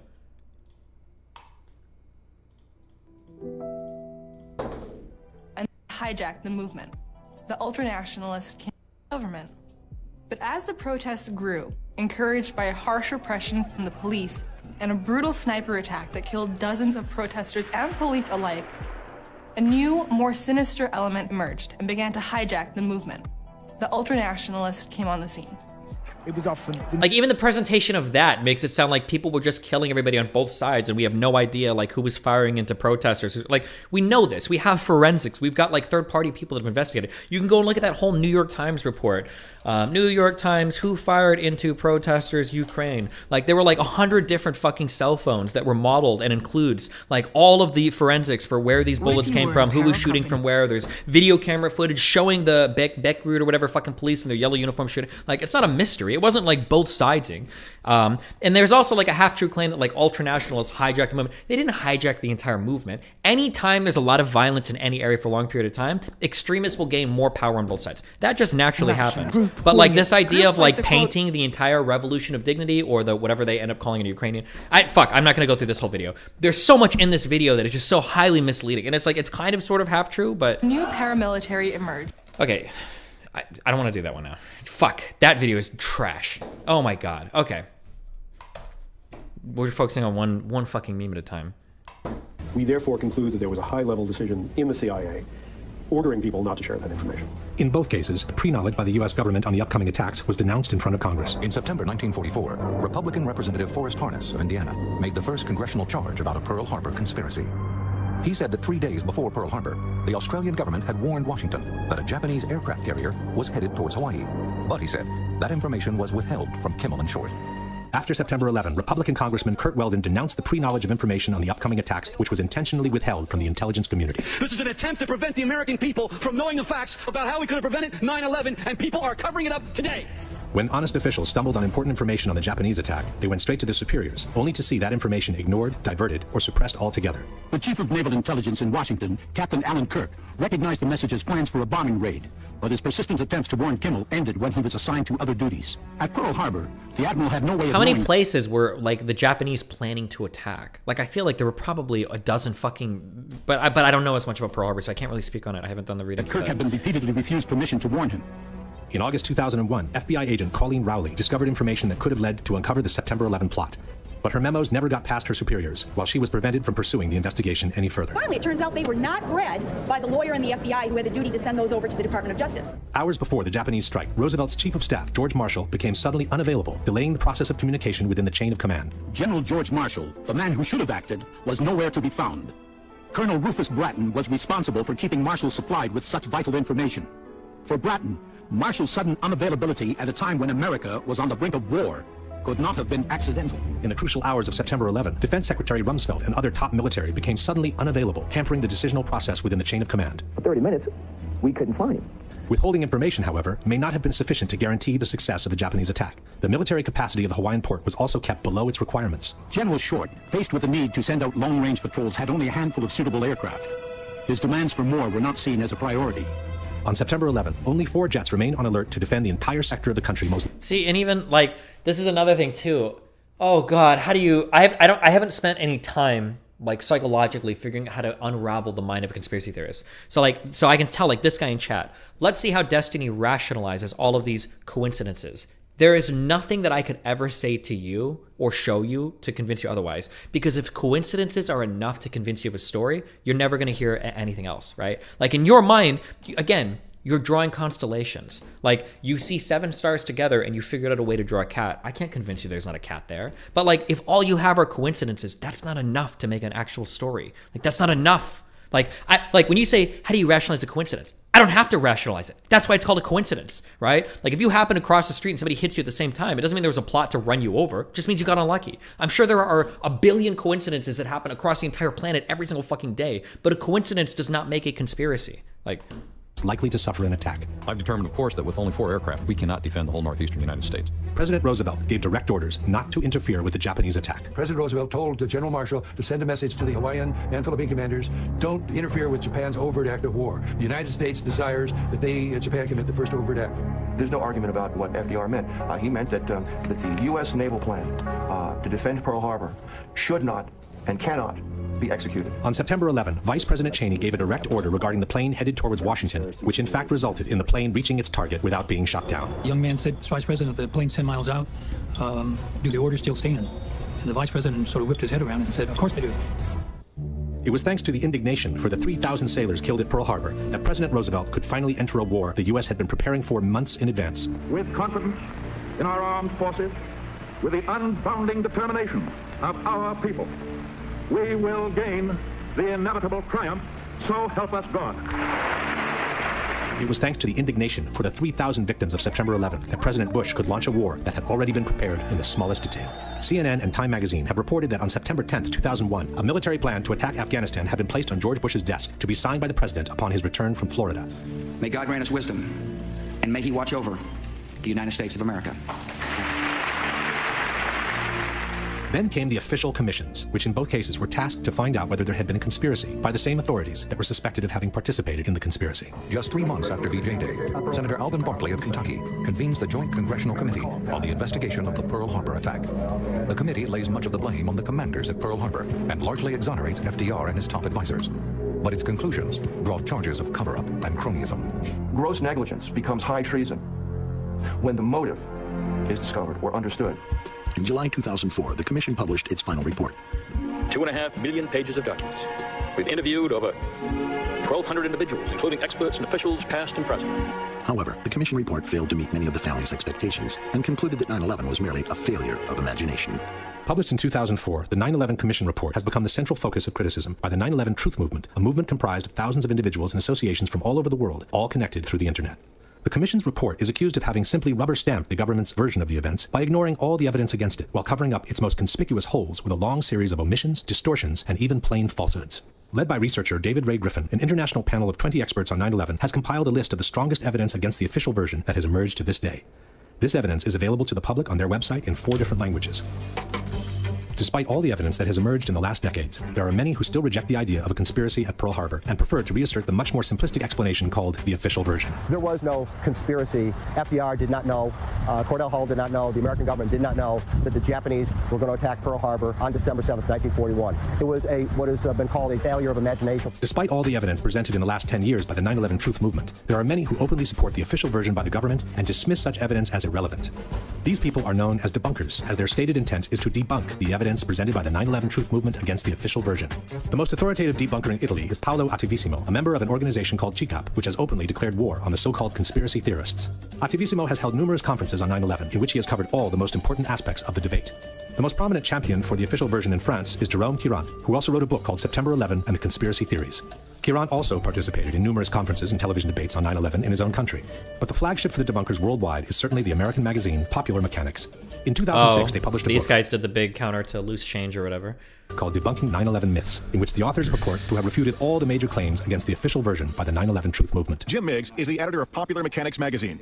In 2005, he and a staff of reporters decided to take on the factual and scientific claims made by members of the 9/11 conspiracy movement. The results were first published in a magazine article, then more fully developed in a book titled Debunking 9/11 Myths, Why Conspiracy Theories Can't Stand Up to the Facts. I think what Popular Mechanics did with the 9/11 conspiracy theory was just about one of the best things ever done in the history of skepticism. That is exactly how it should be done. Here's the claim, here's the answer. Here's the claim, here's the answer. By the end, they got nothing to stand on. Boom, end of story. But is it really so? Oh. Is it? The debate on September 11 can roughly be divided into these areas of discussion. We have the 4 hijackings as the overarching event of the day, and we have the 3 different locations that were hit by the 4 airplanes. One of them hit the Pentagon, another crashed in Shanksville, Pennsylvania. The other 2 hit the Twin Towers in New York. The debate on the hijackings is divided in 3 parts. The first one focuses on the air defense and whether the failure to intercept the Wait, I should focus on this part. Okay. One of them hit the Pentagon, another locations that were hit by the 4 airplanes. One of them hit the Pentagon, another crashed in Shanksville, Pennsylvania. The other 2 hit the Twin Towers in New York. The debate on the hijackings is divided in 3 parts. The first one focuses on the air defense and whether the failure to intercept the hijacked airplanes was accidental or intentional.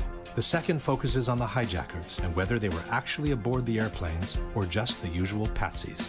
The third part focuses on the aircraft themselves and whether the 4 airplanes used in the attacks were the same ones that took off from the airports that morning or something that only resembled them from the outside. What initially raised suspicions on the true role of the military on September 11 is the fact that the U.S. air defense, which is arguably the most advanced and sophisticated in the world, was unable to intercept even one of the 4 hijacked airplanes in the course of over 1.5 hours. I remember thinking, where on earth are the interceptors? I'm an old interceptor pilot, and it's absolutely unbelievable that hijacked airliners could fly around for an hour and 40 minutes without being intercepted. As a former Minister of National Defense, why did airplanes fly around for an hour and a half without interceptors being scrambled? Take them, you know, with a quick reaction alert? How long did it take to ground all planes after first tower hit?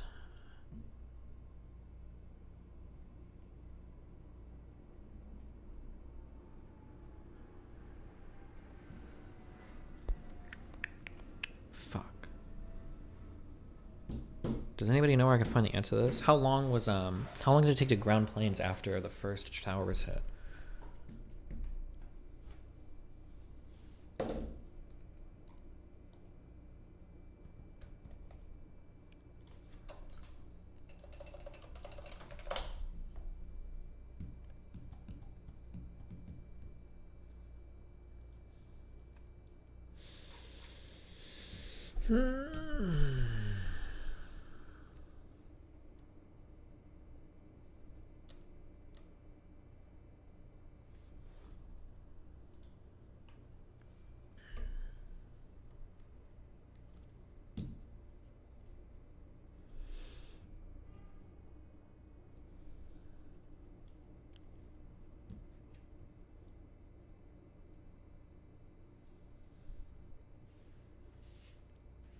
American 11, American 11.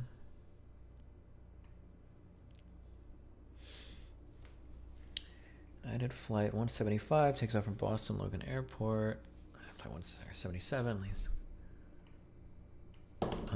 Let's do timeline is important here, actually.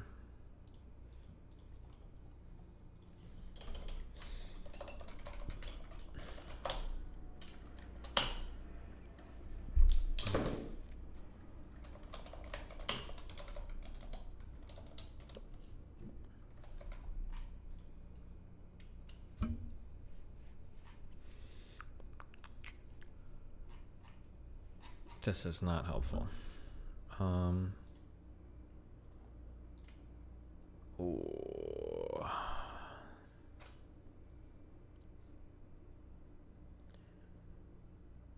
Okay. American Flight 11.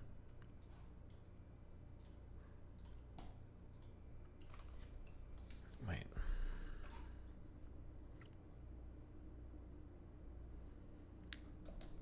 Okay, AL11 hits at 8:46 a.m.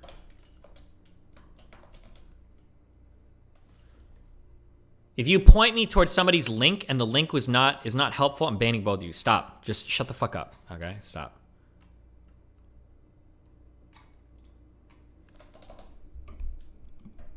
Okay.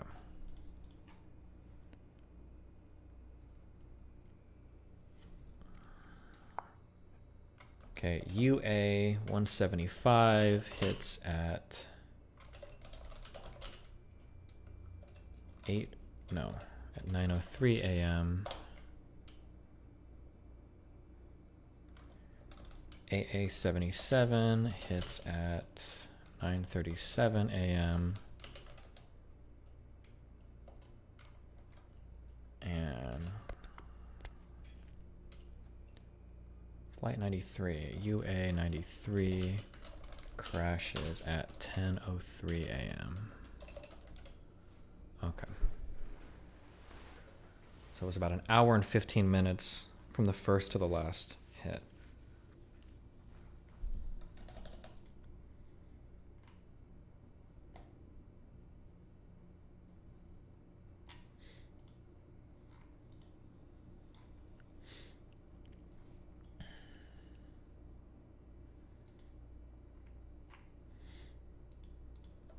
What the fuck? Do you think these guys watch my stream?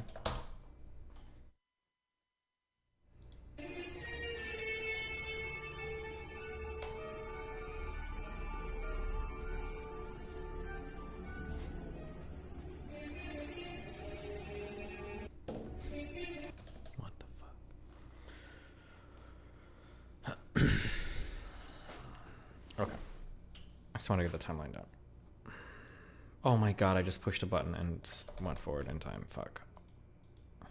Version of the events by ignoring all in a book titled 4 hijacking acts were the same one. That hijacked airliners could fly around for an hour and 40 minutes without being intercepted. As a former Minister of National Defense, why did airplanes fly around for an hour and a half without interceptors being scrambled? Take them, you know, with a quick reaction alert. They should have been in the air in 5 minutes or 10 minutes. If not, as a Minister of National Defense, I would want to say, why not? This astonishing failure to respond was remarked by Senator Mark Dayton in the post-9/11 congressional hearings. But what I find much more shocking and alarming were the repeated and catastrophic failures of the leaders in charge and the other people responsible to do their jobs, to follow established procedures, to follow direct orders from civilian and military commanders. The official justification for this failure is a series of blunders, miscommunications, and mistakes that has come to be known as the incompetence theory. On that day, you saw a lot of well-meaning, confused people struggling to make sense of a terrible situation. They didn't even know where the planes were. One argument for the incompetence theory is that the air defense was conceived to protect the U.S. from external threats, not internal ones. The fact is that our air defenses, the whole NORAD system, was not at all geared towards protecting us from domestic aircraft. Quite the contrary. It was all set up to detect aircraft coming in from overseas. La difesa era predisposta per difendersi da attacchi provenienti dall'esterno. L'America era come un castello con un fossato, ma questi hanno usato una catapulta per entrare. Saltando il fossato si sono trovati all'interno, nel ventre mole dell'America, e l'hanno potuta scolpare. I mean, this argument already doesn't make sense because air traffic control is probably monitoring every single object in the sky in the entirety of the United States. I'm sure since 2001 for sure. Before that, probably, right? Debunkers forget to mention is that the responsibility for tracking internal hijacks has never fallen on the military to begin with. This has always been the duty of the Civil Air Traffic Controllers, the FAA, as explained by the Secretary of Defense himself. So the Department of Defense was oriented externally. Our radars were pointing out, not in, and the FAA was the one that then had the responsibility to say there's a hijack. Only then, explains author and researcher Nafiz Ahmed, is the military requested for assistance in scrambling their jets. Standard operating procedures dictate that as soon as a plane flies off course, the FAA will contact the plane and try to ask them what is going on. If there is a problem or if they cannot establish radio contact, then immediately the FAA will contact the Pentagon, who will, within a matter of minutes, a maximum of 10 minutes normally, will scramble fighter jets to intercept the civilian plane and to analyze the situation and see what is going on. The FAA authority over the national airspace is clearly acknowledged in this exchange between the military from September 11. If you can, hand the fighters over directly to FAA, so they're still under FAA control. We're never going to take them. Just work with them, coordinate with them as best that you can with that. Take them to the area and let them handle that airspace. Another argument for the incompetence theory is that by turning off the transponders, the hijackers had made the airplanes very difficult to be tracked on radar. That can't be overstated. The fact that once the hijackers turned off the transponders, you had air traffic control who were looking at something like 4,500 primary radar blips. They were trying to pick out the plane that they just lost. Non sapevano dove andare, perché i terroristi hanno disattivato un dispositivo che si chiama transponder, che localizza l'aeroplano. Spento quello, puff, sparisce il puntino. E dove? Non si sa dove. This is not true. When the transponder is turned off, the controllers lose the information on the altitude, but they can still track the plane as a primary signal. The following example shows how long it took an air traffic controller to find American 11 on his screen after he was told the plane had been hijacked. Good morning, Boston. I got a situation here with American 11. We believe it's by possible hijack. Okay, tell me more. We lost radio communications with him, then we lost his transponder, and right now the aircraft is just west of Albany going southbound. Okay, I see him. United 175 never turned the transponder off. It just switched codes. Destiny, this is only kind of true. Any plane not squawking IFF is immediately ID'd. Yeah, maybe I'm overestimating military, but I would. My assumption would be that from the 60s and onwards, maybe, I don't know when the FAA was established, I imagine any plane in the air in the United States is going to be tracked. I don't know if it's just my parents in the Air Force and then telling me random shit, or if I just have two, but like, there's no way that a civilian airliner is in the sky in the year 2000 and you're losing track of it. I don't believe that's possible. Transponder on or off, like, that plane is going to get ID'd and tracked by some ATCT, by some radar system, by some federal civil air, whatever bullshit. That seems like a really weird claim. I don't know if I would ever argue that on the flip side. Like, oh no, like we lost a fucking 737 flying in the sky. It's gone. That seems really weird, but.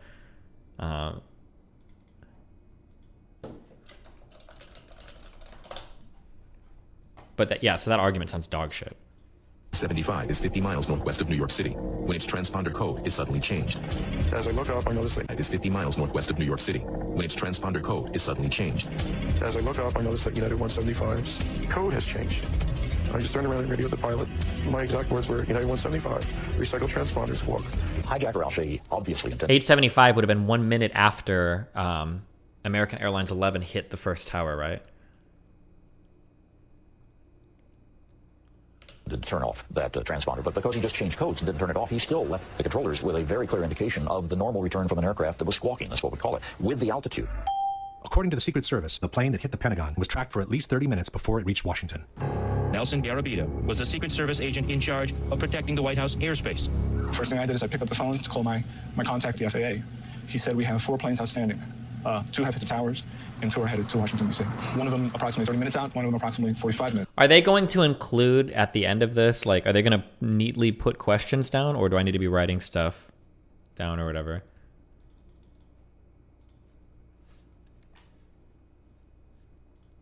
The one 30 minutes out turned out to be the plane that hit the Pentagon. As the one nearest us got closer and closer, 6 minutes out, 5 minutes out, we knew it was sort of over the CIA, and we thought, is that where it's going?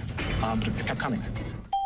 United 93. If they did scramble the fighter jets, would they ever shoot down a plane full of passengers? The one conspiracy that I always said that I would have believed in is them shooting down United Airlines Flight 93.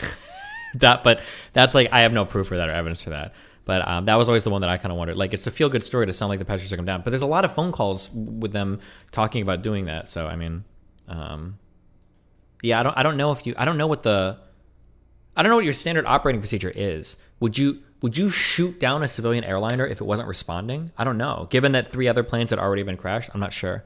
I have no idea.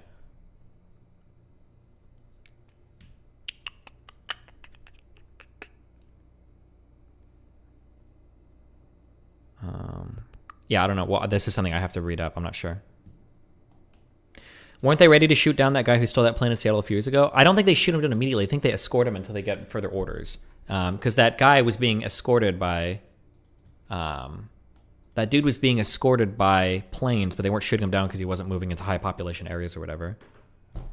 But I don't know. We'll have to look also it being up. tracked after the hijacking. We were tracking United 93, and I was in conversation with the FBI agent, and he was relaying to me that we suspect that this aircraft has now been taken over by hostile forces, described the sharp turn it made over eastern Ohio, and now is heading back along southwestern Pennsylvania. The airplane was being followed step by step, practically in real time. He's, right now, he is west of Johnstown still, 12 miles. At some point, it even turned the transponder back on, showing not only its position, but also the altitude. It looks like he's still turning. Hey, his transponder just came back on, and it was showing 8,000 feet, 200. 8,200 feet? 8,200 feet, he's on the same code that he was before. Save for some moments of confusion, the 4 airplanes were being tracked by air traffic controllers all along. The real reason for the failure to intercept the 4 aircraft seems to have been the high number of military exercises that were being run by NORAD on September 11 out of their base in Cheyenne Mountain, Colorado. As Webster Tarpley noted in his book 9/11 Synthetic Terror, staff exercises or command exercises are perfect for a rogue network, which is forced to conduct its operations using the same communications and computer systems used by other officers who are not necessarily party to the illegal operation. Interestingly enough, on the evening of September 10th, the security level for the NORAD computer system called Infocon had been dropped to normal, the lowest level. This made it easier for anyone to penetrate or compromise the computer networks of the air defense system. On September 11, between 4 and 10 military exercises had been scheduled, some of them involving false hijacks of commercial airplanes. This unusual number of exercises had 2 major consequences. 1, they moved a large number of fighters out to Canada and Alaska. 2, they created a major confusion in the system as soon as the real hijackings were reported. We have a hijacked aircraft headed towards New York, and we need someone to scramble some F-16s or something up to help us out. Is this real world or exercise? No, this is not an exercise, not a test. The process of authorization for scrambles was lengthy and complicated. Hey, I just talked to Otis here, and he said they needed a NEADS authorization. Confusion and pressure kept mounting. I don't know where I'm scrambling these guys to. I need a direction, destination. At times, communications were jammed. If you could do me a favor and have them call us, we cannot call out for some reason. Some in the military quickly realized the simulations were causing a problem. You know what? Get rid of this goddamn sim. Hey, turn the sim switches off. Get rid of that crap. I hope they cancel the exercise because this is ridiculous. But they were not canceled, even after both towers in New York had been hit, when everyone knew America was under attack. The war games continued. You guys watching the news? Yeah. I wasn't sure. I've been watching for about 10 minutes. They could spend the exercise? Not at this time, no. Apparently, someone took advantage of the situation. While the plane headed for the Pentagon was quickly approaching from the west, an unknown source, which was never identified, reported that American 11 was headed towards the Capitol even though the plane had already crashed into the North Tower. I just had a report that American 11 is still in the air and it's heading towards Washington. Okay, American 11 is still in the air. This attracted all the attention towards the so-called Phantom plane. He's still airborne, he's still a hijack out there, but we can't get a position on him. The jets from Langley were prepared to intercept it. I don't think they might want to look at that down there, though, too. We have Langley on battle stations right now. Okay. Then they were scrambled straight for Washington. Foxy, scramble Langley, head towards the Washington area. Roger that. But a different command post called Giant Killer sent the fighters out to the ocean. Say again, where you want us? We want him in the Whiskey 386 area. This didn't sit well with the operations center. Freaking Giant Killer and their wisdom sent him out over the water when we scrambled him to Washington. By the time the plane headed for the Pentagon was circling the Capitol, it was too late for the Langley jets to intercept it. Even after the Pentagon was hit, the war games were not suspended. And again, while United 93 was being hijacked, another false alarm attracted the attention in the opposite direction. Did you get the word? I got a Delta 89er southeast of Toledo. Delta 89, that's a hijack. They think it's a hijack. Fuck, south of Cleveland, we have a code on it now. Good, pick it up, find it. Fuck, another one. Major Nazipny turned to Toledo Air Force Base. I'm sorry to be so brief and quick on this, but there's another possible hijack about 50 miles east of Toledo, and you guys are the closest, and we need somebody airborne. But instead of getting help, his authority was questioned. What authority is this coming from? What authority is this coming from? The DO, that's how you tell you. Nazipny vented his frustration to his superior, Colonel Marr. He's going to tell his commander, the commander's going to call you. He doesn't believe the authority. Then they tried Duluth Air Force Base. Where is all of the audio here? Is this from the 9/11 Commission, or did this get declassified, or what? Hold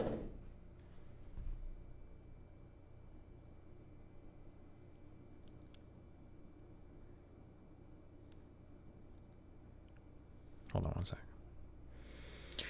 Ooh.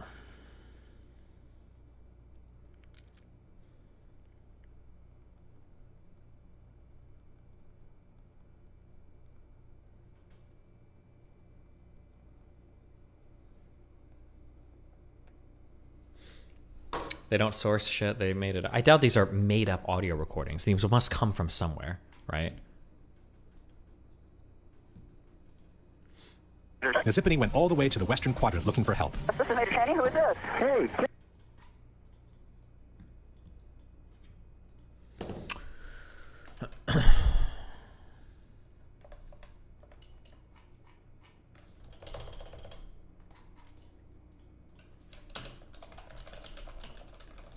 Well, in the credits, the doc showed sources. They must somewhere, right? You wouldn't do all the work to make a doc like this and not source your shit, I would imagine, right? Okay.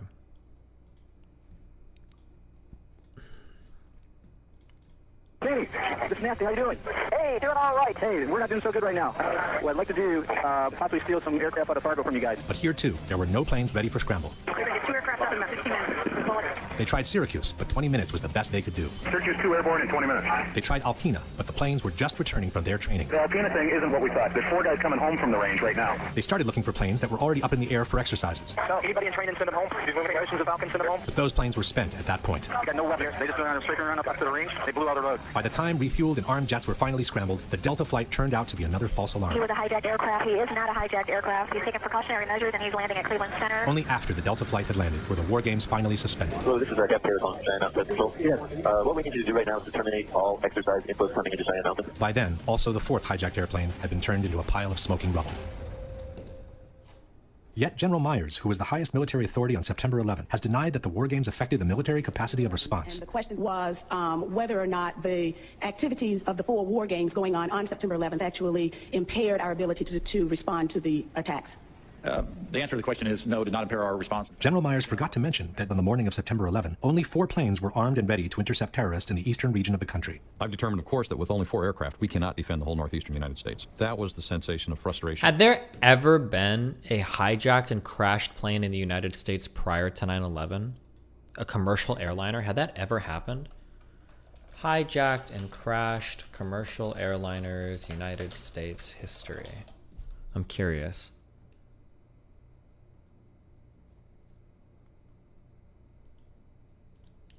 The list of accidents and incidents on airliners in the United States. Summarize airline incidents.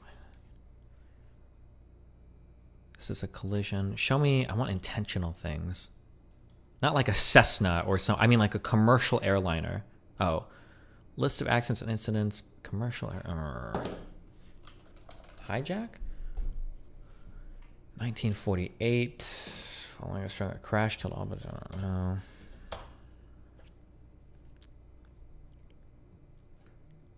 From Rome to Tel Aviv? Wait, is this like worldwide? Oh.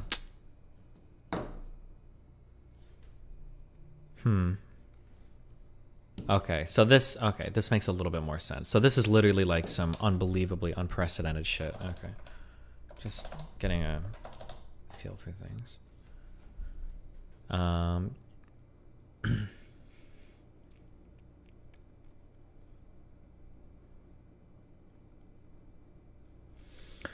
During when terrorists hijacked planes, they drove it to Iran or some shit where they could hold them hostage, intentionally crashing the plane just like basically doesn't. Yeah, that's. I thought that usually you'll hijack a plane and you make like demands for money and then you land in an airport or something. But I don't know if this like ever happened in American history prior to September 11th. I don't have the forces available to do anything about this. Myers instead has even suggested that the war games helped the military response. General Eberhard, who was in the commander of North American Aerospace Defense Command, as he testified in front of the 9/11 Commission, I believe he told them that it enhanced our ability to respond. What that means is all the battle positions that are normally not filled are indeed filled. So it was an easy transition from an exercise into a real-world situation. Actually, again, Myers forgot to mention that the transition took place only after all tragic events had ended, around 11 o'clock. By 11 o'clock, the sense of alarm had spread across the country. Fighter jets actually patrolling the skies. It was a war zone. Our skies were turned into a war zone. Everywhere you turn, it was military jets and helicopters everywhere. George Bush returned to Washington on the evening of September 11th. The president finally returns to Washington. An escort of 6 helicopters was waiting for him. 300 fighters were defending the skies. Had there been 300 fighters ready to defend the skies on the morning of September 11, would the terrorist attacks have turned out the same way? But this would have never happened because this was an unprecedented use of commercial civilian airliners. The idea that we would even be prepared for something like this is a little bit fantastic, I think. This leads us straight into a pivotal question. Was the choice of scheduling so many exercises in the same day just a misfortunate call, or was it intentional? To answer this question, we need to take a closer look at some of the warnings the U.S. had received in the months prior to September 11. By the spring of 2001, the system was blinking red, according to intelligence chiefs. The U.S. administration has always maintained that they knew the attacks were on their way, but they didn't have specific information on them. I knew there was another attack planning. I knew there was another attack coming. And the obvious question behind that is, well, why didn't you do something about it? We had no specific information. It was not specific as to time, nor place, nor manner of attack. No specific threat involving really domestic operation or involving what happened, obviously, the city's airliner and so forth. There were no warning signs that I'm aware of that would indicate this type of operation in the country. All these statements are false.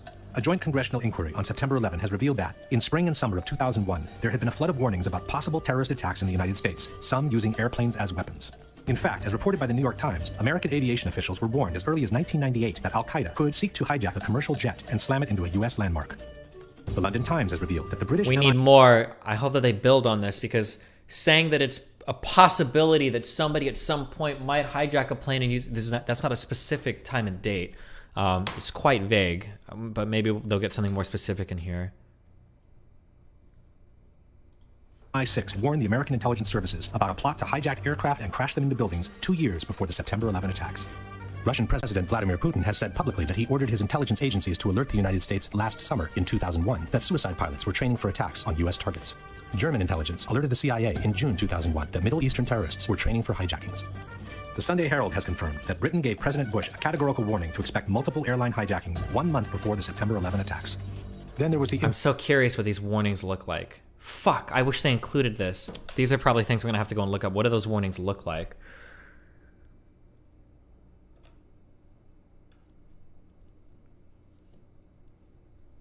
Why would German intelligence even know that there are...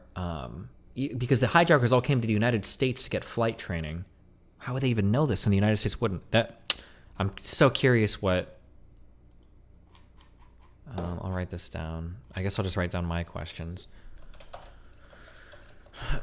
Countries warning the U.S. about potential attacks. Didn't one of them train in Germany first? There was that Hamburg house where a few people were, but I think they all came to the United States, a few to San Diego, to actually do the flight training.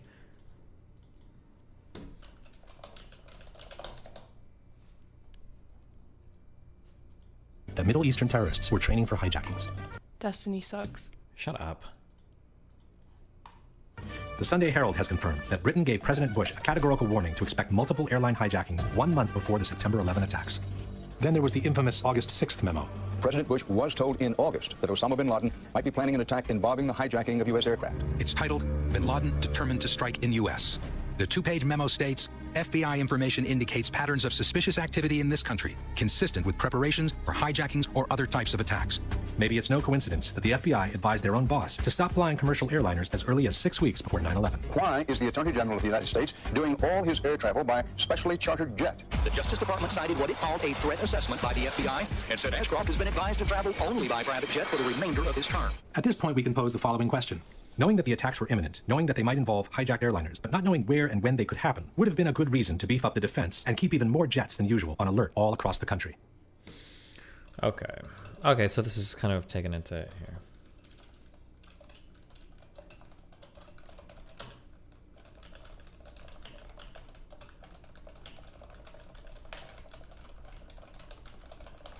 Obama. Why?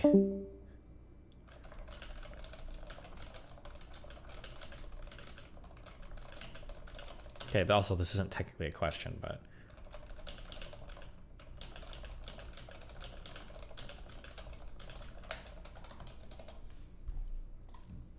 Why instead schedule so many exercises in one day while leaving only 4 jets on alert to defend the very sector of the country that was most likely to be attacked?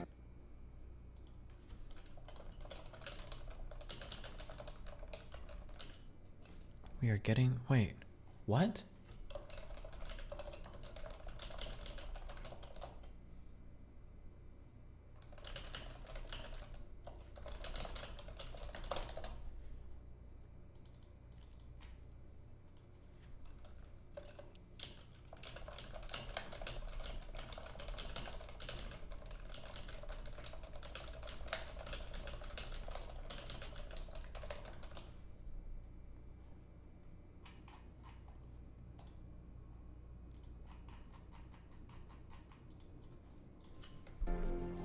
To bring even more confusion into the situation was a series of last-minute replacements and unexplained absences within the chain of command. The chairman of the Joint Chiefs of Staff was General Henry Shelton, but on September 11, he was absent, and his post was taken by his deputy, General Richard B. Myers. The FAA's National Operations Manager was Ben Sliney. On the morning of September 11, Sliney had been on that job for less than 1 day. The protocols required for Mr. Sliney to speak directly with the hijack coordinator, Lieutenant General Mike Canavan. But Canavan on that day was in Puerto Rico, and apparently he had forgotten to designate a replacement. In regards to the ensuing confusion, Mr. Sliney has stated, "That's incredible. There is only one person. There must be someone designated or someone who will assume the responsibility of issuing an order." At the head of the National Command Center was General Montague Winfield. But on the evening of September 10th, Winfield instructed Captain Charles Leidig to take his place on the following morning. Leidig had been just recently certified for that post and was also on his first day on the job. At the Operation Command of NEADS was Colonel Marr. When Marr called his superior, General Arnold, to get authorization to scramble the jets from Otis, he was told that Arnold was in a meeting where he could not be reached by telephone. Marr had to physically send a messenger looking for him. Precious minutes were lost as Marr waited for Arnold to return his call, and when the fighters were finally scrambled, it was too late for them to intercept American 11. The top commander in charge of NORAD was General Ralph Eberhard, who was stationed at Peterson Air Force Base in Colorado. Eberhard told the 9/11 Commission that he was made aware of the first hijacking practically at the same time American 11 slammed into the North Tower. He then went to his office and saw the CNN broadcast of the World Trade Center explosion. After the second impact, writes the Commission, it was obvious to Eberhard that there was an ongoing and coordinated terrorist attack. At that point, Eberhard called General Myers to update him on the situation. But even though both generals knew the country was being attacked by hijacked airplanes, neither of them suggested suspending the war games and recalling all the fighters available as soon as possible. Furthermore, instead of getting on the phone and taking control of the situation, in the most crucial moment of the day, General Eberhard chose to get in his car and drive from the Peterson base to Cheyenne Mountain. The 30-minute drive put him completely out of the loop, since Eberhard couldn't receive telephone calls, wrote the Denver Post, as senior officials weighed how to respond. General Eberhard was also the person responsible for lowering the security level of the defense computer system on the evening of September 10th. And then there was Donald Rumsfeld. As stated by the 9/11 Commission, procedures called for the hijack coordinator on duty to contact the National Military Command Center and to ask for a military escort aircraft to follow the flight. The NMCC would then seek approval from the Office of the Secretary of Defense to provide military assistance. If approval was given, the order would be transmitted down NORAD's chain of command. But this kind of procedure becomes difficult to follow when the hijack coordinator is in Puerto Rico. No one knows who the replacement is. The military command is in the hands of a total rookie, and the Secretary of Defense is nowhere to be found. Donald Rumsfeld told CNN that he was informed of the Trade Center being hit some 15 minutes before the Pentagon was hit. This places the episode around 9:22 in the morning. And after the Pentagon was hit, rather than go to the command center and take charge of the situation, the Secretary of Defense chose to lend a helping hand on the Pentagon's lawn. It's almost as if Rumsfeld didn't feel the need to be informed about what was happening to his country under attack. The Secretary of Defense is outside the burning building, while inside the Pentagon. For 30 minutes, we couldn't find him. And just as we began to worry, he walked into the door of the National Military Command Center. By the time Rumsfeld walked into that door, all major events had ended. In fact, Rumsfeld told the 9/11 Commission that he was just gaining situational awareness when he spoke with the Vice President at 10:39. That's more than 1.5 hours after the whole world knew that America was under attack. Why would so many rookies be placed in key positions? And why would so many top officials be either absent or unavailable on a day when so many exercises were scheduled is a question that remains to be answered. I mean, it's not even like this is just like a coincidence. So is that an actual question? Do I write this down? Like, why are there new people or rookies, or why are people unavailable? Like, how am I supposed? So we could go in and look at and validate, like, did he have a reason to travel, or was there a reason why this guy was replaced? I don't know. I don't know how you can possibly respond to that question. It's not like a, why were people unavailable in the chain of command during 9/11 question mark.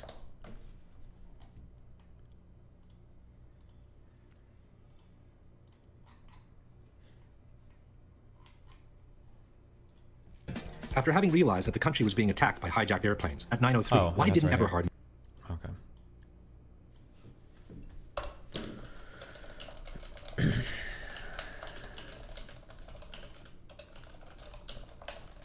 Fuck, there's no way Sneako's gonna watch this entire documentary, so it's gonna end up just being me and Nick doing it. And his audience is never moving on this. My audience could be convinced of conspiracy theories, because these are usually pretty persuasive. Oh god. This is gonna be so boring. Or not boring, it's just gonna be frustrating. Immediately suspend all the war games and recall all the available jets to their bases. Why didn't Myers order him to do so after having been briefed by Eberhard on the ongoing attack? All jets to their bases. Why didn't Myers... Sneako watched all of it? Sneako's watched 5.5 hours of this? Really? Wait, when did he watch it?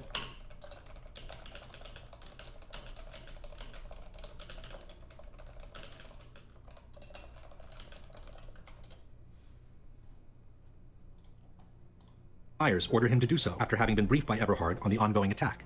And why hasn't the 9/11 Commission ever asked either general these most fundamental questions?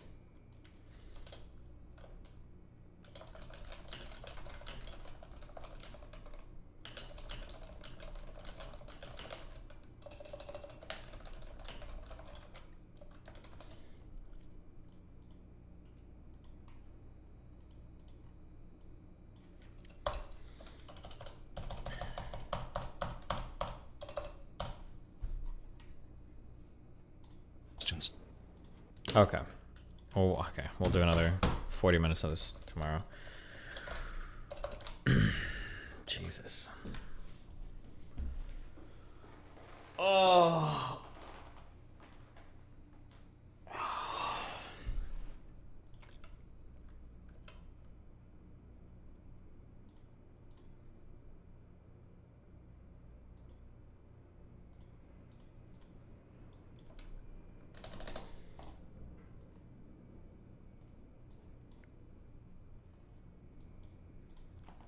Isn't the debate on the 22nd? I think so, yeah. All right, I'll be back 1 second. Or hold on, give me a minute.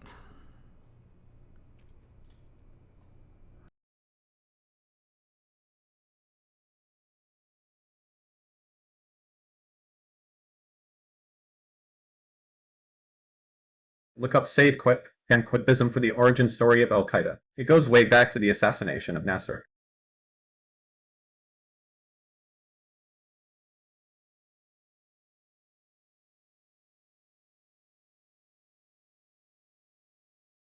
How can I calm down when Cisco altered the air around me with brain waves that make me love the Antichrist? Are you fucking shilling for Cisco, you fucking... Why the fuck are you telling me to be calm and drink my corn syrup? I would rather steal Zuckerberg's oxygen. I hate you, fuck you, bye, love you, buddy.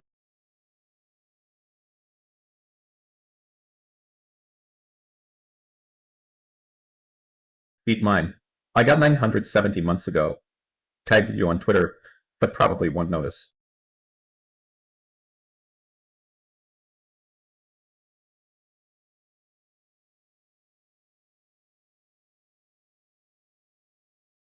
In 1999, text could finally be exchanged between different networks, which increased its usefulness. By 2000, the average number of text messages sent in the U.S. increased to 35 a month per person. Google, you old fuck.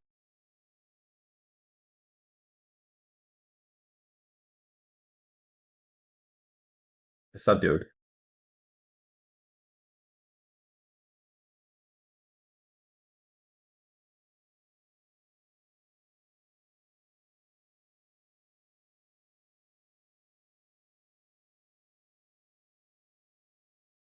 Further down on the Wikipedia in the victims section it talks briefly about the phone calls, and it has a few archived sources.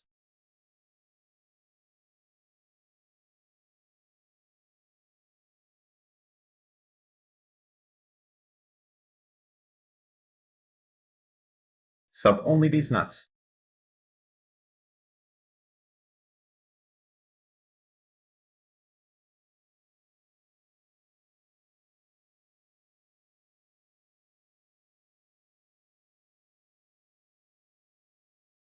It's 52,800 feet, not 50,000, dumb fuck Euro cock.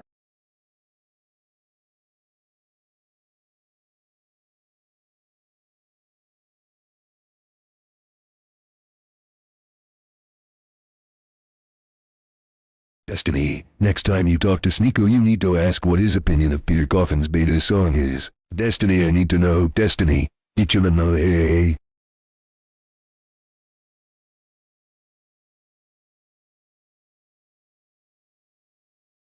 VGGL less than 3.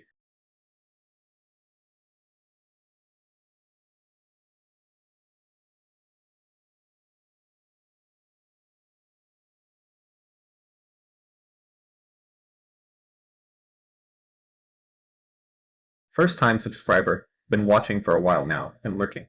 Glad to see you covering more foreign policy. A lot of radicalization and crazy worldviews start with people falling down pipelines on the subject. Thanks, buddy.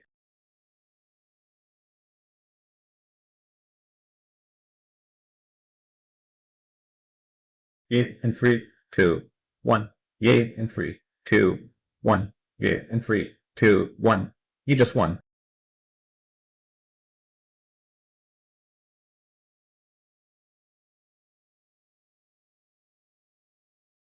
Yo, Destiny loved the content.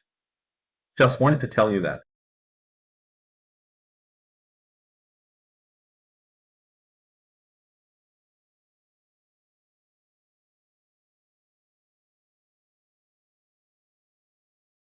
Steven, do you think, in a few decades' time, there'll be people saying 9/11 didn't happen at all?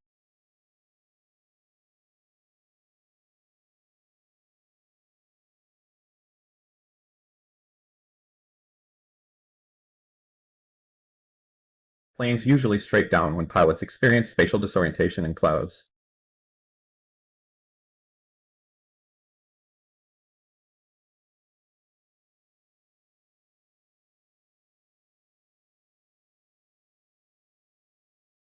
Crashing this plane with no survivors.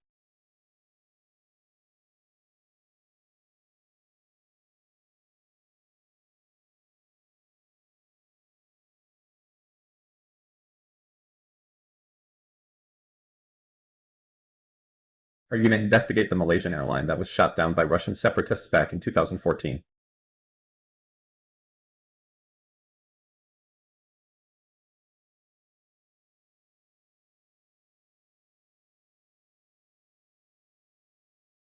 Building 7.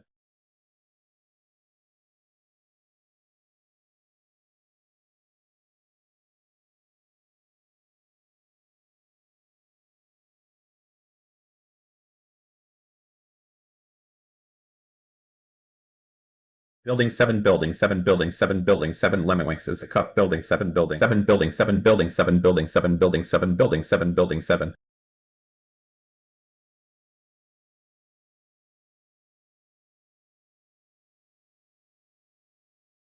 I had intercourse with your mother.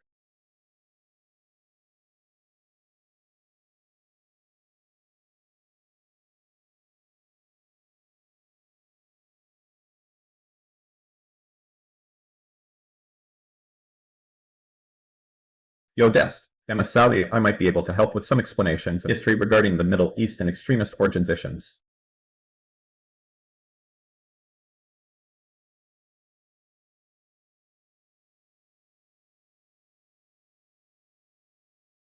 Sub-only chat, best chat.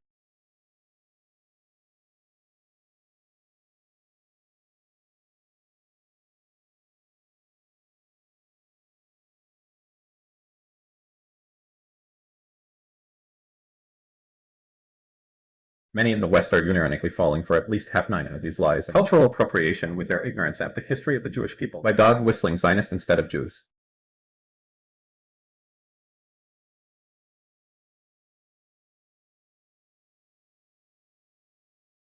You should check out the book The Prisoners of Geography puts the current issues in the world in perspective.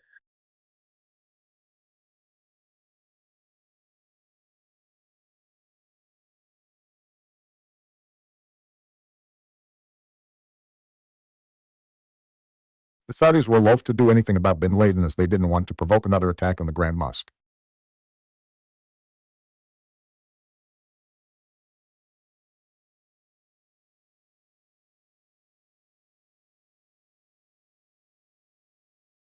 Are we best friends?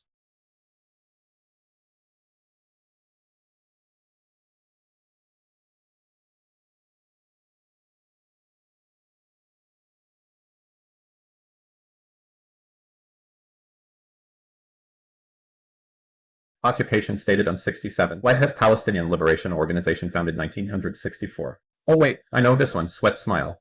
Perhaps liberating from the presence of TVZO niceness. Just saying.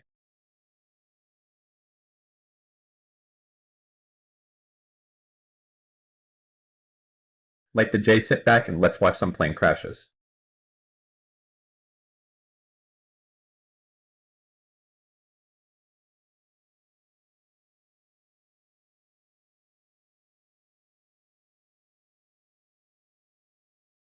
Shout out to my biggest simp.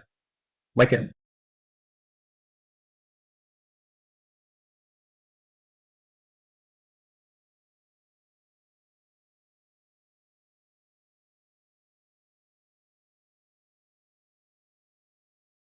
Ring on Ryan Dawson.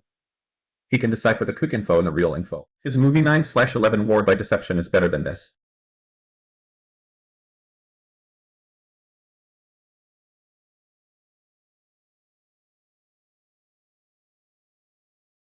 Wasn't there a mass declassification of 9/11 related docs? Probably won't help for this specifically, but could have good details on the event.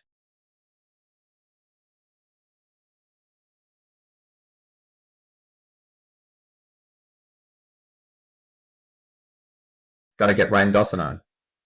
He'll help you cut through the fake stuff to get to the real stuff.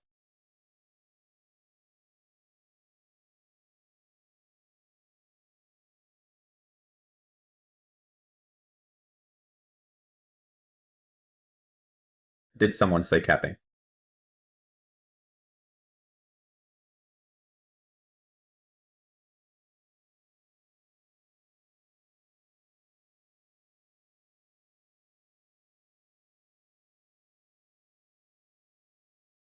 That Destiny, a key part of debunking the Pearl Harbor conspiracy theory, is that Pearl Harbor was not the only location hit on December 7th. British Malaya, Dutch East Indies, and Philippines were also hit. Many of these areas contain vital resources. Rue.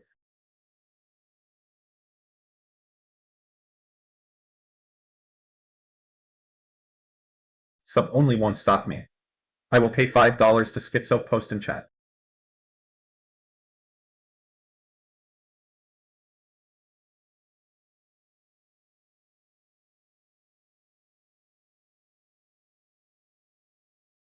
Long-time listener, first-time subscriber. Thanks for doing what you do.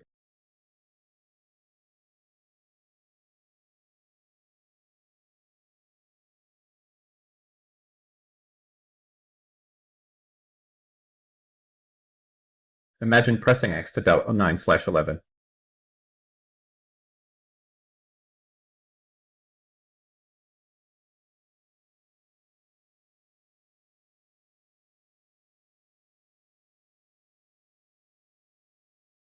What is this research for?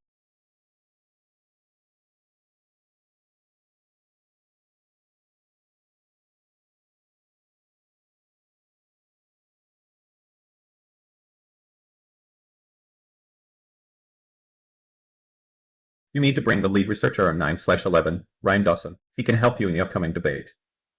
He has all the researched and confirmed FOIA docs.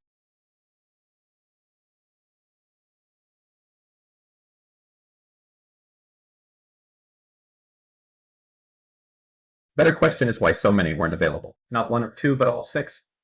Also, couldn't Bush just use his executive power to bypass everything?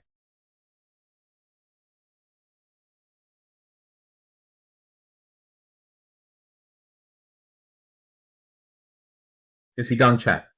Please send help. Destiny has kidnapped me and put me in his walls.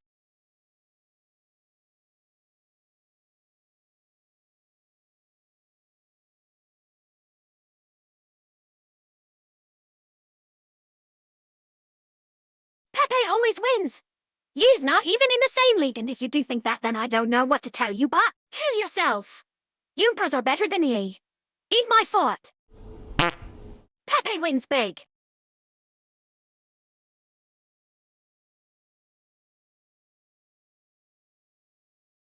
Fuck it, man.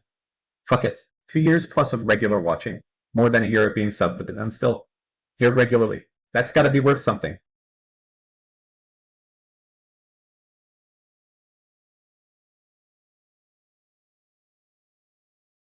I just found out there was a president named Obama. Funniest shit ever, Obama.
Oh, wow.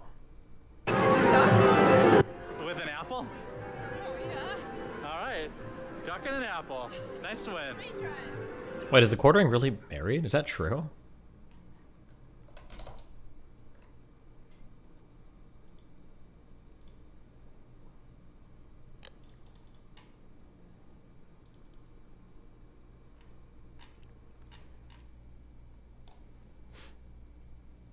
Oh boy, it's time to link every random fucking meme in the world.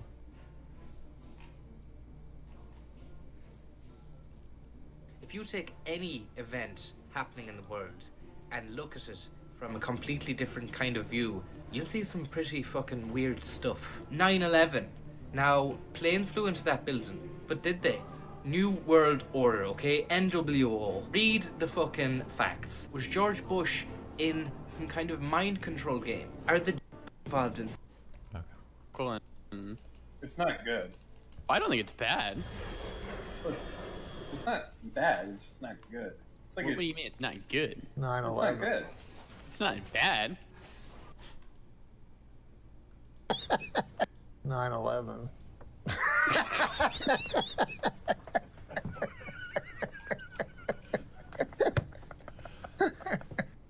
Yeah, we're not disagreeing here.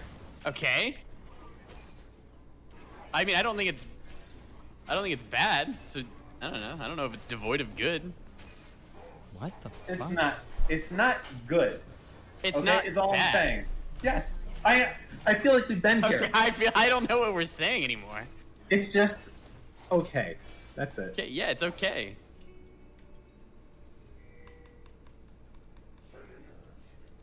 Chad, do you know how derp's to me and Dan? Ban him.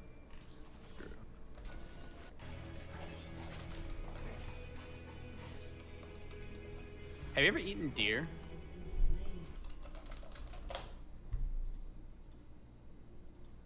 Minions 2, The Rise of Gru. I don't get this. I still don't understand this. Sanabi. Yes, he told me I'm not lazy. He's gonna who Omega Who's watch. Sanabi?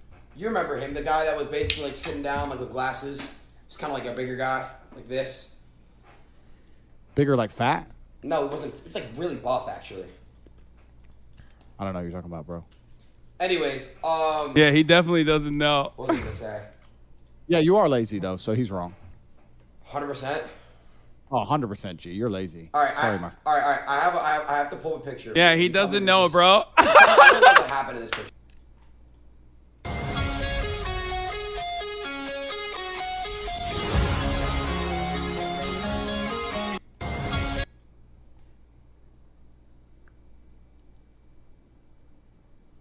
XQC accidentally leaves his cam on.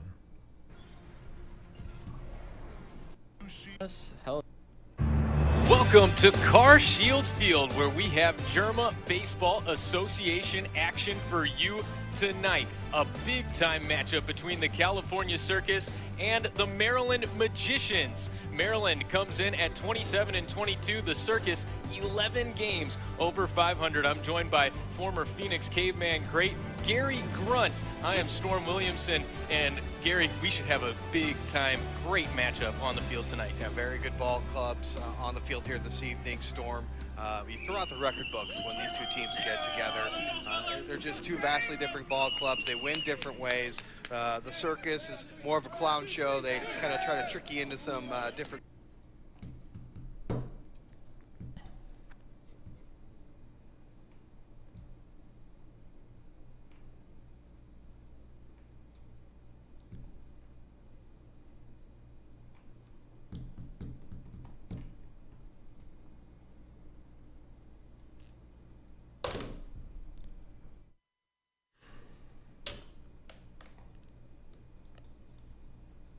Look at this wild beast! Yes, very good! Oh! It's a juicy one, Exile! It's a juicy one! Yes!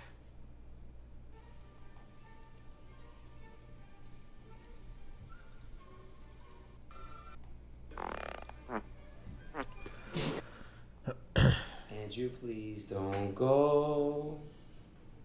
That was terrible. Damn. Fuck you. That's why your Instagram got banned, and you're never getting it back. And you're always gonna be bald, no matter what you do. Yeah, I know you're gonna see this. You're gonna always be bald and have a banned Instagram. The #1 most viewed app in the world. You're banned on it. Get your get back. Take a private jet, take a yacht, go to the Instagram headquarters, demand it, and they're gonna shut you down. But I thought you were God. I thought God can't get shut down. That's a shame, Mr. Tate. It's a shame. Andrew, please.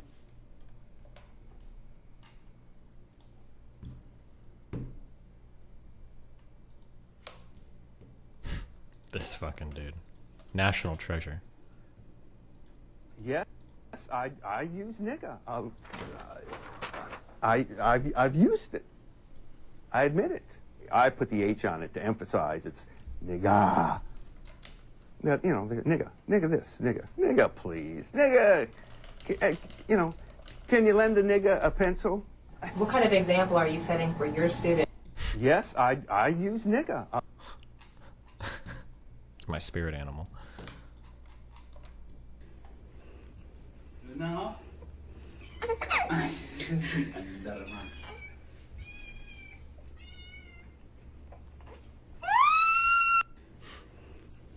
No.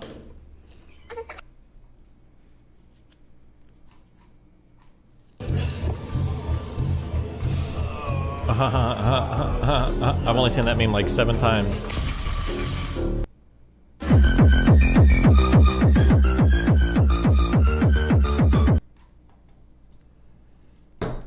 Okay, I'm bored. Boredom levels reaching critical mass. What do we have? Or am I leaving?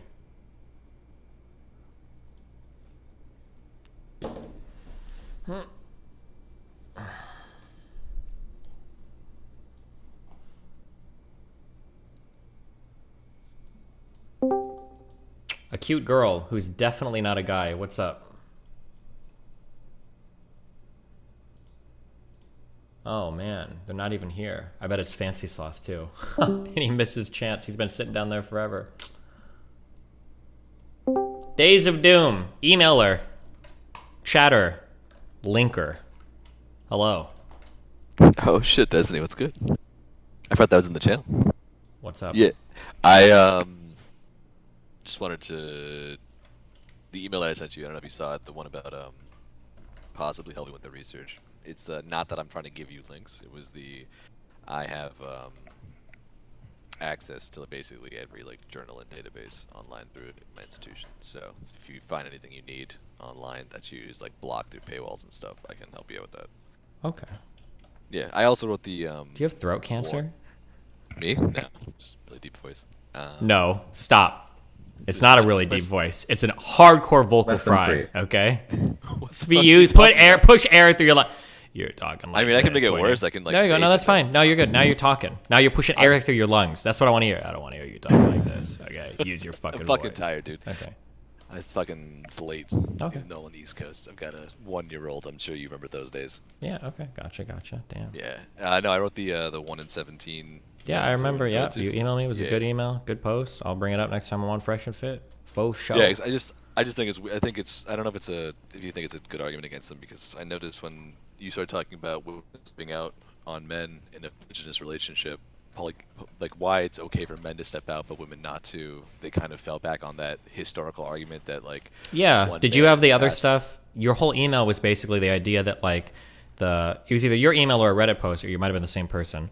The idea is basically that women have always been hypergamous when it comes to like 1% men or whatever. And that's kind of true, but it's not because the women are choosing it. It's because the men are forcing them into it. That high-class women or high-status women are being forced into these situations by like rulers, and essentially. It's not like women are being like, oh my God, like we're all attracted to the top 1% and we all want to share husbands. It's more like they're saying like, you're going to be our sex slaves, or we're going to kill you, or you're going to lose your status. Yeah. So there was 2 points actually. You got the second one was the harem thing that you just said. The first one was that the red pill people, the links, the clips that I had in the post, will say that based off of genetics research that came out in like 2015, it looks like there's this weird bottleneck of Y chromosome Around the diversity. 4,000 to 7,000 year ago mark or whatever, I saw you said that. Yeah. So like that, it's in the study they say it's like it is as if there was one man alive for every 17 women. Yeah. So they'll say, oh, see, look, in the past, only one guy only had sex for 17 women. Mhm. And then in the post, I was saying there's a new study that's like a whole empirical analysis and data analysis of this stuff where the newer Stanford study is saying that that's like a level of polygyny that would be Almost impossible. To maintain for one man for like mating for every 17 women. Yeah, that's especially because like what they talk with in the study, if you like read through it, and like there's like a Reddit post that they summarize it too. If you can look at that as well, where basically it's like the way societies were organized back then, it was like patrilineal. So you'd have like these smaller-ish groups, mostly arranged around men that are all related to each other effectively. The women would marry between groups. So if the group that they were from wiped out, all died out either in war, disease, or like starvation, the women's genetics would survive, but that entire Y line would disappear. So that's why, and then part of the argument that the red pillars are making is that it's the inequality in these societies that is leading to the women wanting these richer men. But in the Stanford study, they argue you're actually looking at a period where there's not a lot of inequality, and then as the inequality increases, you actually see people are more monogamous, kind of basically. Exactly. Which seems to contradict the hypothesis that they're ultra selecting for. Exactly. Yeah. And then the harem thing you got, which is there were these giant structures of like harems or concubine structures. But if you look at the way those structures work, there are a few cultures. There's a very few cultures where there's a system of where the women actually pick the men. There's a few African tribes that do that, but for the most ones they bring up, like the Middle East, China, Japan. Those are all structures where it's the males in power are imposing. Like a lot of the Middle Eastern harems are sex slaves, or they are a system of keeping elite women out of society and like training them how to be elite women in order to marry off to other elite men. So it's a male power structure. It's not a women are like, oh yes, Genghis Khan, I'd love to have sex with you. Is Genghis Khan going, I'm going to fucking murder you if you don't fuck me. And then there are women who said I won't fuck you, and they murdered them. There's stories of and then there was some bullshit argument by a crazy dude who was like, because the non-compliant women were murdered, the women that survive genetically are more likely to pair off with hypergamous men. Do you remember reading anything about this? Yeah, there's someone in that thread. Someone responded to me with that. Yeah. It was a replier. Yeah, I was like, "What? This is like, yeah, it just doesn't make any sense." Yeah, because it's not like the women were choosing for those traits. They were just, they were just trying not to die. Yeah, we can. Their argument, if that's the argument, it's we can have a modern harem because women are the women that survive today are the descendants of women who chose to have sex with men who would have children with men who are raping them over suicide. That's a really great ground to stand on if you're a red pillar. Yeah. All right, that was kind of the two things. I also wanted to talk to you about Nick Fuentes and why I think he's a fascist, but that's neither here nor there, and I gotta walk my dogs. Oh, okay. Well, I mean, would we disagree on that? I don't know. I mean, like I know you said things like it's not a very useful category, and I would agree. Like, well, it's not a useful category because people call everybody fascist, but I don't think Nick would deny being a fascist. Like he's pretty avowedly like he'd be like single party, totalitarian, like Christian religion of force throughout the country. Like I think he's pretty like he checks all the boxes and he wouldn't be shy about it. Yeah. I like Roger Griffin's definition of palingenetic ultranationalism. Sometimes he tacks populist in there as well. So populist palingenetic ultranationalism. I think populism is probably always going to, because like if you're talking about like what's necessarily, because fascism is by definition pretty anti-democratic generally, right? And if you're in any kind of anti-democratic system, you're probably going to have like some very strong, very charismatic leader, or just like a fucking dictator. So like I feel like the populism one is a pretty easy gimme on that. Yeah, because he's like Fuentes is obsessed with like America's a fallen place, needs to be reborn. Griffin loves the palingenesis is like rebirth, so he uses the metaphor of a phoenix. So it's like the fascist society is a society that's in a fallen state and it's reborn, but it's reborn like violently and through fires, through cleansing the weakness in the society. Sure. It's populist because it calls upon the people's strength against the elites, and then it's ultranationalist because it creates a unified like nation to sacrifice, and like the nation becomes like wedded completely to the states. The of like the nation, as in like the people, are entirely that of the state, and one and the same. Mhm. So that a person becomes like this. David Paxson, Richard Paxson. God, I'm fucking tired. It's Paxson. I've heard his first name. He has like a metaphor about fascist experience in one of his books, where the experience of being a fascist is taking joy in being a cog in a machine. So that's like kind of the idea. The whole Griffin thing is like with fascism being a useless term, is that like I study this shit, Mhm. and I agree it's generally a useless fucking term. I just don't like it because like you like Fuentes is actually fascist. Yeah, for sure. But like the problem is like people will say like I remember the Vosh debate where he was saying like Bush was a fascist or Scalia was a fascist, and I'm like, no, dude, you're delusional. But I would say that like I think that Donald Trump is a fascist. I disagree with you entirely on that one. You but that's cool. disagree? Yeah. Why is that? Before January 6th, Mhm. I was much more on the absolutely not. I used to call him a lazy, kleptocratic wannabe authoritarian, because he wants to be Vladimir Putin. Yes. Like, that's who he Or wants maybe I mean he wasn't obviously able to effect fascism, but like I think he wants to be one. He wants to be a fascist leader. I think that like when you start talking about like I want to destroy the media, I want to use the military to get shit done. I don't care about my democratic institutions. Like, Yeah, I mean, I'll think about it more. I just like, Mhm. I don't know. There's a little. Perhaps I'm also, there's also a bias for me as someone who like constantly sees people misuse the term, that I could be kind of guarding it too much. Sure. And not willing to put it onto Trump. Mhm. Because Paxson, the guy I just mentioned, who's like one of the most eminent. So the two scholars I mentioned, Roger Griffin and David Paxson. Robert Paxson. There we go. There is Robert Paxson. Jesus Christ. Any college course on fascism is going to have them in it. They are like the preeminent scholars on fascism. Like they are like some of the absolute best. Not like fucking Jason fucking Stanley piece of shit book. Sorry. Oh, the reason why I got triggered about fascism with like when I was listening to your stuff is one of your friends was like, "Oh, I read Jason Stanley's new book on fascism," and I'm like, "That book makes me want to rip my fucking hair out because that book is like the everyone I don't like is a fascist the book." Oh, gotcha. Yeah. I'm curious, what do you think for Trump? Because it'd be cool not to think that, obviously, because he's a major political figure. But it really does feel like given the opportunity to enact any kind of fascist rule, like I feel like Trump would be 100% on board. Yeah. And especially like seeing him mobilize the military to achieve political goals, like with the sending them down to build the border wall, the pretty.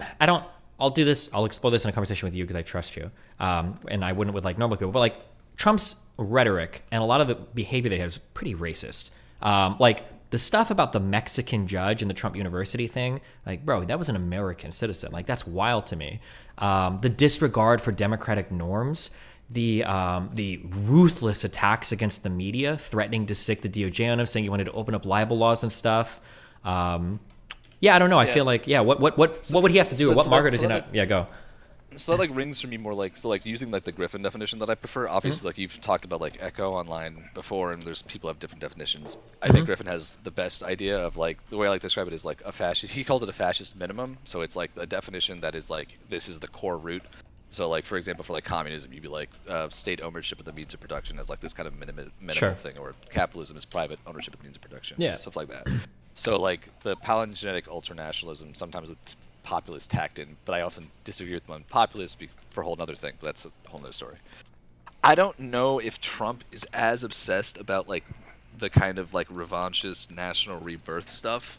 You don't think the whole slogan of like "Make America Great Again" isn't kind of that? Or it does. It just, I don't like none of the things he did really. It wasn't like a let's put Jim Crow back in order. Let's reinstate like polling tests. I mean, like, he cheated. He wanted to cheat an election. That's true. He definitely would have liked to be able to rule by like decree. I think here's the thing: is I think he's like in Trump's ideal world, he would be a right-wing authoritarian. I just don't know if he's quite far enough to call him a straight-up fascist. I think if Trump had his way, he would be like a full-on right-wing authoritarian. Sure. Like, he'd be like a Putin. Putin is becoming fascist with this whole Ukraine shit. Yeah. What's the difference for you then? I guess just tell me clearly, like the difference between like a right-wing authoritarian versus like a fascist. Like, what's the big difference, or a couple of the huge differences that you're like, well, Trump doesn't meet these things. I'm curious. Yeah.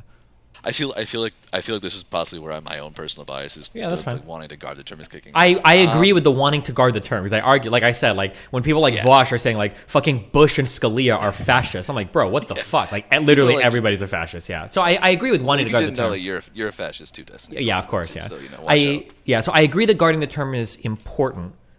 Which is part of the reason why I'm so upset is because like wait, what is your background? Are you like a I'm a graduate student at a major U.S. institution. In my email, it says where I go to. Okay, well, fuck, I don't remember. Is it like political science or? I study Nazi German history and fascism. Oh.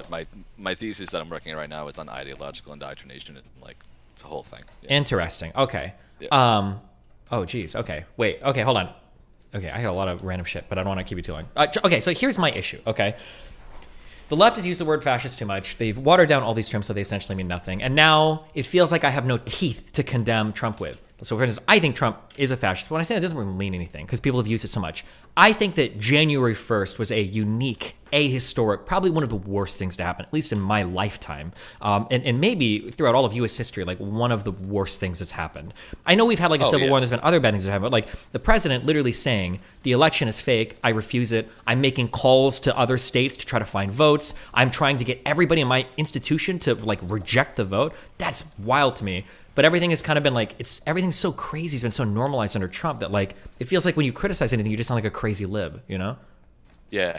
No, I think January 6th was, I don't know. It's weird. It's like both like, I'm in this weird binary thing where it's like, I both agree that it is like incredibly bad. Mhm. And it is like, it also is contextually makes a bit of sense with like the George Floyd riots and what that were going on. There was like an increased level of political violence. Mhm. These people radicalized growing up, like, you know, like building up these like radicalization in the country. Yeah, There's also the issue of, like, I agree with all of that. The reason why I put such a special marker for Jan 6th is because I feel like that was driven by the president. I imagine you've been listening to my stream. I'm never going to defend the rioting for the BLM riots. I think a lot of that was atrocious. I think the damage caused was insane. I think the damage done to the liberal progressive movement and the black movement was insane. I think all of it's bad. But the difference was that in general, I don't remember top level Democratic institutions or party members like pushing that violence. We could probably go as far as to say that implicitly they supported it, which is not good. I agree. But the January 6th stuff being led by misinformation designed to undermine our electoral process that's unbelievable to me. That's like country destroying stuff. Almost was. That's the side, one side that wants to kind of play it down a little bit, which is it's in the context of this increased violence. It's like 400 people or. They might like breached the Capitol, I think, but now they've done like what's up to like 600 arrests. Mhm. I mean, like they weren't going to overthrow the government. Like that wasn't going to happen. Like even if they managed to take the military to come in and just clear them the fuck out. Hopefully, yeah. Yeah. Well, I don't know who the military. I don't know if we've Trump. tested that in U.S. history. Like, who would the military be loyal to in that sense? I don't know. I don't think anyone in the military would. There might be some military people that'd be like Trump's the best, but like I think the military as an institution would not put up with that. Yeah, I would hope so. Yeah, well, especially I knew a lot of Marines, and they loved Mattis. And when he had a falling out with Mattis, they were like, "Hey, yo, fuck this guy." Oh, sure. Trump had a falling out with like every single fucking person that was part of his cabinet, part of his campaign, part of his like inner circle, like every single person. Yeah, he had a falling out with us. Insane. His attorney generals, his fucking. Yeah, I think the line for me is I don't know. I think so. Because one of the things is that like I guess there's like a line you have to draw when it comes to fascism in some cases, like at least that fascist minimum of like the revenge, the like necessity of a national rebirth. I also didn't see the whole like the ultra nationalism quite with him. Hey, just give me actually, if you don't mind me, give me a second. I can actually just give you. I can DM you or I can put it in the chat. Sure. I can give you. You didn't see the ultra nationalist and the "Make America Great Again" guy who wanted to be an ultra isolationist, who wanted to be an ultra protectionist. Really? I did. Sorry, just let me give you one second. I'm just Yeah, sure. Real quick. Where'd it go? Oh, sorry. I think I have in my comments because I often yell at people about how they misuse fascism on Reddit because I waste my time.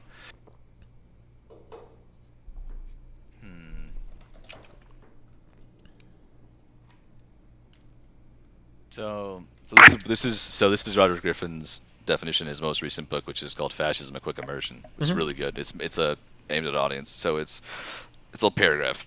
The fascist minimum is used in a purist way, strictu sensu, namely an academic, historical, and political science analysis. Fascism is an ideology. As an ideology, refers to the belief in the organic nature of the nation, in parentheses, an ultra-nation, embracing the concept of race, which liberal democracy can only weaken and communism plans to destroy entirely, combined with a fanatical commitment to the prospect of the nation's rebirth, or palingenesis from the decadent state into which it has fallen.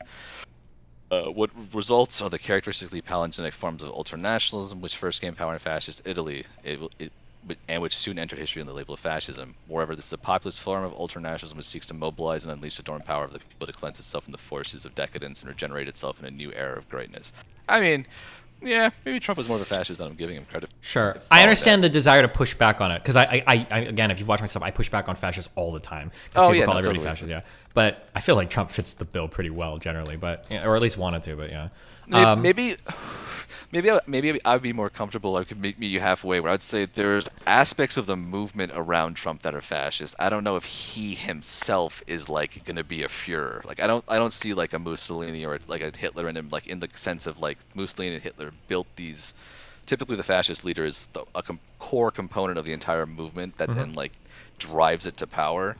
Like the Nazis built an entire parallel governmental structure so that once they were in power, it basically was able to snap into place in many ways. Yeah, he's probably too stupid for that. Like he lacks the understanding of government.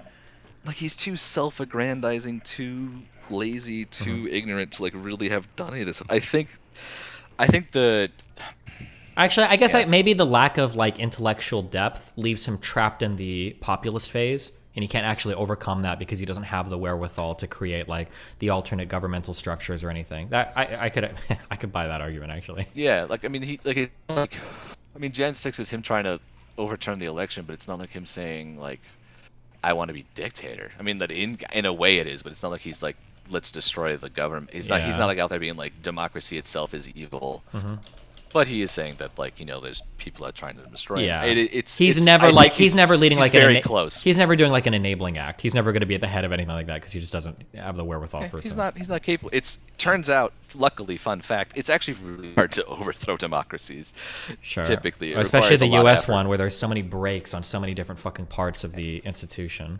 And I mean, you'll get people who will talk about like the Weimarization of America, and it's like I fucking like my eyes fall out of my head rolling. Because this is like compare the two is interesting, but like it's a 10-year-old, but when it falls apart, it's a 15-year-old democracy. Sure. Yeah, 15-year-old democracy that was racked by internal conflict, instability, massive inflation, a foreign occupation, multiple attempts of coups, multiple breakaway states that were then put down violently. I mean, it's not your model of 230-year stable democracy that did have a civil war, but the South made basically a clone copy of the U.S. government. Yeah, so I don't know. Can I? Yeah. Here's a question, because you said you literally studied Nazi Germany and shit. Okay, so my history. I'm not even going to say my history is bad anymore because everybody that says my history is bad, when I do a little bit of research, it ends up they have no idea what they're talking about anything. Do you think this is a fair assessment? So I hear people all the time, and I'm sure you've heard this all the time online, that liberalists side with fascists, liberalism gives way to fascism, over and over and over and over and over again. And then the Nazi Germany is always cited as liberals giving way to fascists or whatever. When I started digging into, and I know very little, so very light, when I started digging into light history relating to the leading up to the Nazi Party, it feels like it was the extremists versus the social democrats. So like the KPD, it feels like at several points were aligning with the burgeoning the newly started and forming like Nazi Party. Like it felt like that was more what was going on than liberals ever siding with the Nazis. I don't know if I can even find examples of that. Do you think it's a fair assessment that like it just seemed like the extremist factions in Germany were trying to topple the Social Democratic Party, or do you think that they really do? The liberals were helping the fascists take over, or what are your feelings on that? I guess as somebody that studies. So it's complicated because there's like multiple. There's like lenses of analysis of fascism in history that'll wrapped up in it. Like, there's also a Marxist view of it, like a communist view of like the history. There's also like a communist and Marxist definition of fascism, which is different than the one. Sure, I don't care about literally You a don't care about communist. that. I don't care about a communist analysis of anything. I'm like what going a into boring like graduate dialectic symposium fucking mode. Yeah. Sorry. No, that's fine. I just. Yeah, I mean, so I would say is that in a way, yes, the liberals helped the Nazis in a way. If you want to say that the Conservative Party in Germany sort of helped them because von Papen, who was the head of the Conservative Party, was like, yes, Hindenburg, you should make Hitler chancellor, but we, the kind of normal conservatives who have much smaller parties, will be able to constrain the fascists. So in a way they kind of helped, but there's also the component where like there's no united front. Like there's never, this is the thing you live, which is there's never a united front on the left or like the center left versus the right. The left wants to eat itself constantly, and so the Communist Party refused to work with the Social Democrats because they're not good enough against the Nazis. The communists wanted to overthrow the government just as much as the Nazis did. It's just that the Nazis won that fight. I mean, and it feels like the KBD were constantly underestimating the potential for the Nazis to grow. And then in combination with all of the rhetoric and everything coming, like the social fascism and everything coming out of the Soviet Union, it seemed like there's just no desire there to ever work with the Social Democratic Party ever. Yeah, exactly. It was the socialists, exactly, the social fascism. The socialists are just as much fascist as the fascists. It's just they want to pretend that they're socialists, but to kind of trick people. I mean, there's a little bit of that. Italy's a bit different too, because Victor Emmanuel makes Mussolini prime minister. I don't know anything about Italy, so I can't even begin to. It's like Italy is like the retarded stepchild of fascism, anyways. Sorry, yeah, I'm a scholar on fascism in Italy. That's my professional opinion. Okay, gotcha. Okay. Sorry, I'm not a scholar yet. Working on it. Yeah, no, there is some merit to it. So there's like capitalists who like funded the Nazis. There are working groups who will assist. There are like more quote unquote liberal, less extreme groups that help the Nazis that sided with the fascists against the communists because they were so scared of the communists. But to be fair, there was this giant country called the Soviet Union that was scaring the shit out of everybody in Europe at that point. So there's a little bit of truth to it, but it often gets exaggerated by people who want to shit on liberals and like more center-left people or even social democrats. Because the Nazis purged those people too. The Nazis wiped out the communists and wiped out the social democrats and wiped out most of the liberals too. Like if you weren't with the party, you were done. Yeah. There's like I say this might be an interesting thing just for you to know. Something / following or supporting left-wing. Wait, hold on, wait, I'm sorry. Repeat that again. The Nazis wiped out the. Oh yeah, no, I heard that. I'm sorry. It just as soon as you started talking, I got cut off for a second. Sorry, say that one more time. No, this is my shit. So if I talk too fast, just let me know. No, you're good. One interesting thing to know is that Marxists will often say is that fascism is capitalism in decline or in crisis, and so they'll point towards how. They point towards how like capitalists tend to often work with like fascists, typically using Nazi Germany, talking about like the giant corporations that work with them. But they don't ever point out the fact that like when the Nazis took power, Juncker, the Karl Juncker, the owner of Junkers, the famous Nazi German plane company, was like, "Go fuck yourselves! I'm not helping you guys, and I'm not building planes for you." And the SS came and just took him and put him in his house, and they were like, "Congratulations, your company is now ours, and we're going to build your planes anyways." And all the other owners of companies were like, "Well, I don't want to be on house arrest and probably shot, so I guess I kind of have to work with you." Some of them were believers, but a lot of them was like, if you don't, it's like it's the same. It's in a way, it's a return to that kind of like women that were being put in these male structures. It's like if the option is be shot or work with us, it's not really a choice. Yeah, I gotcha. Okay. Anything else? Yeah, man. No, that's it. If I think of anything else ridiculous to talk to you about, I'll swing by. All right, cool. Have fun. Be careful. Stay safe, babe. Later. Take care. What do you want, Wolfgang? Oh shit! All right, muted stream. Oh, cool. Another shit microphone from a laggy computer. Great. Shit mic. Okay, it's a Yeti, and it's 4 inches away from my face. So chill out, Boy Scout. Okay. There's no can way that actually it's hear 4 it. inches Right. away from your face, but go ahead. I can turn on my phone. Oh, now you put it near your face. Ah, you were lying Shut up, before. you're- Okay, go ahead. It's okay. No, that was 3 inches close to my face. No, okay? it wasn't close before because I can hear a fan or some shit in the background, and you got the gain too high and the mic too far. But that's fine. I don't care. Go ahead. What do you want? You must be okay. I am at a fork on my business career. Oh, joy. I'm a freelance artist. Okay. Okay. And a long time ago, a couple years ago, I was commissioned to draw a piece of art, and the guy that actually commissioned me just dipped, just vanished into the fucking ether. Okay. Right? So now I encounter him a few years later, and I'm thinking, there's an opportunity to make money here because what he commissioned me to draw was actually like really inflammatory. I want to know, in my position, if you were in my position, what would you do here? Would you walk away, or would you, try and squeeze some money out of this? First of all, if you're talking like blackmailing him over something he commissioned, I wouldn't do that. That's like you're getting into weird territory there. Are you talking about just like blowing up him, saying, "Hey guys, this guy commissioned me for something he didn't pay for it. Here you go," and release it to the public? Yeah. What is it? Is it like not safe for work, or is it just like edgy? It's edgy, very edgy. Like politically edgy, or like? Ooh, so it's this guy as a as a plantation owner, and the members of TeamSpeak as his working slaves on a field. Listen, man, you do what you think is necessary, okay? All right, well, Dan, if you want to talk at any point in time, just message me. Oh my God, get. Hello. Hello? Sorry, can you hear me? Oh, yeah, I can now. Thank God. Okay, what's up? Okay, I kind of have a question about making risky life decisions. So, kind of where I'm at is I'm an undergrad right now. I'm kind of on a path towards, okay, what I want to do, grad school, go into academia, kind of a thing. Okay.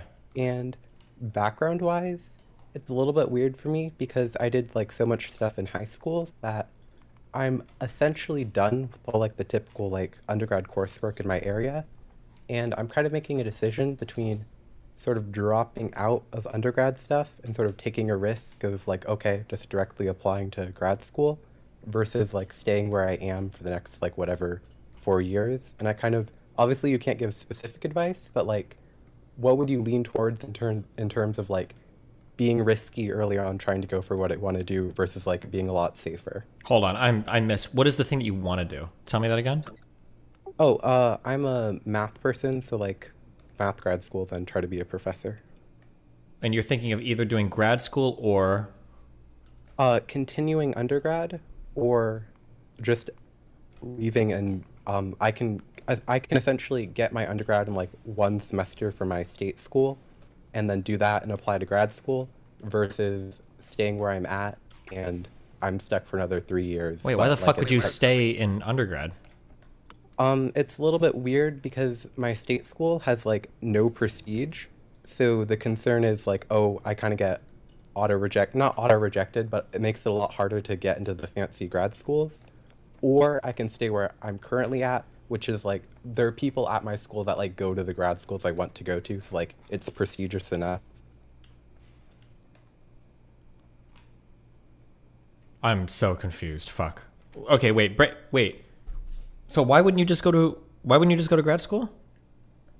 So the concern is that if I leave now, okay, and like just get my undergrad like in 1 semester, it would make it it would be more difficult to get into fancy schools because the place I would be graduating from doesn't have prestige.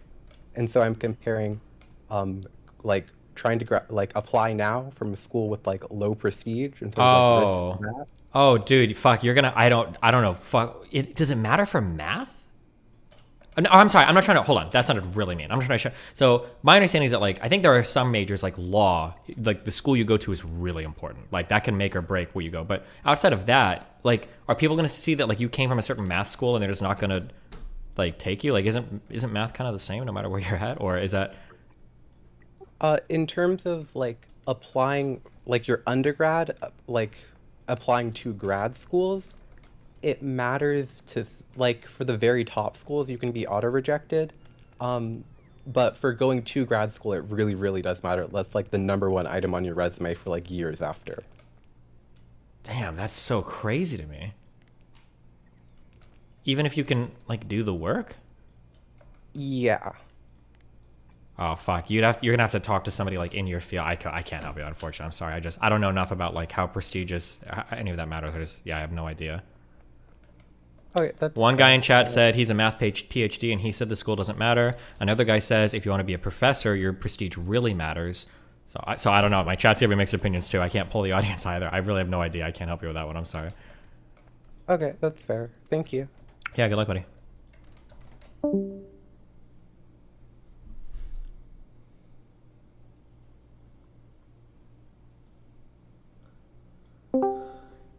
Panther, what you got? Oh, your mic's gonna be loud. Oh shit. Oh yeah, it is. Okay, what do you got? I just want to say that I like your videos, man. That's it? This is the question time, and you just came here to give me a I was eating popcorn, so that's it. Well, everybody in chat hates you now, so I hope you're ready for that. To shoulder that burden. That's okay. Okay. Alright, bye. Bye. Frank, what you got?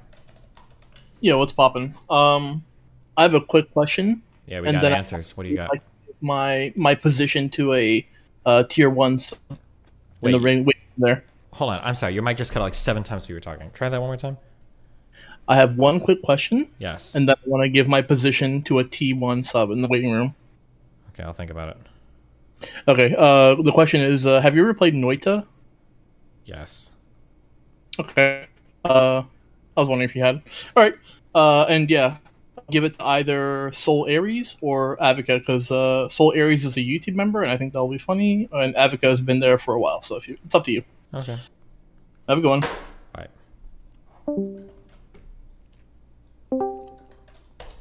What? Oh, another time waster. Cool, cute. Oh, somebody here to just waste all of our fucking time. Oh, how cute. Nice, Solaris. You got especially requested to come in here and you're AFK for the first minute. No, fuck you. I was okay. I wasn't paying attention. Okay. What was I gonna ask? All right. What's your kind of like your end game with Sneeko? Do you just talk to him because you find him entertaining? I'm not trying to be super goal oriented. I think that's a little creepy. Okay, my goal. I'm not like on a fucking Sorry, reform. I'm not trying to make it seem like that. I just Well, yeah, but people are like, so like, what's the 15 stage conversion plan? Like, I don't have a 15. That's not Listen, what I'm asking. yeah, I'm talking to him because I get one, a lot of fucking notoriety off it, right? I got that leech mode working full. 2, I think he's an interesting person, and 3, it's fucking good ass content. He's fun to talk to, and the people. Yeah, that's totally cool. I'm in the middle of giving you my answer. Why are you cutting me off? I'm sorry, man. Yeah, okay, yeah, and 3, it's good ass content. I think it's really entertaining to talk to him. I think it's really entertaining to talk to people around him. Like, all of that shit is fun. And then my side up on all of that is I hope I'm representing my ideas and who I am and my ideology, whatever, as best as I can. But like, I don't have like a stated goal like to convert him or any shit like that. I'm just treating people like human beings. Like, that's it. Sure. Yeah, I gotcha. And stop being such a cuck and just fucking play League already, man. Draven's so good. All right, oh see my ya. god. Okay. Okay, I've got like maybe 1 or 2 more in me.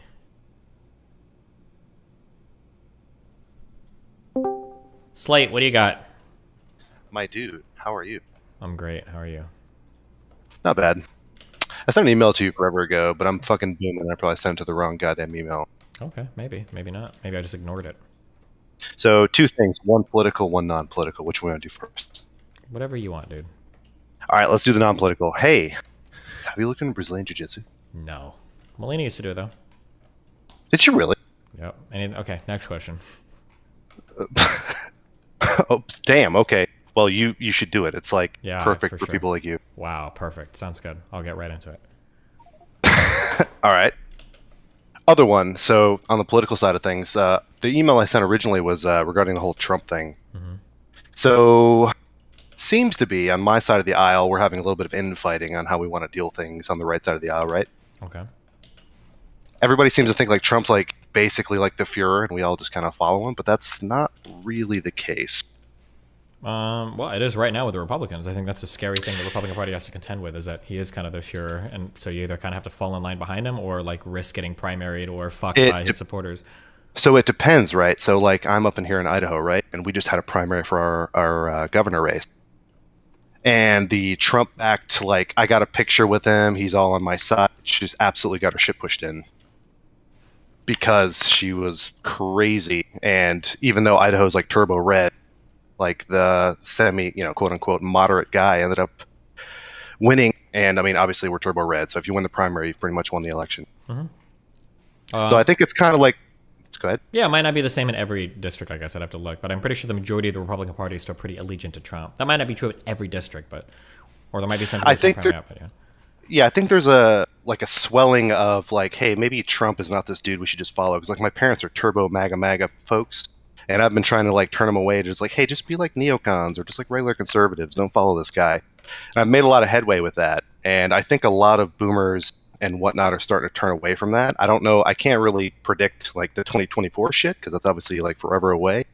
But I think we'll be surprised in how little his influence actually is when it comes to the next presidential election, which is why I'm kind of hoping that we get some folks that are actually like stand up and like dick slap Trump on the debate stage, because I don't think he'll know how to react to that when they start kind of incorporating his tactics against him, considering he's got a terrible record that they can just attack. And I think it'll be obvious to the point where even the most, well, maybe not the most, but like the in the middle Trump supporters will be like, damn, like that's kind of true though. Or like, I don't know if it's gonna be Rubio. I don't even know who. Yeah, it be. maybe, I don't know. Somebody The just whole stands up. country is like looking to see what happens. We'll know when the primary season comes around, or when the midterms come around, I guess. But yeah, I definitely don't think it's going to be like a Trump like landslide. I think someone's actually going to stand up, and like on my side, I'm kind of hoping that's the case because I don't want him back in there, man. But I will take like a little bit more moderate conservative. That'd be cool, right? Yeah, we'll see, I guess. All right. Well, thanks for bringing me in, my dude. Thanks for coming down to the tier two peasants. Yeah, we enjoy you. Have a good one, buddy. All right, have a good one. All right, last person. Wait, haven't we already talked to you this week? Not this week, but I think I talked to you last week or 2 weeks ago. Okay, I'm seeing a lot of the same names here. Okay, go. What do you got?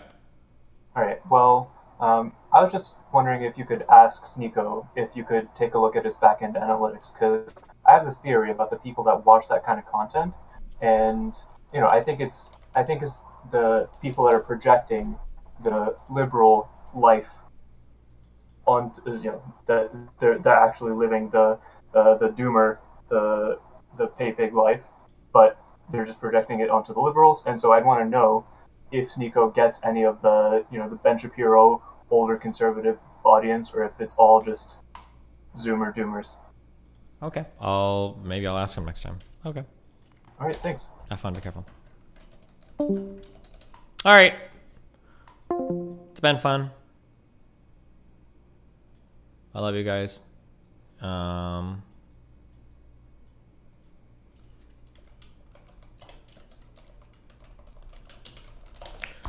Oh, content tomorrow is gonna be more fucking 9/11 shit, more boring bullshit. Ooh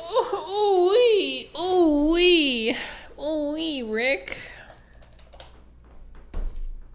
I'll try to go to sleep tonight before 5 a.m. I keep staying awake so late, guys. I'm so fucked. Can we host Lily yet?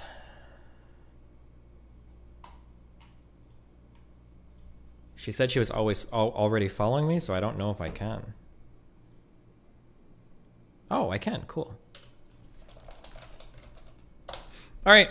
Either watch Lily or you can go watch that Autistic Destiny Girl stream again too. Trying to build up fellow streamers. I think she's going for partnership soon, so there's her stream. Otherwise, my stream is ending, and you can watch Lily's. Riverino, Cappuccino, Pappuccino, Hoppuccino, Moppuccino, Cappuccino, Cappuccino, Alpuccino, my Deuterinos. I will catch you guys next Streamerino. More about